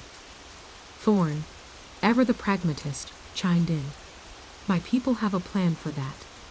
A small EMP burst at the right moment to disable the cameras, but it's a tight window of opportunity. One wrong move, and our access is compromised. If we're caught inside. He let the sentence trail off, the unspoken implication hanging heavy in the air. Anya stepped into the conversation. "I've developed a software virus," she announced. "It will target the mainframe server, disrupt the offshore account, and trigger the chain reaction we need. But it needs to be uploaded directly into the system, bypassing any firewalls and security measures. It's a one-shot deal." The plan was a complex dance of precise timing and flawless execution. Thorne's team would create a diversion, a carefully orchestrated chaos, to draw attention away from the service entrance. Sarah, disguised as a maintenance worker, would slip into the building unnoticed, navigating the maze-like corridors until she reached the server room. Anya's virus would be the ultimate weapon, a digital strike capable of bringing down a global financial empire. As the first rays of dawn touched the sky, Sarah found herself standing before the dreaded service entrance. The tension was almost unbearable. She took a deep breath, steeling her nerves.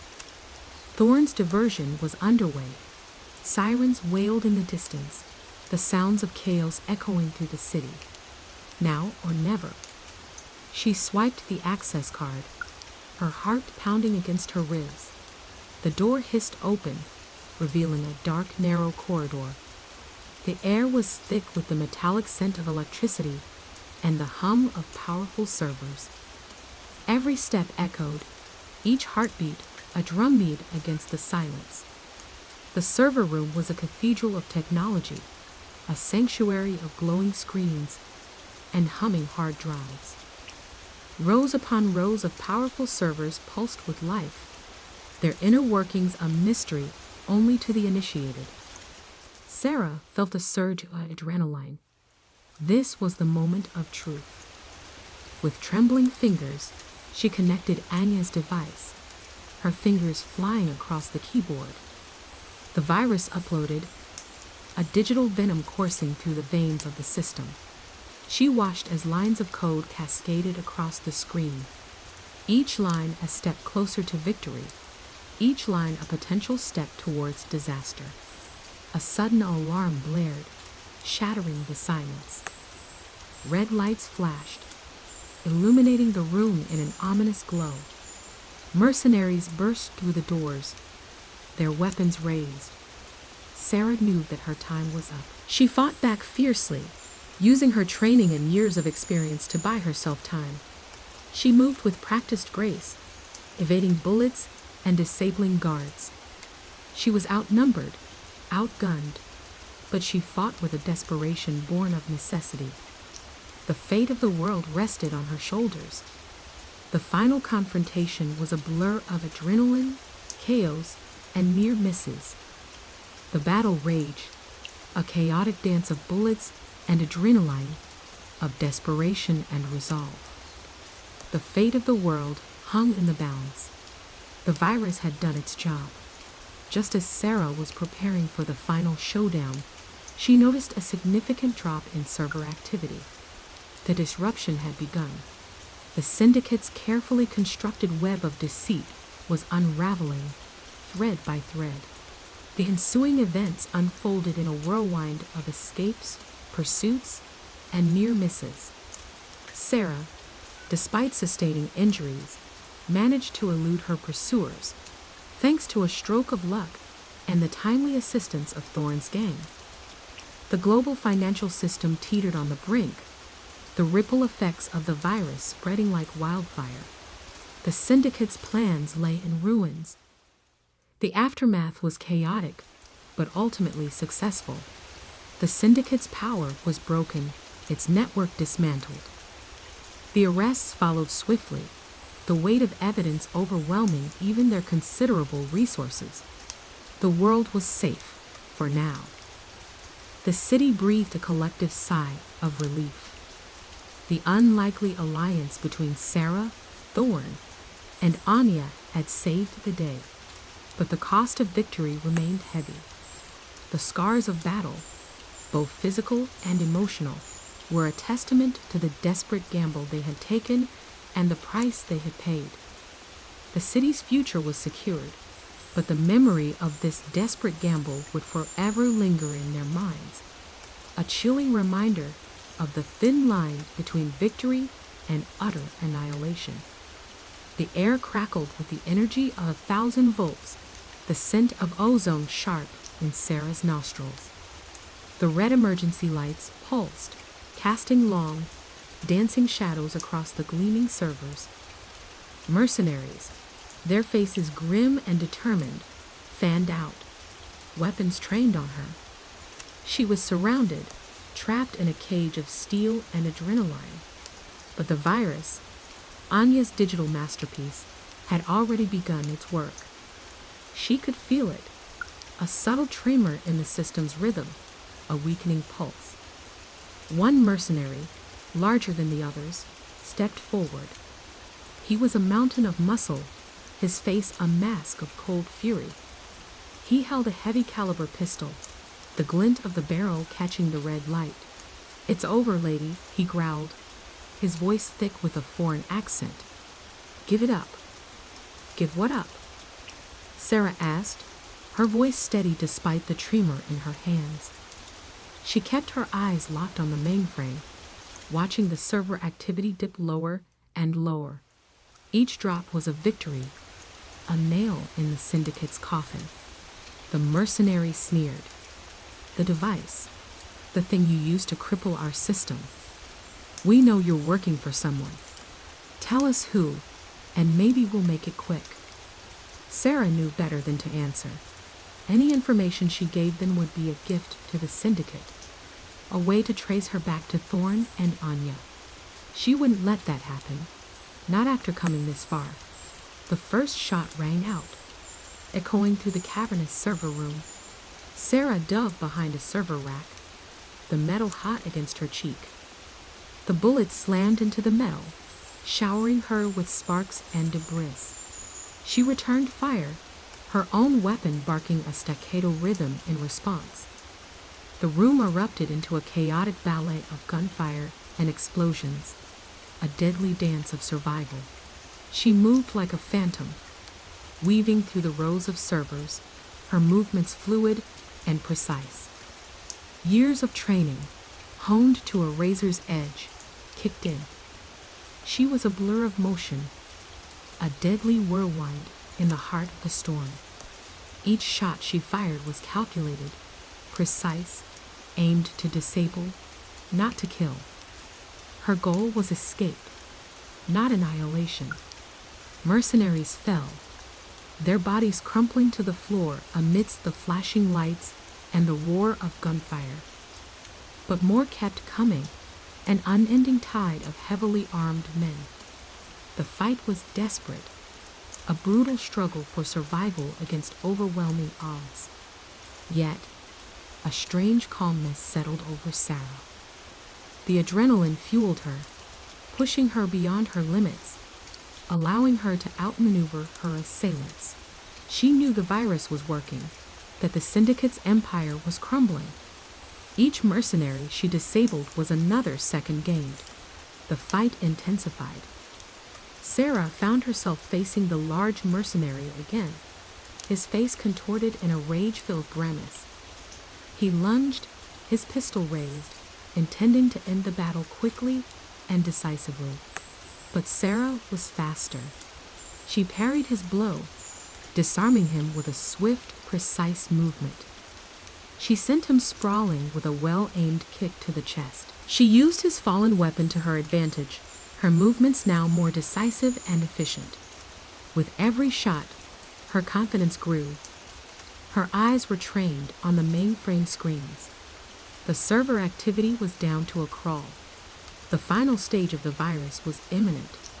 But just as she thought she had gained the upper hand, reinforcements arrived. A new wave of mercenaries flooded the room, their weapons blazing.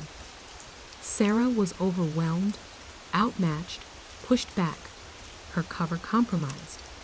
She fought fiercely, but they were too many. A bullet grazed her arm, a searing pain shooting through her. She stumbled, her vision blurring. She knew she couldn't win this fight. She had to escape. She spotted a rear exit, a small service door hidden behind a stack of spare servers. It was a chance, a slim hope, but it was all she had left. Using the last of her strength, she pushed through the barrage of gunfire and fought her way towards the exit. With a final desperate burst of speed, Sarah threw herself through the doorway, slamming it shut behind her. The sound of gunfire faded behind her as she sprinted through the service corridor. She ran, the pain in her arm forgotten, adrenaline pumping through her veins. She ran blindly, focusing only on escape. She could hear footsteps behind her, the sounds of pursuing mercenaries closing in. Suddenly, a car horn blared, cutting through the night. Thorn's modified van skidded to a halt beside her. Anya was behind the wheel, her face calm and unreadable. Sarah scrambled into the vehicle, her body collapsing against the seat, exhaustion finally overcoming her. Thorn, ever vigilant, was already behind the wheel. "Go, Anya, go," Sarah gasped, her voice barely audible. Anya slammed the accelerator, the van roaring to life as they sped away, leaving the scene of the battle behind. The city lights blurred into streaks of color as they flood, the sirens a distant wail. Sarah closed her eyes, the adrenaline fading, replaced by a wave of exhaustion and pain. The battle was won, but the war wasn't over yet. The consequences of their actions would ripple through the global financial system, reshaping the landscape of power. The syndicate was crippled, but their reach was far. The future remained uncertain, and the cost of victory was only beginning to be counted. The van roared through the city streets, a blur of neon lights and shadows. Sarah leaned back against the worn leather seat, the jarring bumps in the road sending jolts of pain through her wounded arm. The adrenaline that had fueled her through the brutal firefight in the server room had receded, leaving behind a bone-deep exhaustion. She felt the throbbing in her arm, a constant reminder of the near miss, a tangible representation of the risks she had taken. Anya, her face impassive behind the wheel, drove with a fierce determination, her eyes fixed on the road ahead. Thorn, his usual stoicism etched deeper than ever onto his features, sat beside her, his eyes darting to the rearview mirror, ever watchful. Silence filled the van, broken only by the hum of the engine and the distant wail of sirens, a fading echo of the chaos they had left behind. It was a silence heavy with unspoken words, with the weight of the battle fought and won, and the uncertain future that lay ahead. The city, usually vibrant and alive, felt muted and distant, its sounds and lights unable to penetrate the fog of exhaustion that clouded Sarah's mind.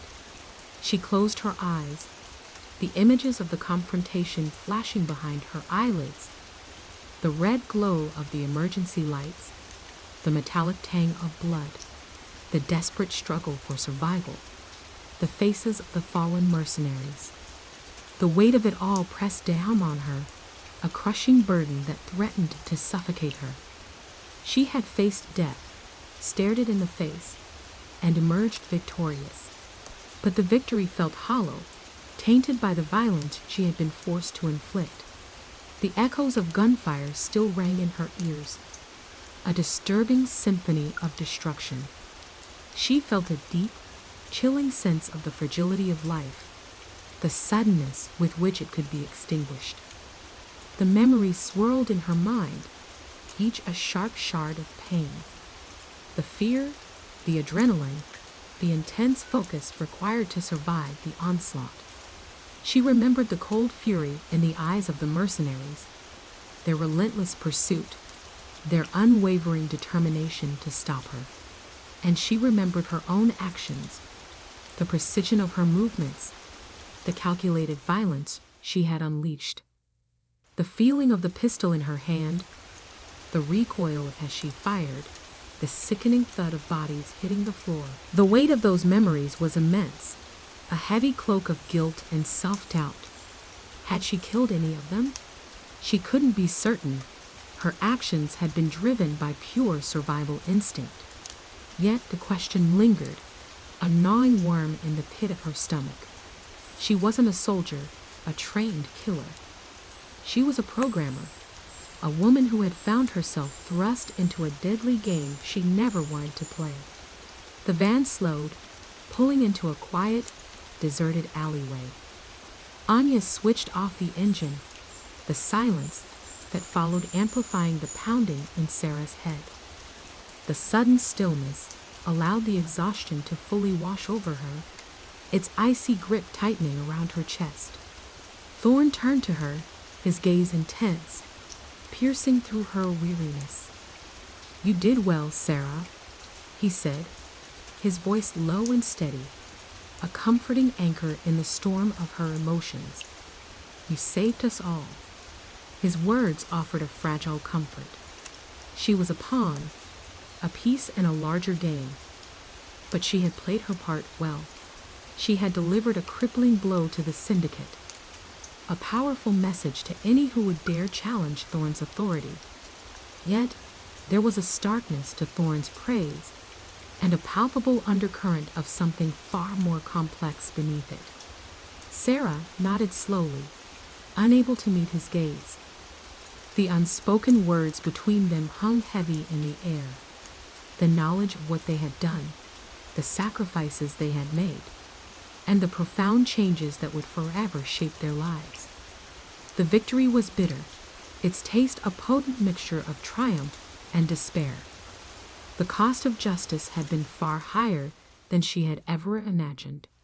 The silence stretched on, thick and heavy, until Anya broke it. "We need to get you to a doctor," she stated, her voice devoid of her usual playful energy. The concern in her eyes, however, was undeniable. She had witnessed firsthand the ferocity of the fight and the near-fatal wounds suffered by Sarah. The tension in Anya's demeanor added another layer to the silent understanding among them. Their lives were interconnected, interwoven with danger and shared risks. They fought battles that most people could never fathom, battles that carried a moral complexity and a weight of consequences too immense for mere words. Thorn nodded in agreement. "Anya's right. We need to get you checked out." His tone was still serious, devoid of any lightheartedness or casualness that had sometimes permeated their interactions before. They operated in the shadows, where loyalty and shared burdens superseded all.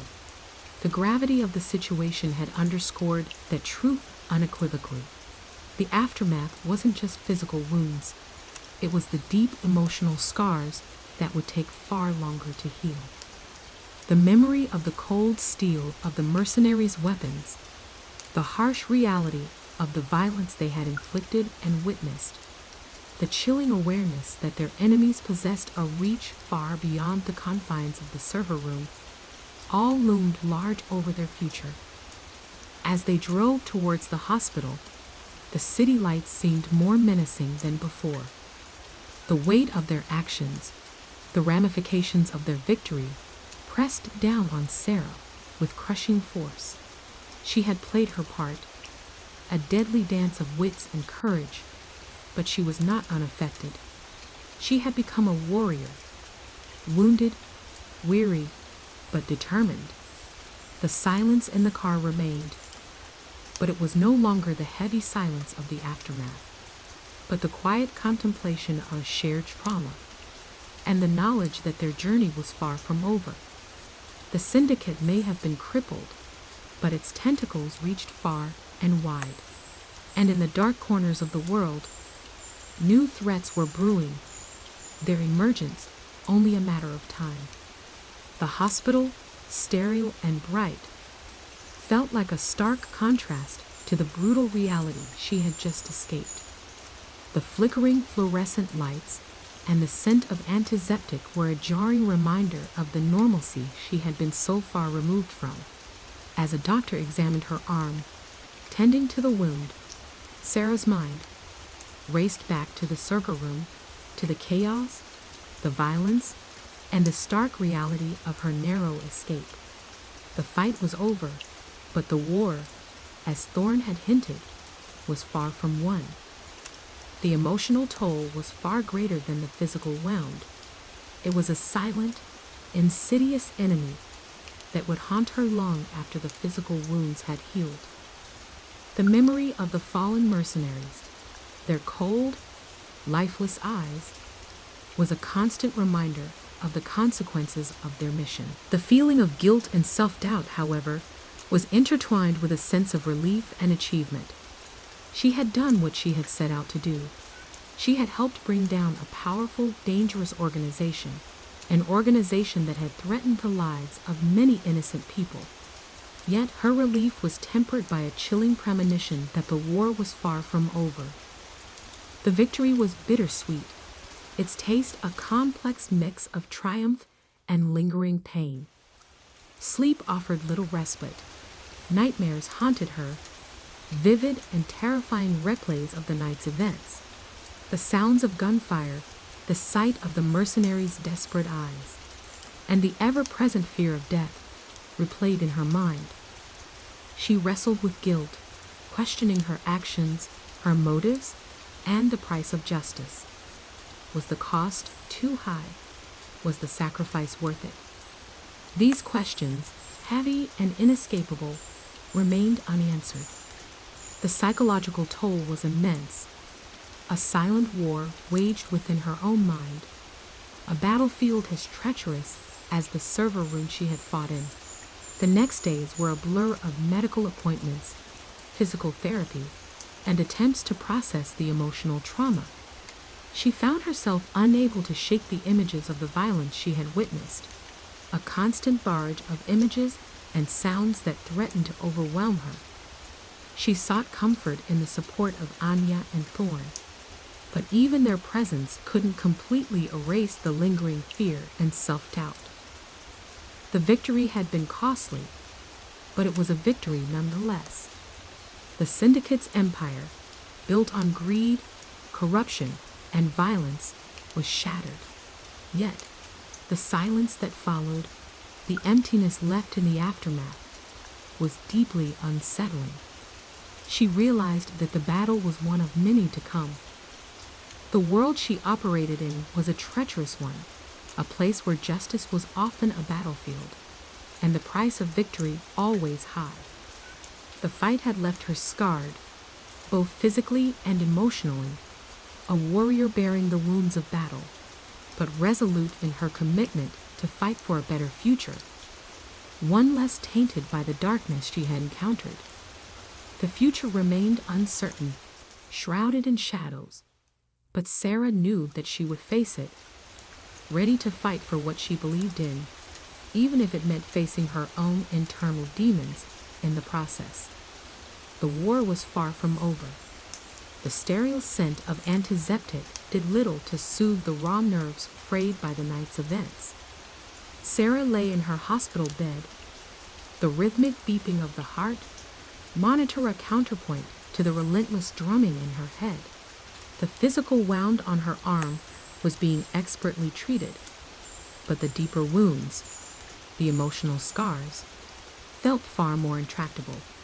The doctor, a kind woman with tired eyes and a gentle touch, assured her the physical healing would come with time, but the unspoken understanding hung heavy in the air. The emotional recovery would be a far longer, more arduous journey. Days bled into weeks. The initial shock subsided, replaced by a dull ache, a pervasive weariness that clung to her like a second skin. Sleep offered little respite, haunted by vivid nightmares that replayed the violence of the server room in excruciating detail. The faces of the mercenaries, their eyes filled with a cold, desperate fury, were seared into her memory, replaying in her mind like a broken record. The sounds of gunfire, the metallic tang of blood, the chilling weight of death, they were all inescapably present, invading her waking moments as well. Physical therapy was a slow, painstaking process. The pain was constant, a reminder of the brutal fight, but it was a manageable pain, a tangible representation of her recovery. With each session, with each small victory over the physical limitations, she found a flicker of hope, a sense of reclaiming control over her body, her life. Anya and Thorn became her anchors, their presence, a quiet comfort in the storm of her emotions. They visited regularly, their faces etched with concern, their words carefully chosen, a testament to their understanding of her silent struggle. Anya, usually so vibrant and full of life, seemed subdued, her playful energy tempered by a quiet gravity. Thorn, ever stoic, offered a rare glimpse of vulnerability, a subtle softening of his usual hard exterior that spoke volumes of his unwavering support. They didn't press her to talk, to relive the trauma, but their presence, their unwavering support, was enough. their shared silence, born out of a mutual understanding of the horrors they had faced, was far more comforting than any words could have been. They understood the unspoken language of trauma, the silent battles fought within the confines of one's own mind. They had each other's backs, not just in the field, but in the silent battleground of emotional recovery. One evening, as Anya sat by her bedside, reading aloud from a worn copy of a favorite novel, Sarah spoke, her voice raspy, her words hesitant. She spoke not of the specifics of the fight, but of the overwhelming sense of guilt, of the weight of the lives lost, both of her enemies and the near misses of her friends. "I keep seeing their faces," she whispered, her voice thick with unshed tears. Their eyes, they were filled with fear, desperation. She paused, her gaze fixed on the wall, her voice barely audible. Did I kill them, Anya?" Anya closed the book, her hand reaching for Sarah's, a gesture of silent comfort.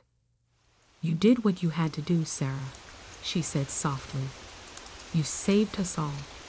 Sarah shook her head. But at what cost? Anya didn't attempt to offer facile platitudes or easy answers. Instead, she simply held Sarah's hand, her presence a silent reassurance. They sat in silence for a long time, the only sound the rhythmic beeping of the heart monitor. The following days were not easier, but they were different. Sarah began to acknowledge her trauma, not as a shameful secret to be buried, but as a part of her experience, a story that needed to be told, not to anyone else necessarily, but to herself. She started journaling, pouring her thoughts and feelings onto the page, finding a release in the act of writing, a means of processing the chaos swirling within her. The images continued to haunt her, but they no longer held the same power. She began to recognize them, to understand their origins, and to separate them from her present reality. She learned to identify the triggers, the situations and sensations that sent her spiraling back to the server room. Slowly, gradually, she began to regain control over her narrative, her life. Therapy provided a safe space to unpack the trauma, to confront the overwhelming guilt and self-doubt. She learned coping mechanisms, strategies for managing the flashbacks and nightmares, techniques for grounding herself in the present moment. She learned that the road to recovery was long and winding, but she also learned that it was a journey worth taking, a journey of self-discovery and healing. Slowly, Sarah began to find a new normal. She returned to her work, her life picking up the pieces, but changed forever by the experience. The scars remained, both physical and emotional, but they became a testament to her resilience, a reminder of the battles fought and won. The syndicate was crippled, but the fight was far from over. The world of shadows remained a dangerous place, full of lurking threats and unforeseen dangers. But Sarah was ready. She was no longer the naive programmer, thrust unwillingly into a deadly game. She was a warrior, hardened by experience, tempered by trauma, but resolute in her commitment to justice. The war may continue, but she would face it, stronger and wiser, having confronted her demons and emerged victorious from the battle within. The victory was bittersweet, a hard-earned triumph that came at a profound cost. But in the silence that followed the storm, in the quiet strength she found within herself, she found a sense of resolution, a fragile peace born out of the crucible of trauma and loss. The future was uncertain, yet she faced it with a newfound resolve, her spirit unbroken, her resolve unwavering. The war may never truly end, but Sarah was prepared to fight always. The city breathed a collective sigh, a weary exhale after a storm that had raged for far too long. The dismantling of the syndicate wasn't a swift, clean cut, but a slow, agonizing unraveling, each thread pulled with painstaking care, each domino carefully toppled. The arrests were made not with a flourish of dramatic raids, but in the quiet hours, in dimly lit back alleys and upscale penthouses, a testament to the meticulous planning and unwavering dedication of the task force. The trials were long and arduous, filled with legal maneuvering and carefully constructed narratives. The evidence, meticulously gathered and painstakingly preserved, spoke volumes, a silent testament to the syndicate's depravity. Faces once obscured by anonymity were now plastered across newspapers, their smirks replaced with expressions of stunned disbelief as the weight of their crimes crashed down upon them. The public, initially skeptical, gradually came to understand the extent of the syndicate's reach, the insidious nature of their corruption. They had infiltrated every level of society, from the highest echelons of power to the most vulnerable corners of the city, leaving a trail of devastation in their wake. The impact on the city was profound. The streets, once stalked by fear, began to feel safer. Businesses, previously held hostage by the syndicate's extortion, flourished. The corrupt officials, purged from their positions, were replaced with individuals dedicated to honest service. A wave of optimism swept through the city, a fragile hope born from the ashes of corruption. Yet, the scars remained. The memory of the fear, the intimidation, the pervasive sense of unease would linger for years to come, a stark reminder of the darkness the city had faced. For Sarah, the aftermath was a complex tapestry of emotions. The victory felt hollow, a Pyrrhic triumph stained with the blood of those lost. The weight of their sacrifice settled heavily upon her shoulders, a constant reminder of the cost of justice. The nightmares continued, their intensity lessened, but their presence persistent. She saw their faces in her dreams, the faces of the mercenaries she had killed, but also the faces of the innocent victims caught in the crossfire. She carried them within her, a silent requiem echoing in the chambers of her heart. Her physical recovery was slower than expected. The lingering pain served as a constant, unwelcome reminder of the brutal fight. The physical therapy sessions became both a challenge and a refuge, a physical manifestation of her slow, steady healing. Each small victory, each incremental gain in strength, was celebrated as a testament to her perseverance, her determination to reclaim her life. Anya and Thorn remained her anchors, their unwavering support a lifeline in the stormy sea of her emotions. They, too, bore the scars of the conflict, but their shared experiences forged an unbreakable bond. They understood the unspoken language of trauma, the silent battles fought within the confines of one's own mind. Their presence was a constant reassurance, a silent testament to their enduring friendship. Sarah's relationship with Anya deepened in the aftermath, forged in the crucible of shared trauma and mutual respect. They had witnessed each other's resilience, their courage in the face of unimaginable fear. Their bond, already strong, grew even stronger, transcending the bounds of professional partnership to become a true and deep friendship. Anya's light, though dimmed during those dark days, rekindled with newfound strength, mirroring Sarah's own gradual healing. Thorn's stoicism remained, but his silent support was a constant source of comfort for Sarah. He didn't offer empty platitudes, but his actions spoke volumes. He was always there, providing the quiet strength and unwavering support she needed. His rare moments of vulnerability, glimpses of the man beneath the hardened exterior, created a profound impact on Sarah. She recognized his silent suffering, the burden he carried, and saw in him a reflection of her own journey. The legal repercussions for the surviving members of the syndicate were swift and brutal. The weight of their crimes ensured lengthy prison sentences, some facing life behind bars. The dismantling of their operations, however, created a void, a power vacuum that left the city vulnerable to new threats, a reminder of the ever-present dangers lurking in the shadows. Sarah continued therapy, working through the trauma with the help of a skilled professional. She learned coping mechanisms, techniques for managing the flashbacks and nightmares, and strategies for grounding herself in the present moment. The sessions were a necessary step in the healing process. She learned to separate her memories from her present reality, to identify her triggers, and to control the narrative of her life. Returning to work was a gradual process.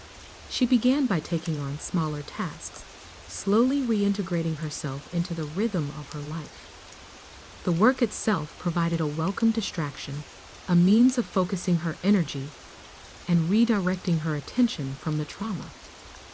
The familiar routine was a comfort, offering a sense of normalcy in a life that had been irrevocably altered. However, the shadow of the syndicate still lingered.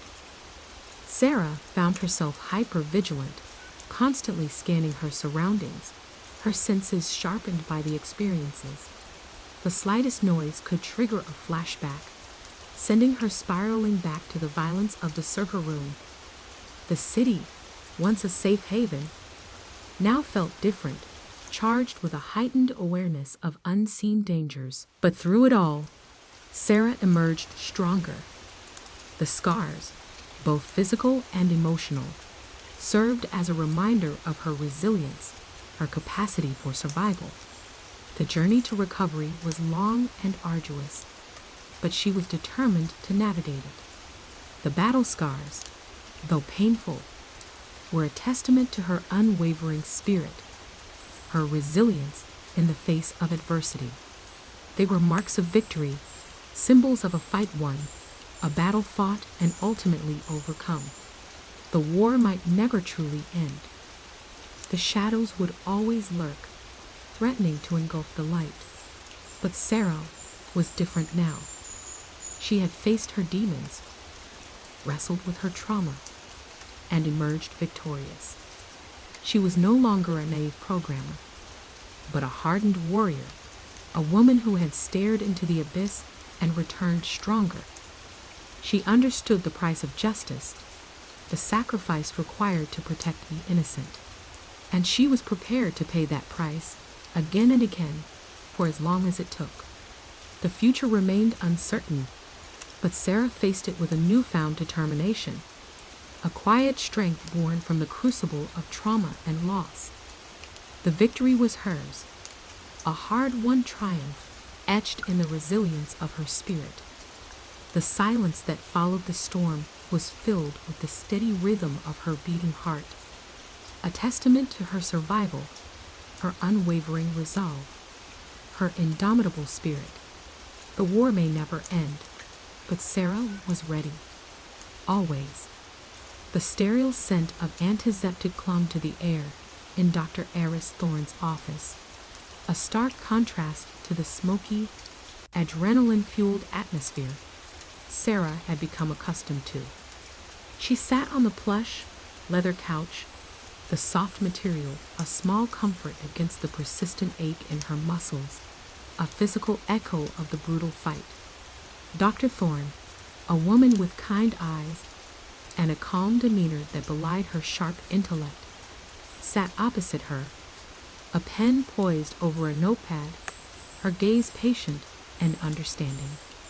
The nightmares, Sarah began, her voice barely a whisper, the words catching in her throat. They're different now. Less vivid, maybe, but more persistent. Like a low hum beneath the surface of my consciousness, always there, always threatening to erupt. Dr. Thorne nodded, her expression non-judgmental.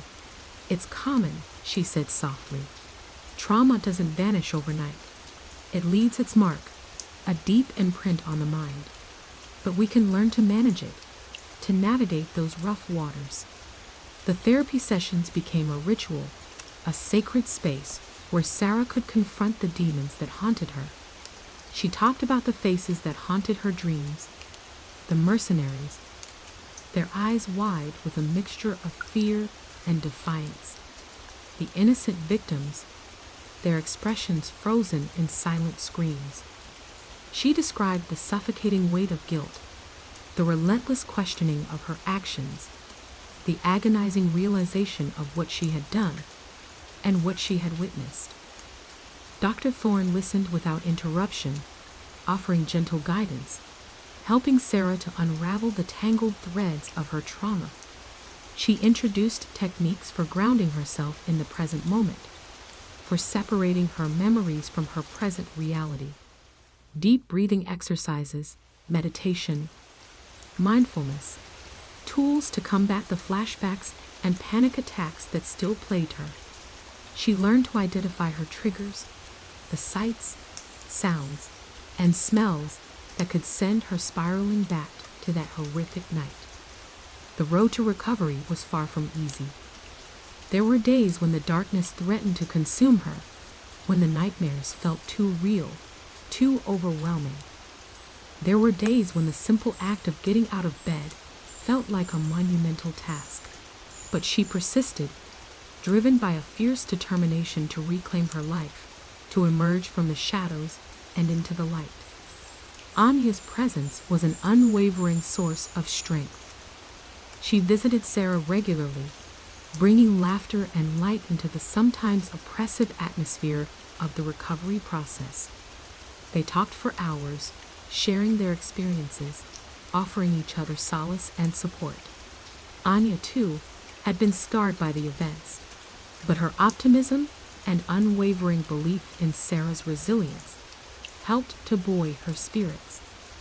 Their bond, forged in the crucible of shared trauma, deepened into a profound friendship.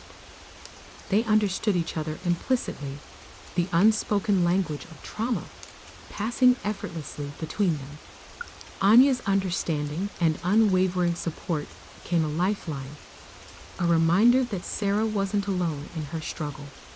They shared quiet moments of reflection, sometimes just sitting together in silence, the comfortable silence of shared understanding. There was no need for words. Their bond transcended the need for vocalizations, a silent testament to their deep connection. Thorne's support was different, quieter, but no less significant. He was a rock, a steady presence in Sarah's life, offering practical help and unwavering emotional support without overwhelming her. He'd bring her meals, check in on her regularly, make sure she was sticking to her therapy schedule, ensuring the recovery process proceeded as smoothly as possible.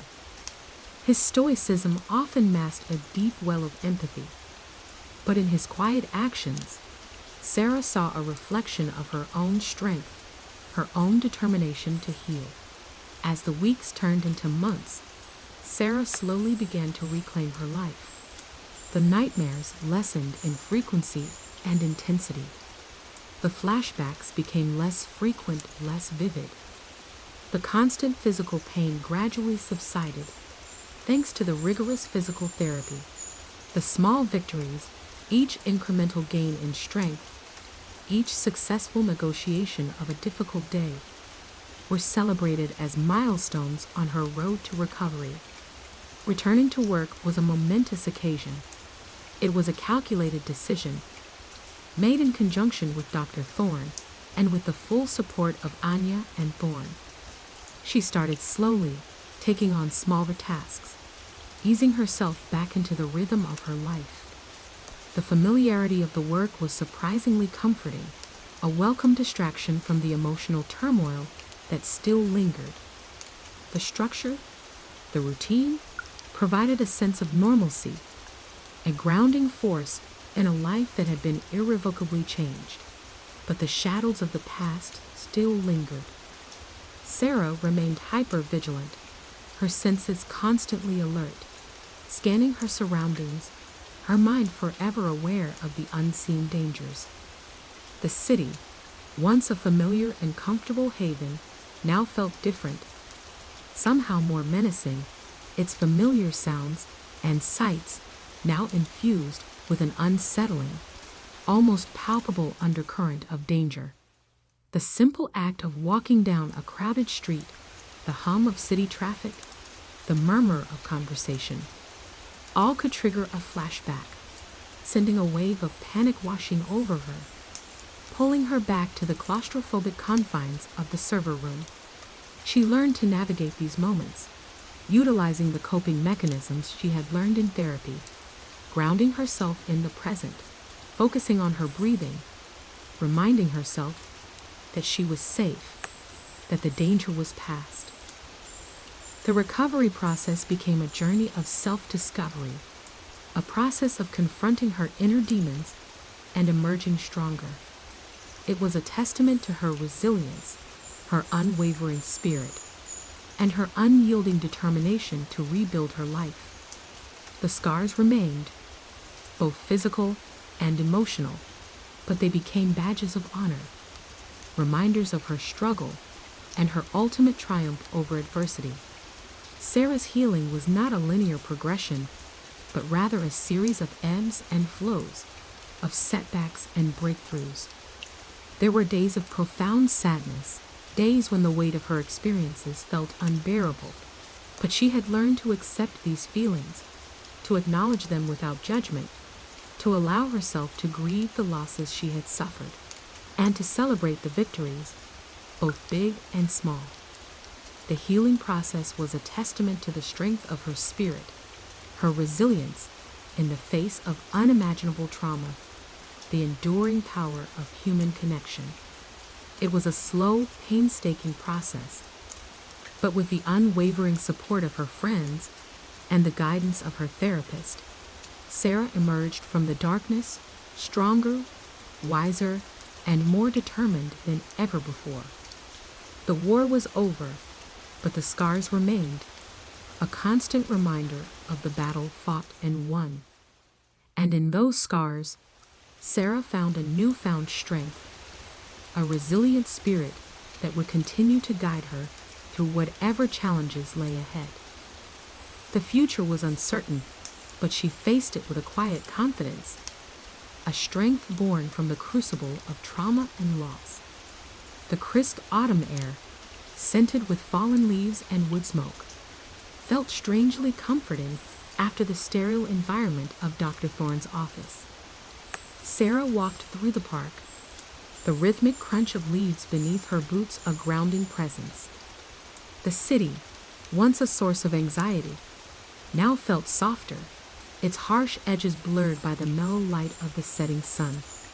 She was still hyper-vigilant, her senses still sharp, a legacy of the ordeal, but the edge of constant fear had dulled, replaced by a cautious optimism. She'd learned to recognize the signs of an impending panic attack, the tightening in her chest, the shallow breaths, the dizzying onset of fear, and to counter them with the techniques Dr. Thorne had taught her. Deep, measured breaths, grounding exercises focusing on the sensations in her body, the deliberate engagement of her senses, the texture of the bark on a nearby tree, the rustle of leaves in the breeze, the taste of the crisp air, helped to anchor her in the present, to pull her back from the precipice of a flashback. The nightmares had lessened, their intensity diminished. The faces that once haunted her dreams, the mercenaries, the victims, were fading, their features blurring into indistinct shapes, their screams replaced by a low, persistent hum that she could now mostly ignore. Sleep remained a fragile thing, a battleground between restful slumber and the lingering echoes of trauma. But it was a battle she was increasingly winning. The physical therapy was arduous, a daily struggle against the lingering aches and stiffness in her muscles, but the progress was undeniable.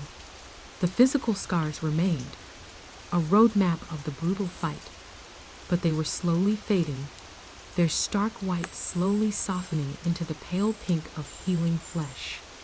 Each day brought small victories, a slightly improved range of motion, a slightly lessened pain, a slightly longer walk without needing to rest. These incremental gains were vital, serving as constant reminders of her resilience. Work had been a surprising balm. The structure and routine offered a welcome respite from the relentless churn of her thoughts. The familiar tasks, once mundane, now held a certain preciousness, offering a sense of normalcy in a life that had been irrevocably altered. Her colleagues were supportive, offering a silent, unspoken understanding that transcended words. They didn't pry, didn't push, but their presence was a quiet comfort.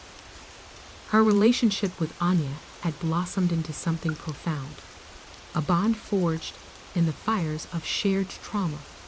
They talked less about the events themselves and more about life. Dreams, hopes, fears, the everyday joys and struggles that made up the tapestry of existence. They laughed, cried, and supported each other through the ups and downs of healing. Anya was a constant source of light and laughter, a counterpoint to the darkness that still occasionally threatened to engulf Sarah. Thorne's presence remained a steadfast support, his quiet strength a constant source of reassurance. He wasn't overtly sentimental, but his actions spoke volumes. He ensured she was sticking to her therapy appointments, that she was eating properly, and that she had the practical support she needed. He didn't push, but his presence was a reassuring anchor, a silent promise of stability in a world that had seemed so chaotic and unstable. Sarah rediscovered her passions, taking up painting again, the vibrant colors a welcome contrast to the grays and blacks that had dominated her life for so long. The act of creation was cathartic, a way to channel her emotions, to express the turmoil within, to find solace in the beauty she created. Each stroke of the brush was a small act of defiance against the darkness, a testament to her resilience, a celebration of her survival. She also found a renewed appreciation for the simple pleasures of life. A warm cup of coffee on a cold morning, the laughter of children playing in the park, the beauty of a sunset. These small moments, once overlooked, now held a profound significance, a reminder that life continued, that beauty and joy existed even in the shadow of darkness. She began to reconnect with her wider social circle cautiously at first, then with increasing confidence. The old friendships had weathered the storm, their bonds strengthened by shared experience. There were awkward silences, tentative conversations, but ultimately a deep understanding. They didn't need to explicitly mention the ordeal for their connection to remain unbreakable. Sarah recognized that her healing wasn't linear. It was a journey, a series of ups and downs, setbacks, and triumphs. There were days when the darkness threatened to return, when the memories flooded back with agonizing clarity. But she'd learned to navigate these moments, to accept the ebb and flow of emotions, to treat herself with compassion. She had learned to listen to her body, to respect its limits, and to prioritize self-care. One evening, sitting on her balcony, watching the city lights twinkle in the distance, Sarah felt a profound sense of peace. The past still cast a long shadow, but it no longer controlled her. The scars remained, visible reminders of the battle she had fought and won, but they were now badges of honor, testaments to her courage, resilience, and unwavering determination.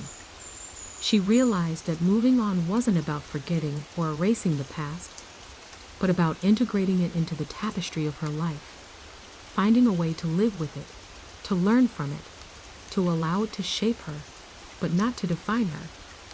She had faced the darkness, and emerged into the light, stronger, wiser, and more appreciative of the preciousness of life. The future was still uncertain, but she faced it not with fear, but with a quiet confidence born from the crucible of trauma, a confidence built on her own strength, her unwavering spirit, and the profound love and support of her friends. The war was over, and she was finally, truly, moving on. The scars served as a potent reminder of her journey, a silent testament to her indomitable spirit and her incredible capacity for healing. She had not only survived, but thrived, emerging from the ashes stronger than ever before. And in the quiet moments of reflection, she found a profound and enduring sense of peace, a peace hard-earned, deeply cherished, and forever held close to her heart. The scent of freshly brewed coffee, a ritual she painstakingly rebuilt into her mornings, filled the small apartment. Sunlight streamed through the window, illuminating the dust motes dancing in the air, a detail she'd once found irritating, now a source of quiet contemplation. Sarah sat at her kitchen table, a half-finished canvas leaning against the wall, the vibrant colors a stark contrast to the muted tones of the morning. The painting depicted a field of wildflowers, their delicate petals a testament to the resilience of life, a mirror to her own healing journey. 3 years had passed since the harrowing events that had nearly shattered her life. 3 years since the relentless pursuit of justice, the brutal confrontations, the agonizing therapy sessions. 3 years since the darkness had threatened to consume her. The scars remained, faint traceries on her skin, a silent narrative of her struggle. But they were fading, both physically and emotionally, their starkness softened by time and the persistent work of healing. Her career had taken an unexpected turn. The experience had irrevocably altered her perspective, sharpening her instincts, honing her empathy, and fueling an unwavering commitment to justice. She'd left the fast-paced world of undercover operations, the constant adrenaline rush replaced by a quieter, more deliberate approach. She joined a small, specialized unit dedicated to supporting victims of violent crime. It was work that demanded immense emotional strength, but it was also deeply fulfilling. She found a strange sense of purpose in helping others navigate the dark labyrinth of trauma, offering guidance and support drawn from her own painful experiences. The work wasn't easy. She often found herself revisiting the echoes of her own trauma in the stories of others. She learned to navigate these emotional currents with practiced ease, drawing on the techniques she'd learned, grounding herself in the present, separating her own experiences from those of her clients. She'd become adept at reading the subtle cues of those struggling to articulate their pain, of recognizing the silent screams hidden beneath a mask of composure. She understood the power of silence, the importance of simply being present, offering a safe space for others to unravel their pain. Anya remained her constant companion, her unwavering anchor in a world that still felt fragile at times. Their friendship had evolved beyond the shared trauma, deepening into a profound connection built on mutual respect, unwavering support, and a shared appreciation for the simple joys of life. They celebrated milestones, mourned losses, and navigated the complex tapestry of everyday existence, finding strength and solace in each other's company. Anya had even become involved in a similar support network, channeling her own skills and compassion into helping others. Her relationship with Dr. Thorne continued, less frequent now, but no less vital. He wasn't just her therapist anymore. He was a friend, a mentor, a steadfast source of guidance and wisdom. He'd watched her journey, observed her unwavering commitment to healing, and he felt a quiet pride in her accomplishments. Their conversations had shifted, moving away from the immediate trauma and focusing on broader issues. Life goals, career aspirations, the complexities of navigating a life irrevocably changed. The painting was almost finished. Sarah stepped back, surveying her work with a critical eye. The wildflowers, once tentative strokes of color, now bloomed vibrantly on the canvas, their colors rich and bold, mirroring the strength and resilience she'd cultivated. The landscape surrounding them was not idyllic. There were hints of shadows, subtle reminders of the darkness she faced. But the wildflowers persevered, reaching for the light, a powerful symbol of her own journey.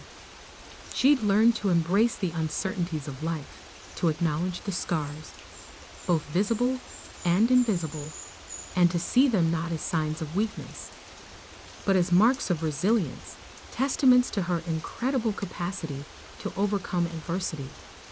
The memories remained, but they no longer held the power to define her. They were a part of her story, woven into the rich tapestry of her existence, shaping her perspective, informing her choices, but not dictating her destiny.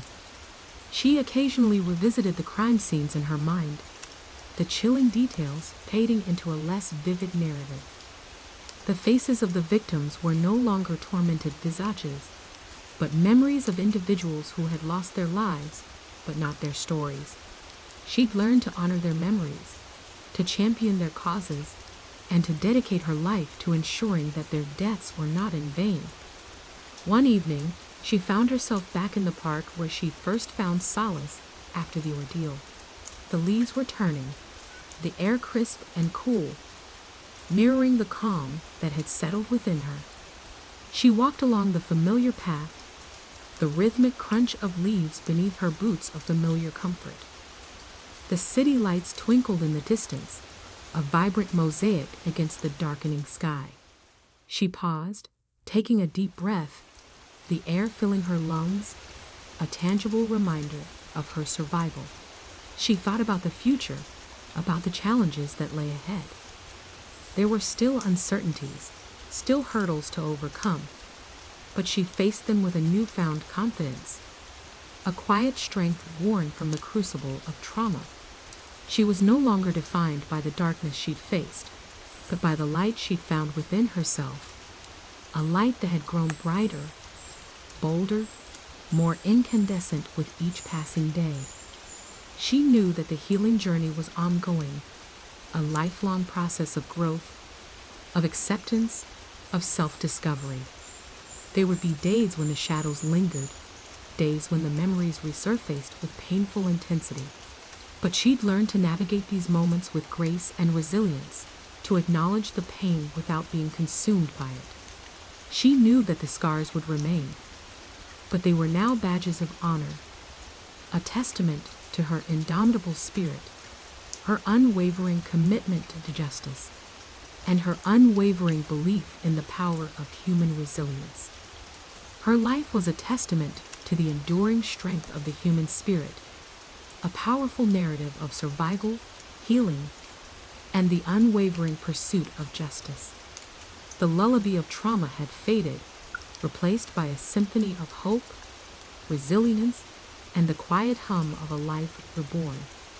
And as she walked through the park, the setting sun casting long shadows across the path, she knew that she was finally, truly, at peace. The past was a part of her, but it no longer held her captive. She was free, and she was ready for whatever the future might hold. She carried the weight of her experiences, but it no longer burdened her. It shaped her, strengthened her, and fueled her passion for making a difference in the world, one life at a time. The journey had been arduous, but the destination was worth every struggle, every tear, every moment of agonizing pain. She had survived, she had thrived, and she was finally, truly home. The chipped mug warmed her hands, the lukewarm coffee doing little to chase away the lingering chill that settled deep in her bones. a chill that had nothing to do with the autumnal air.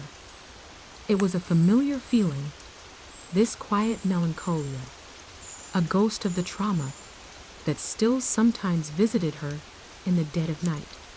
But it was different now.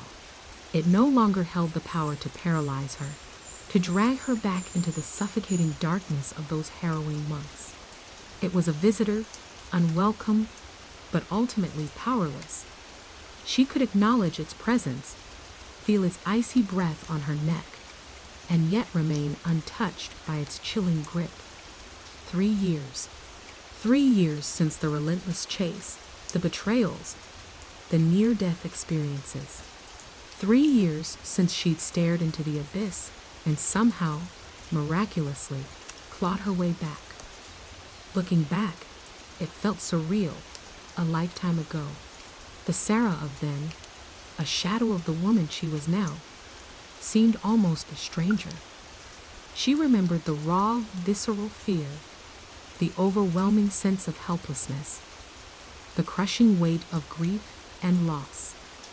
But those feelings were now muted, softened by the passage of time, and the relentless work she'd undertaken to heal.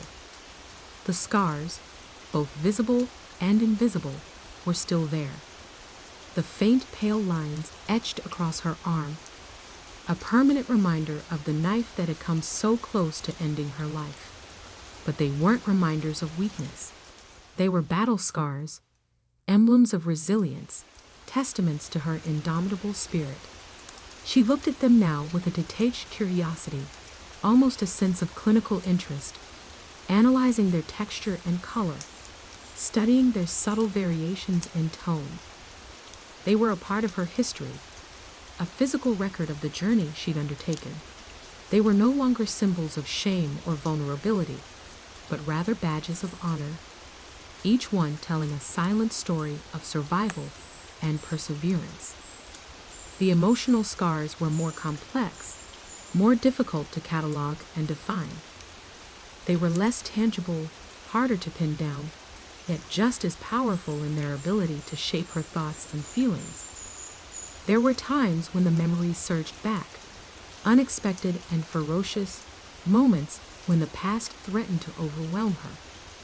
But she developed tools to manage these incursions, techniques honed through years of therapy and relentless self-reflection.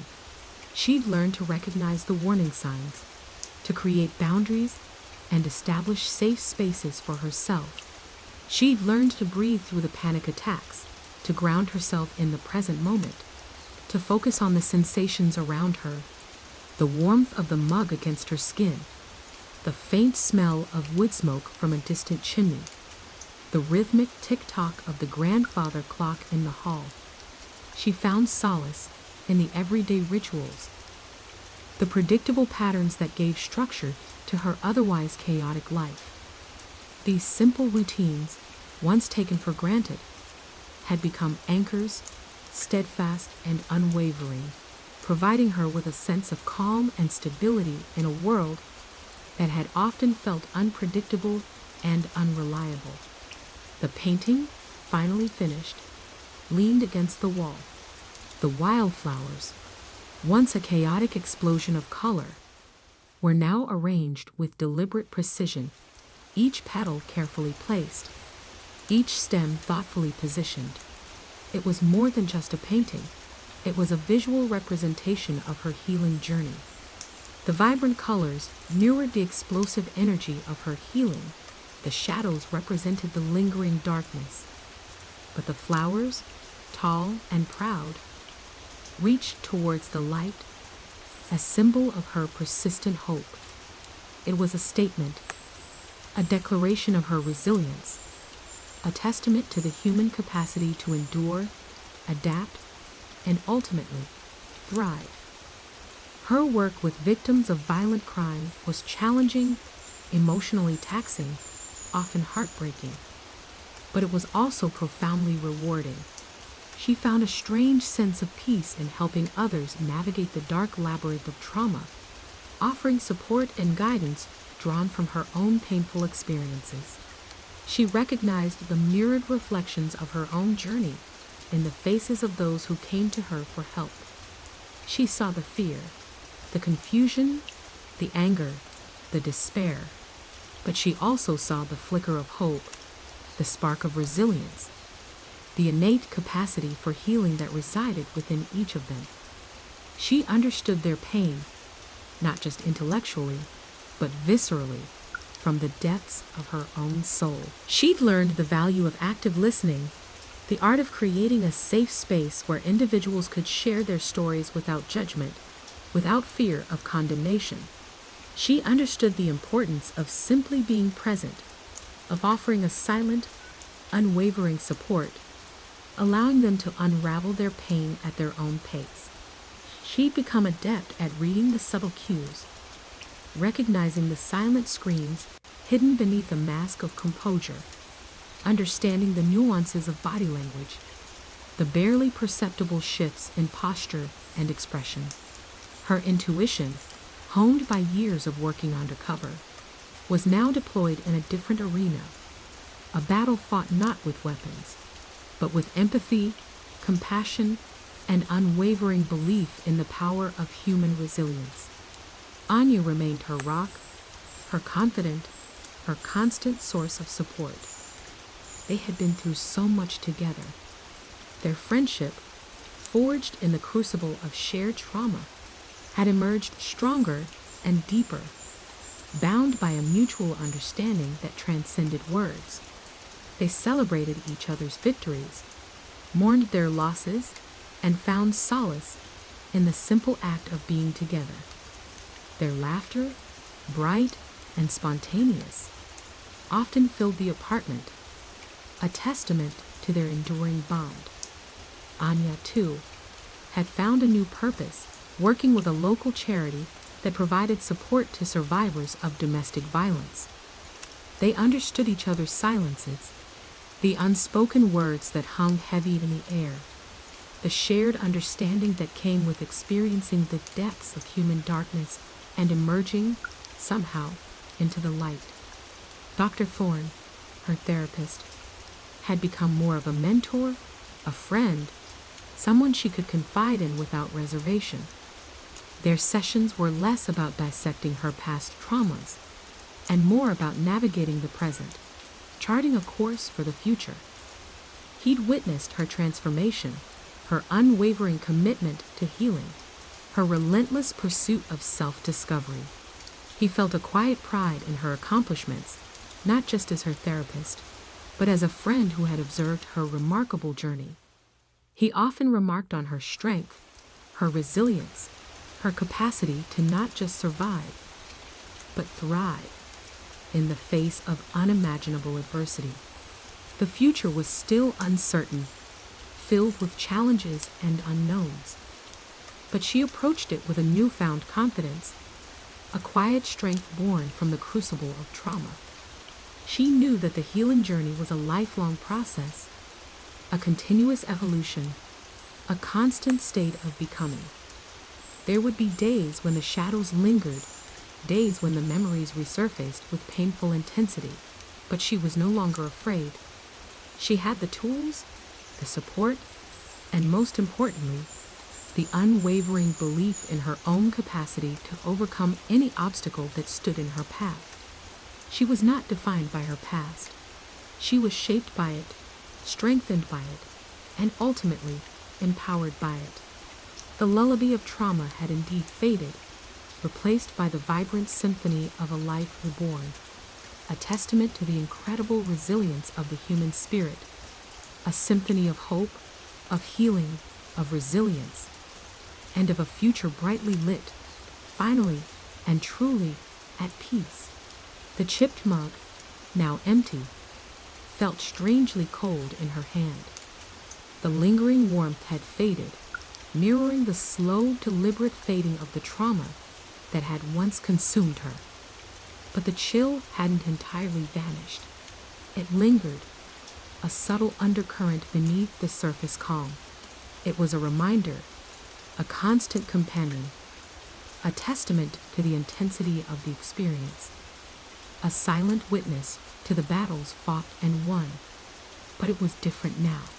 It no longer held the power to dictate her mood, to control her emotions, to dictate the trajectory of her life. It was simply a part of her story, a chapter that, while profoundly impactful, no longer defined the entire narrative. The lessons learned weren't neatly packaged, readily available for consumption. They hadn't arrived in a moment of epiphany, a sudden burst of clarity. They had emerged slowly, painstakingly, through a process of reflection, introspection, and relentless self-examination. They were hard-won, etched in the deepest recesses of her soul, imprinted on the very fabric of her being. They were lessons that went beyond the courtroom, beyond the confines of the legal system, beyond the very definition of justice itself. One of the most profound lessons was the resilience of the human spirit. She had witnessed it firsthand, not only in herself, but in the countless victims she had helped over the years. She had seen people shattered by trauma, their lives torn apart by violence and betrayal, yet they found a way to pick up the pieces, to rebuild their lives, to find meaning and purpose in the face of unimaginable suffering. Their strength, their courage, their unwavering determination to overcome adversity had been a source of constant inspiration. They weren't defined by their experiences. They were shaped by them, refined by them, empowered by them. It was a lesson that resonated deeply within her. She had stared into the abyss, had felt the cold breath of death on her neck, and yet she had survived. She hadn't just survived, she had thrived. She had not only rebuilt her life, but had built something stronger, more resilient, more meaningful than before. The process had been agonizing, a slow, arduous climb up a steep mountain, but the view from the summit was breathtaking. The landscape of her life had been transformed. Another crucial lesson was the complexity of justice. The legal system, she had learned, was a flawed instrument, capable of both great good and great evil. It could deliver justice, but it could also fail miserably, leaving victims feeling betrayed and abandoned. She had seen cases where justice was swift and decisive, where perpetrators were brought to account for their actions.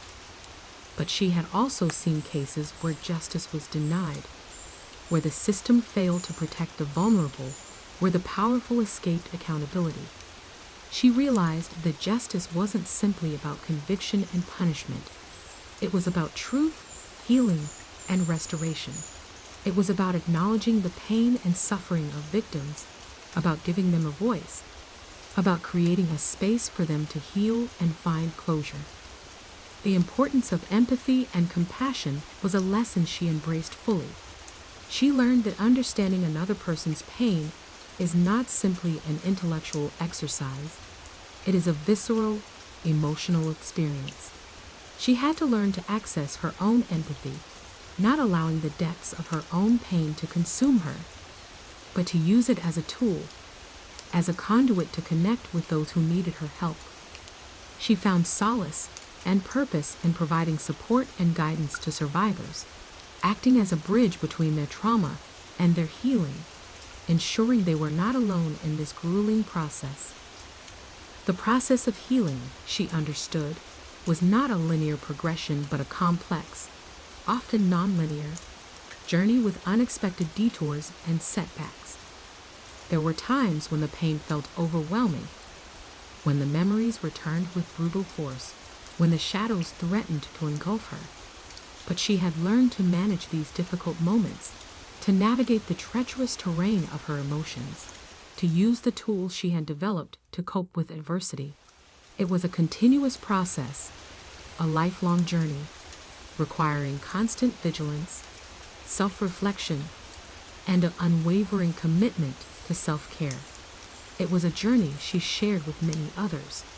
She learned the power of forgiveness, not necessarily for the perpetrators of violence, but for herself. Holding on to anger and resentment, she realized, only served to perpetuate the cycle of pain.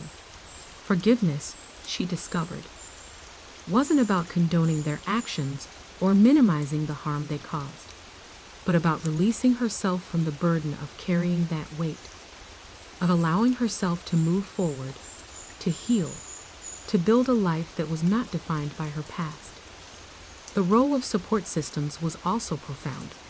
Her relationship with Anya and Dr. Thorne had been instrumental in her healing. Anya's unwavering friendship, her unconditional love, and her unwavering belief in her had been a constant source of strength. Dr. Thorne's guidance, his insight, and his understanding had helped her navigate the complexities of her emotional landscape, providing a safe space for her to explore her pain, her anger, and her grief. Their support, coupled with her work with other victims, created a ripple effect that echoed far beyond their immediate circle. The shared experiences of those who had survived similar trauma reinforced the lessons she had learned. The process of creating art, the painstaking detail involved in painting the wildflowers, was more than just a therapeutic exercise. It was a testament to her healing journey. The vibrant colors represented the explosive energy of her recovery. The shadows symbolized the lingering darkness, but the flowers, tall and proud, reaching for the light, symbolized her relentless pursuit of hope. It was a visual representation of her inner strength, a tangible manifestation of her resilience. Ultimately, Sarah's lessons transcended the specifics of her own ordeal. They were universal truths about the human condition, about the capacity for resilience, the complexity of justice, the power of empathy, and the enduring strength of the human spirit. The lullaby of trauma had indeed faded, but its melody lingered, a faint echo in the symphony of her life, a reminder of the battles fought and won, a testament to the unwavering strength of her spirit, a profound and ever-evolving source of insight and compassion. The future remained uncertain, but she approached it with a newfound confidence, a quiet strength worn from the crucible of trauma, a strength that had been forged in the fires of adversity, a testament to her own indomitable spirit.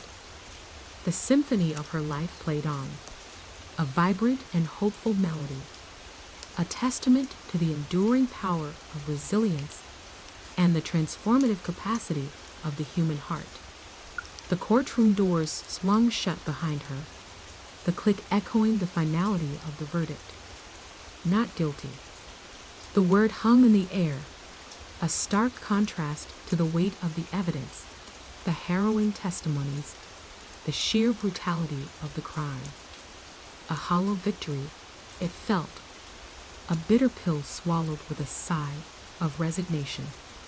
Justice, it seemed, was a fickle mistress, her favors dispensed unevenly, her scales often tipped by factors beyond the reach of simple truth. Sarah, leaning against the cool brick wall outside the courthouse, felt a familiar chill creep up her spine, a reminder of the icy grip of fear that had once held her captive. But this chill was different. It wasn't the paralyzing fear of the past. It was the icy wind of disillusionment, a biting gust that cut through the carefully constructed calm she'd cultivated over the past months. The case had consumed her, a vortex of paperwork, interviews, and late nights fueled by lukewarm coffee and the relentless pursuit of justice.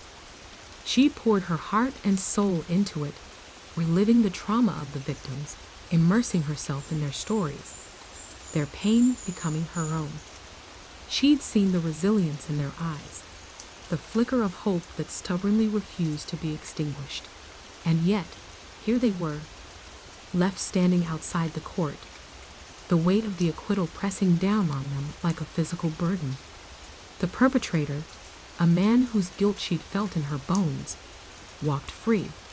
The system had failed them, not for lack of trying on her part, but because of its inherent limitations, its cracks, and inconsistencies, its susceptibility to manipulation. Anya's hand found hers, a silent comfort in the midst of the swirling chaos of emotions. "It's not over," Anya whispered, her voice barely audible above the city's hum.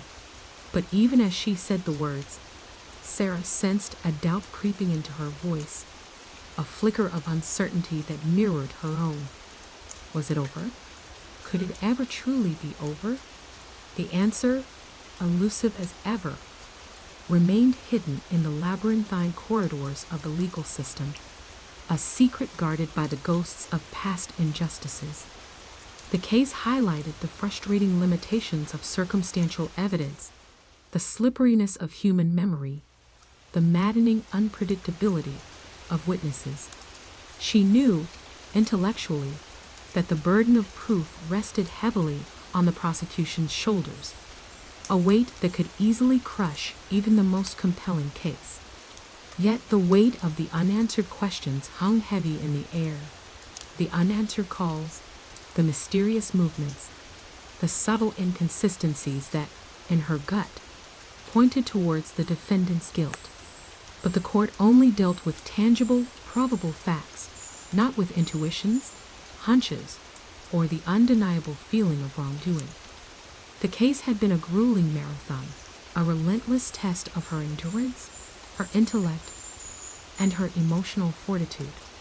She confronted the darkest aspects of human nature, faced down the chilling indifference of the justice system, and seen firsthand the devastating impact of violence on innocent lives.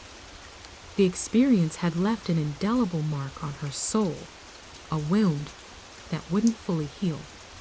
The lullaby of trauma, while faded, still played softly in the background, a haunting reminder of the battles fought and the victories only partially won. Dr. Thorne had warned her about this, the potential for burnout, the insidious creep of cynicism that could poison even the most hardened hearts. He'd emphasized the importance of self-care, the necessity of creating boundaries, the need to distance herself from the emotional wreckage she was constantly exposed to. But even with his guidance, she found herself slipping, the lines blurring, the weight of her responsibilities becoming unbearable. The case, despite its unsettling conclusion, had left an undeniable mark, etching itself into the very fabric of her being. Driving home that evening, the city lights blurring into streaks of color, Sarah found herself lost in thought. The rhythmic thump of the tires on the highway was a counterpoint to the relentless churning in her mind. She'd thought that achieving a successful prosecution would bring a sense of closure, a feeling of accomplishment. But the reality was far more complicated, far more nuanced. The victory felt hollow, tainted by the knowledge that the system, despite its flaws, had failed to deliver true justice. The haunting melody of the case echoed in her ears, a reminder that the fight for justice is an ongoing battle, a relentless pursuit that rarely ends with a satisfying resolution. The acquittal had a ripple effect, shaking her confidence, challenging her beliefs in the very system she dedicated her life to serve. Doubt, that insidious worm, had begun to burrow its way into her mind, whispering insidious questions about her competence, her abilities, her very purpose. This self-doubt was not something that could be overcome simply by willpower. The case had left her bruised, both emotionally and professionally. The weight of responsibility, the crushing pressure to achieve perfection, left her feeling exposed and vulnerable. Anya's presence, however, was a constant source of strength, a lifeline in the turbulent sea of her emotions. Anya, with her unwavering optimism and her infectious laugh, had been her anchor, grounding her in the present, reminding her that even in the face of defeat, there was still hope, still purpose. Their conversations, often late into the night, were a lifeline, a safe space where she could confess her doubts, her fears, and her disillusionment without judgment. Anya, a steady beacon, reminded her that it wasn't about winning every battle, but about fighting the good fight, regardless of the outcome. The following weeks were a blur of paperwork, debriefings, and therapy sessions.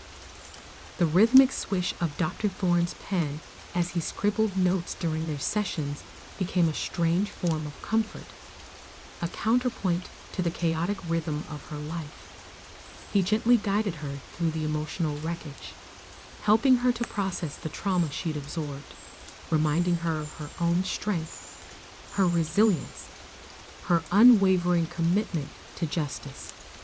He helped her to distinguish between professional disappointment and personal failure, reminding her that the imperfections of the system did not diminish her dedication or her efforts. He acknowledged the complexities of the justice system, the inherent difficulties in obtaining convictions in cases with circumstantial evidence. He helped her to understand that even when justice fails to be served in the courtroom, it did not diminish the value of her work, the empathy she showed to victims, the relentless pursuit of truth and justice. He helped her to redefine her own personal victories, not just through courtroom triumphs, but through the support and comfort she provided to the victims and their families. He pointed out how her dedication to helping those impacted, regardless of the outcome, was a form of justice in and of itself. Sarah began to reevaluate her priorities, to redefine her understanding of success. She realized that her work extended beyond the courtroom, that her impact was far-reaching, affecting not only the cases she directly worked on, but the lives she touched along the way. She started volunteering at a local support group for victims of crime, sharing her experiences, offering empathy and guidance. The shared experiences, the mutual understanding, became a powerful source of healing, not only for the victims but for herself as well. The process helped reinforce the realization that justice was not only about winning in court, but also about supporting the survivors, helping them navigate the long and difficult path to healing. The faint echoes of the lullaby of trauma lingered, but it no longer held the same power.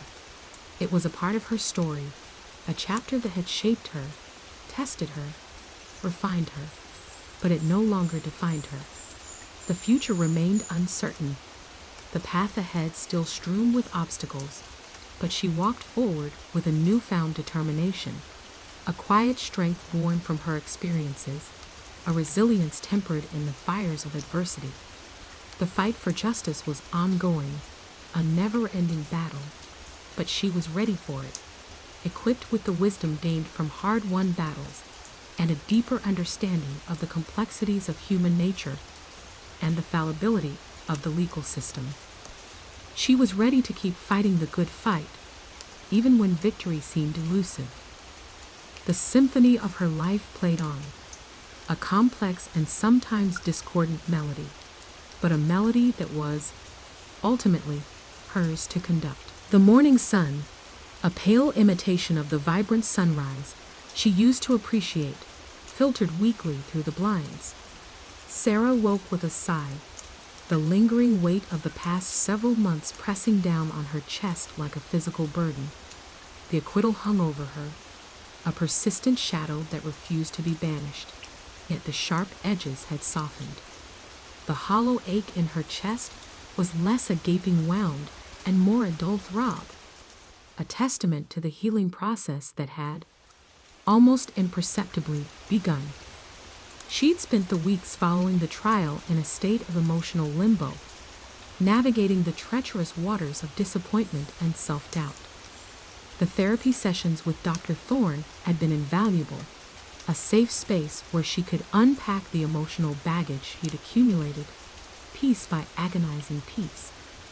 He'd helped her to understand that her worth wasn't tied to the outcome of a single case, that her dedication and empathy were valuable in their own right, regardless of the verdict.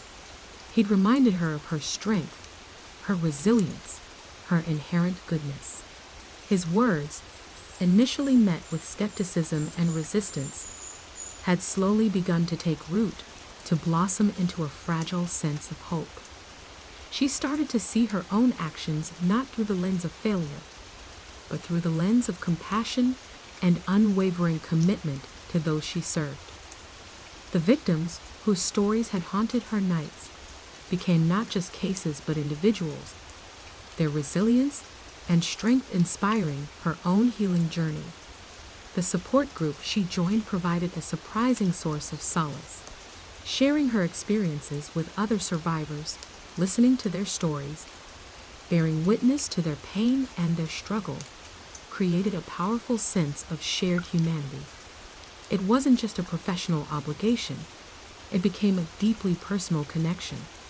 The collective strength they found in one another, the mutual understanding born out of shared trauma, was both humbling and deeply healing. Anya, her steadfast companion through the darkness, was a constant source of support. Their late-night conversations, filled with laughter and tears, became rituals, a testament to their unshakable bond. Anya, with her unwavering optimism, had helped Sarah to reframe her perspective, to see the silver lining in the storm clouds of disappointment. She reminded Sarah that true justice wasn't always measured in courtroom victories, but in the positive impact she had on the lives of others. One evening, while sipping tea on Anya's porch, surrounded by the soft glow of twilight, Sarah felt a profound sense of peace wash over her. The weight that had been crushing her began to lift, the suffocating pressure slowly easing. It wasn't a sudden transformation, a dramatic shift from despair to elation, but a gradual, almost imperceptible change, a shift in her internal landscape. The lullaby of trauma, once a dominant melody, had faded into the background, replaced by a softer, more hopeful tune. She realized that she didn't need to define herself by the outcome of a single case, that her identity was much larger, richer, and more complex than her professional achievements. She was more than a prosecutor. She was a woman, a friend, a daughter, a compassionate human being deeply committed to justice and healing. The courtroom was just one battleground, and while she might not always win, her dedication and resilience would continue to guide her actions. The fight for justice was ongoing, an unending war against injustice, but she was ready to face it with renewed vigor and a more profound understanding of herself. The faint scars of the past remained, reminders of the battles fought and the challenges overcome, but they no longer defined her. They were badges of honor, testaments to her strength and unwavering dedication. The future remained uncertain, a canvas yet to be painted, but she looked forward with a quiet confidence, a sense of purpose renewed and strengthened by her experiences. The following months brought a sense of renewed clarity. Sarah found herself embracing new challenges, taking on cases that were not only legally complex, but emotionally demanding. She approached each case with a fresh perspective, a heightened awareness of the human element, the emotional scars that were often hidden beneath the surface of legal proceedings. She learned to set healthier boundaries, to protect her own emotional well-being without compromising her dedication to her work. She learned the importance of self-care, incorporating regular exercise, mindfulness practices, and creative pursuits into her life, creating a balance that allowed her to face the complexities of her work without being consumed by it. She continued her volunteer work at the Victim Support Group, finding immense fulfillment in providing solace and guidance to those navigating their own journeys of healing. The shared experiences created a powerful sense of community, a testament to the power of collective resilience. The mutual support strengthened her own healing, reinforcing the realization that true justice involved not just courtroom victories, but the compassionate support and unwavering commitment to helping victims find their way to healing and recovery. The city, once a backdrop to her relentless pursuit of justice, now seemed to hold a different kind of beauty, a quiet vibrancy that reflected the newfound peace within her. She saw the resilience of the human spirit in the everyday lives of ordinary people, a constant source of inspiration in her work.